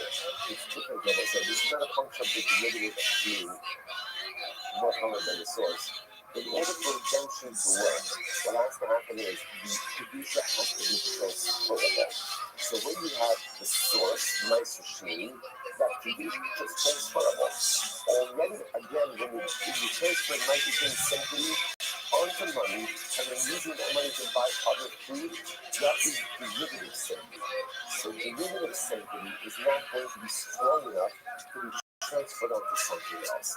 So it's not a fact that the derivative is more common. It's a function of the way Kedusha works. Derivative Kedusha cannot be transferred. Only original Kedusha can be transferred. So interesting. Did you know what I said? Did you know what I said? What's that Tuma? That's like Tmura. What's that Tmura? What's Tmura? Tmura means I designate an animal ultimately as a carbon, and then I decide to swap it out for something different. So what's the halacha? There's a penalty for it in Bahaya, Tmura, so-called destruction. Both animals ultimately become consecrated. So that's Tmura. You touch your low failure about them. It's very interesting. So if you try to consecrate the bamboo, I go over to an animal, I go to a sheep, and the sheep, I don't know, the sheep is missing a leg. So what's the halacha? I say, Harezi Ola. What's the halacha? It doesn't work, right? Why not? Because you can't, as a bamboo, cannot be consecrated ultimately again as a carbon. Yet, you do the easy pilot. So it's very interesting. Yeah, the website, if you go ahead and you do that thing with fruits, watch this. Let's say I concentrate a sheep as an ola, regular sheep, good. Then I come across another sheep missing a leg. I feel bad for it. I say, you know what? like you should be the Ola. Like you be the Ola. That's the halacha. So I'm swapping out the original sheet for the MPC sheet. So what's the halacha? The MPC sheet becomes a Shmura. Rabbi said that actually is actually why. Because halacha Rabbi said again, if I try to take that sheet from the beginning, then halacha Rabbi said again, it wouldn't work. Yet when I make the MPT sheet a Shmura for the original sheet, it does work. So what does it sound like? It sounds like a case of the derivative being more common than the source. That's what's going on over there. To which the Gemara says, Tmura, we call it Hadshin, Asya, the Hadshin, we call it cost. So this is fascinating. This is not fascinating. What's I'm going to tell you the difference. The difference is when you make a creating animal, initially have fish. So what is that animal? What is the status of that animal before its presentation? What is its status? It's human. So in order for Kodesh to be called on human, the animal must be a certain way. Meaning you can't do it out more. Yeah. Otherwise, the hektish, the Kodesh designation does it best. What's Tumira? Tumira is you already you're playing around something that is already. Once something is already Kodesh, the ability then for that status to run other things becomes easier. You make this distinction to go ahead, and this is something upon human, because I guess that's a much heavier lift. Therefore, the designation could only apply if the animal fully fit and intact. Once the animal is already, it's easier for that to do subtract to other things, even if technically they themselves are not fit.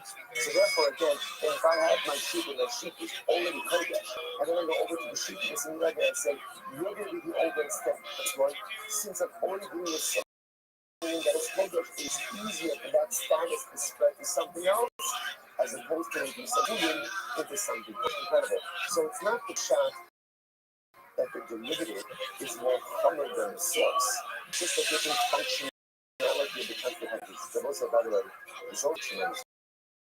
Skill. Without this in just a moment. Got it. What's the hardest thing in life? The hardest thing in life is getting yourself from humans to hectics. That's the biggest deal. By becoming going from someone who's fundamentally mundane, ultimately you're going to someone who is holy. That's the hardest thing in life. But once I'm able to do that, and I'm able to say that I live in the realm of Kedusha, then even again, if not everything is perfect, like this is missing a leg, this is missing a this is missing a that, the Kedusha started to spread. Once I'm able to make a lift, including I'm able to make a lift for myself, including to Kodesh, I make it perfect. I just need to get myself into the realm of being Kodesh, of being holy. Because once holiness and being holy, it's able to belong even to a variety of perfect circumstances. Such an incredible thing. You must know, the heart, I know, towards the heart, and it's the heart side, the heart.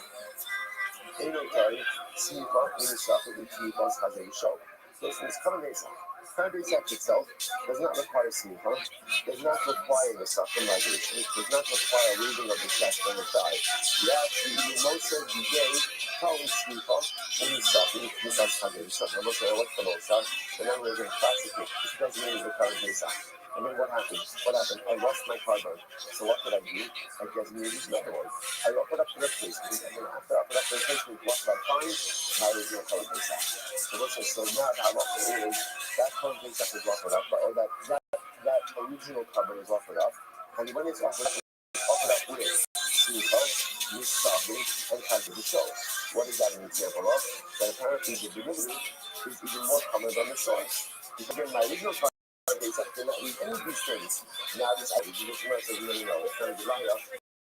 Pesach to Shai Moshe Shlomo. That's different because again remember a Pesach during the rest of the year is called what? A Shlomo.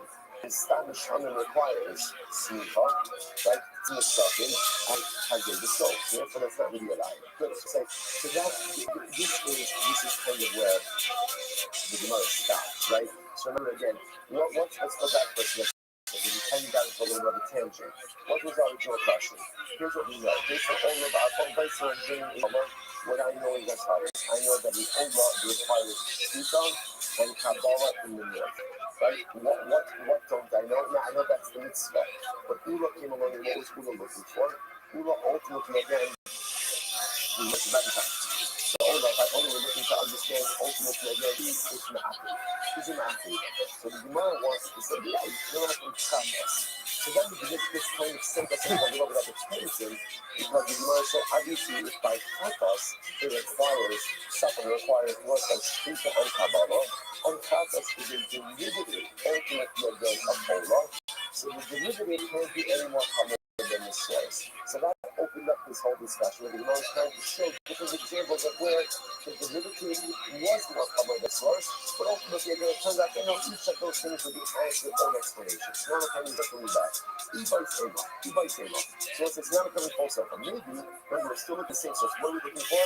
How do I know that Olah requires Shita and Kabbalah in the north? And not just as a mitzvah, not just as something I do that I should do, but it's not active. If you don't have it, the covenant isn't validated. How do I know that? How do I know that? You might say, E-by Sema. Omikra. Ha'olah, being Moshe. Most of the pasuk is Moshe. Ha'olah. Now that Ha'olah, ultimately again, is also the covenant law in the training section. If you want, if you want that, I mean, good. Beautiful, by the way. It's just like such a, this is going to go to our marketing, right? This is what that really does to you. Now, you should come to me, right? So, but if you want, kind of, there is a really nice open to go here if you need. So, the next is as follows. You might say, the possibility is as follows. I'm not going to pass it, say, Ha'olah, the Olah. So, we'll say, so the Olah, the Gemara defends with covers and head. This means the Olah has to be offered up in a particular way. Interesting. So, it's another that's the definitive article that's how you deal. Right, which comes in and just says, now somewhere, but again, whatever we're talking about, therefore, again, we're learning out from here, can I look on myself? That's the himself. He runs it fine. So it's interesting enough, that seems to be the end of the discussion. Right? That's it. The Olah must be done in a particular way. What's the way the Olah must be done? Shita, Kabbalah, done. Yeah. Asham in our device happen. I don't know that Asham also requires Shita. And it says that Mahoma Shayifla Sa'olah, you should last Asham. Beautiful. Easy enough. But guys, it's great. Take a listen. What's incredible about the Gemara? You learn how much is actually written in the Quran. Well, we just never pay attention to it. Right? Let's just hang on and like the pasuk. It's a project. Right? Okay, good. Mahoma Shayifla, you should last Sa'olah, you should last Asham. Wherever you check the Olah, that's ultimately again you should check the Asham. Therefore, once you establish that Olah says that Shita is done in the north, so the Asham is not just like Shita, Kabbalah in the north. So now the Asham is like Shita in the north. How do I know that by Kabbalah it also has to be done in the north? Because the Es Damo Yizrach. As the pasuk says, and you shall literally again sprinkle or throw this blood. So it means that Kabbalah is also done in the north. People's gamo now means it's suffering. Ultimately, again, Kabbalah is also done in the north. That's what I'm saying. When I'm asking this develop question. Mikada Asmo Minolon. So how do I know? Interesting that by Asmo I know, Shita has to be done in the north, Kabbalah has to be done in the north. How do I know that the person doing the Kabbalah also has to be standing in the north? Well, that's actually interesting nature there. Maybe the person, the Kohen, can be standing anywhere as long as he actually does the act of Kabbalah in the north. How do I know that the Kabbalah, the Kohen doing the Kabbalah, he himself had to be standing in the north as well? You know what? Damo, yes, Damo. Okay, so Damo teaches me ultimately that Kabbalah itself has to be done in the north, and the Damo teaches me that in the Kabbalah, the one ultimately again doing the Kabbalah has to be standing in the north as well. Incredible. Ask it from the mitzvah. So they say all of this tells me that by Asham, so I need Shita, Kabbalah, and the person doing the Kabbalah, everything has to be in the north. That's the mitzvah. How do I know that it's not just the mitzvah, but the active human? How do I know that I love for myself if this is an indispensable necessity? And if I'm missing it, the effectiveness of the covenant is undermined. There's another pasuk. What does the pasuk say? The shachat es hakeres. The pasuk says again, the shachat es hakeres. The information yishkat es hakeres. Yes, almost. So also there's a repetitive pasuk. There's a repetitive pasuk. The shachat es hakeres. They will say, if you think of the Rashi, Rashi says it every year. So again, it's without doubt 12 lines up in the bottom. The shachat es hakeres. Rashi says, for Asham Mitzorah. And also this is talking about a different Asham. The Asham of the Mitzorah. This is Sid, Shana HaKasar Alav La'aki. So I say that is a repetitive pasuk, a repetitive phrase mentioned by the Asham Mitzorah. So the repetition tells me that what? That not only is Shkita itself, Kabbalah itself, the mitzvah, but it's La'aki. You must have the repetition teaching that it is an indispensable part of the Kabbalic process. Incredible. So repetition of Asham Mitzorah teaches me again that by all Hashamos, you must have Shkita and Kabbalah in it. I will say this is not absolutely incredible.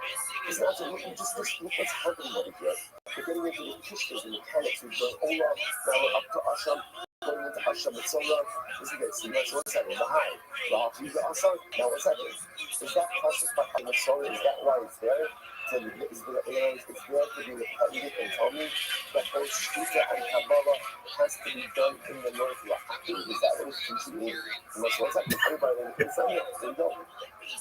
It's really good to know the rule. What's the rule? Actually, this is an exegetical rule.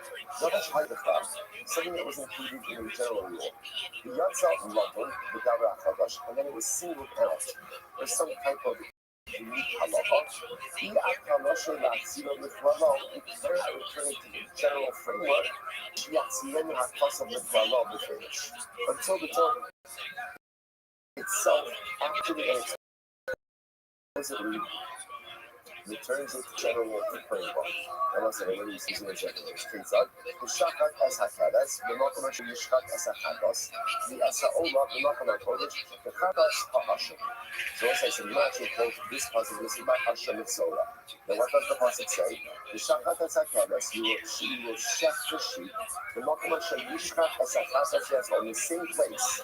When you shech the chadas and aura, the makom hakodesh in a holy place. Keep the chatas ha'asham. Again, the asham itself is like the chatas. That was what is it? The chatas ha'asham.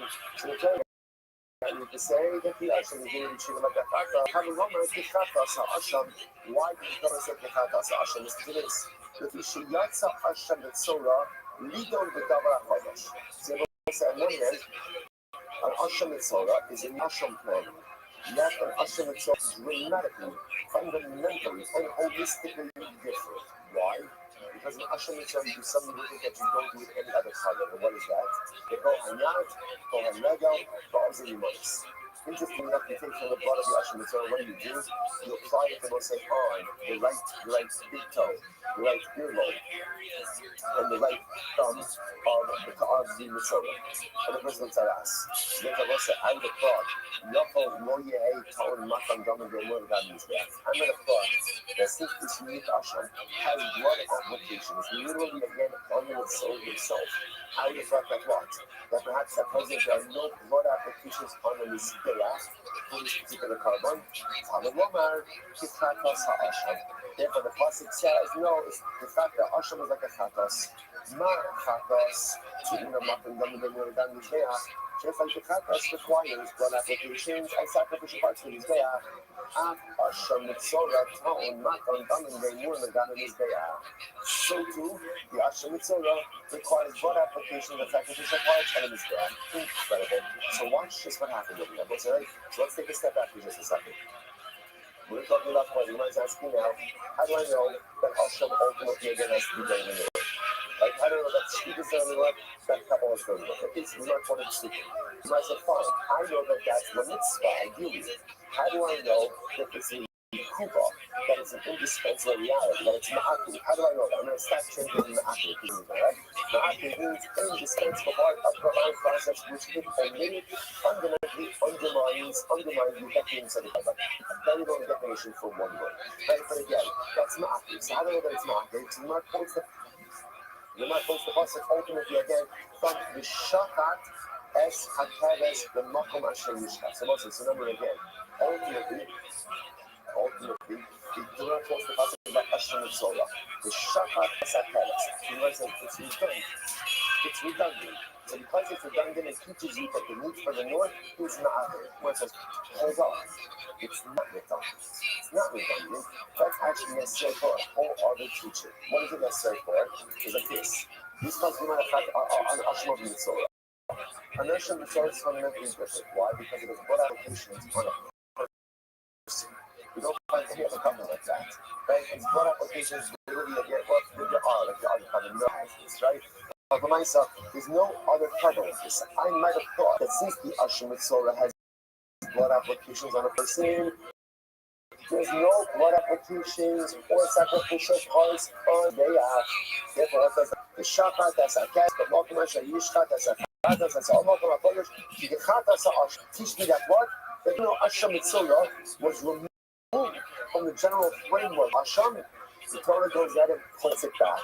The pasuk is not redundant. The pasuk is not convenient. The pasuk is fundamentally necessary to teach me a separate halacha. I say, well, by the way, if that's the case, then what? Then the problem is we're back to square one with Hashem.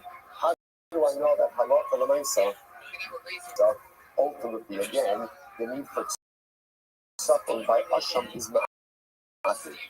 Pasuk used is used for something else, to which the Gemara says you're right. But in case, nichtov b'hai, although nichtov b'hai, the Gemara says just write it over here by Hashem and don't write it by a general Hashem. And I would write it was I said, then I would have said if halacha is true by Hashem and Zola, then obvious as well. Sahanika. We see a line. Let's watch this. There's where it's going to get a little bit technical, like exegetically technical. So the Gemara says, Spira line, Yatza Liber Chadash. That was something generally again, introducing novel meaning. Who the Logama Mithlala. This is the item then that is removed from a frame. Abba is, Abba Chalala Gama Mine. But the general framework, the item giving the general framework, it still laid out concepts from the novel idea. Therefore, again, the Gemara says, Shapir, our Isfir line, the Loku Gama Mithlala, the Logama Mine, highly befitted. To honestly say, but ultimately, again, not only to the novel idea, not learn out derivative ideas from the general framework, but the general framework cannot learn out ideas from the novel idea, then ultimately learn a positive essence of teaching halacha, which the Gemara says, even that hadre ahadju. No, because we'll say, remember again, what happened over here? So remember, something really fascinating over here. We have a general concept of Hashem. Then the Torah introduces us to the concept of Hashem and Sola, which is unique. Why is it unique? What applications on a person? Right? It's unique. Then what does the Torah do? The Torah goes out of its way to say Chatas Hashem. And they say that this Hashem is just like every other Chatas Hashem. So what does the Torah do? The Torah takes Hashem Mitzvah and restores it back into the general framework of Hashem. Beautiful. And once that happens, then all is good, and now we have the ability to learn our concepts from each other. I'm going to learn as a trouble. Why do we say, maybe Torah restores Hashem Mitzvah back into the normative framework of Hashem. What is it restored for? Blood applications. Blood applications. Say that it requires blood applications ultimately again by Kohanim. Avashkita, the Lord by whom the Lord by suffering. Maybe when it restores Hashem Mitzvah back into the framework, again I will say maybe it only restores for the framework for things that require Kohanim. For example, like blood applications. But for Shkita, it does not require a Kohen. Maybe Halach Laman said that Hashem Mitzvah is more stuff. Maybe Hashem Mitzvah doesn't require Shkita Minoz.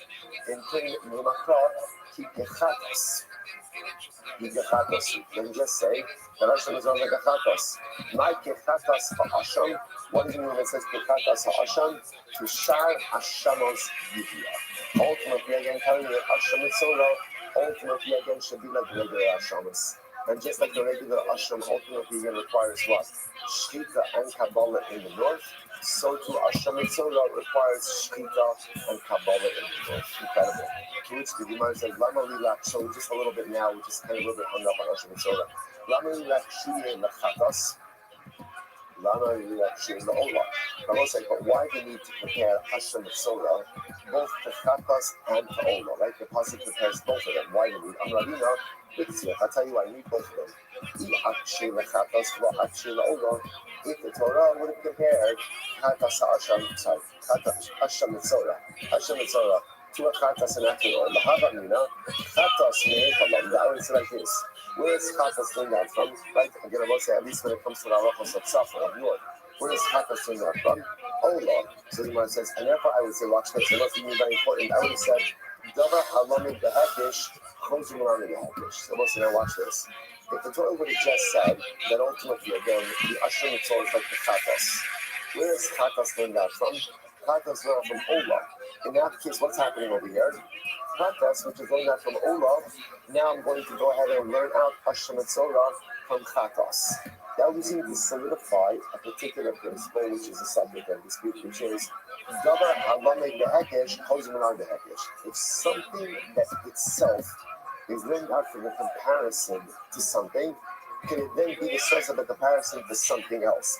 So to illustrate this, if Chatas is learned out from Ola, can Chatas then serve as the source for Ashram and Soda? So if the Pasuk would have just written Chatas, I would have said the answer to that question is yes, because Chatas is serving as the source for Ashram and Soda that requires north. Well, Chatas is learned from Ola, and therefore again, Chatas is now serving as the source for Ashram and Soda. That teaches me that something that is learned out from a Hekesh in a comparison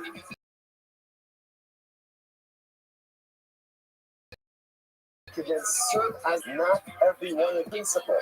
Amri Mazutra, and therefore again, what does the Torah do? The Torah puts in there Ola. Ola also, so therefore again, I'm not learning out Ashram and Torah from Chatas, rather I can learn out Ashram and Torah from Ola. Amri Mazutra, you got more Rabbi, the Miksheh Ola, learning Chatas. If that's the case, then just like the Pasuk say that Ashram and Torah is like Ola, and then don't bring in Chatas at all. I would have said like this. I would have said, if we just said it, I would have said, Davar Halamid Behakish, Chozim Rami Behakish. Sorry, I would have said, Davar Halamid Behakish, Chozim Rami Behakish. If the Gemara says, I would have said once again, that perhaps based on this we could say, there's something learned out from the comparison to serve as a source for the comparison. Ultimately, again, I would say compare it ultimately again to Chatas. Ultimately, again, it's better to learn out, Ashram and Soda from the source, which is Ola, and not learn out from the derivative from the Hakish, which is Chatas. Therefore, again, the Torah goes ahead and compares it both to Chatas and to Ola to teach me what Lamimar. Therefore, ultimately, again, the Torah comes along and tells me, asks me all over to teach me that we don't necessarily say that something itself that's learned out from a Hakish can be the source for another Hakish. Okay, Rabbi says, ultimately, again, you're not coming. I was like, the Haka over here is going to be, as we're going through this moment, our coin level. So you might say, B'ksiv, Kasher Yuram Mizera Hashlamim. So what's the first case entirety is Kasher Yuram Mizera Hashlamim.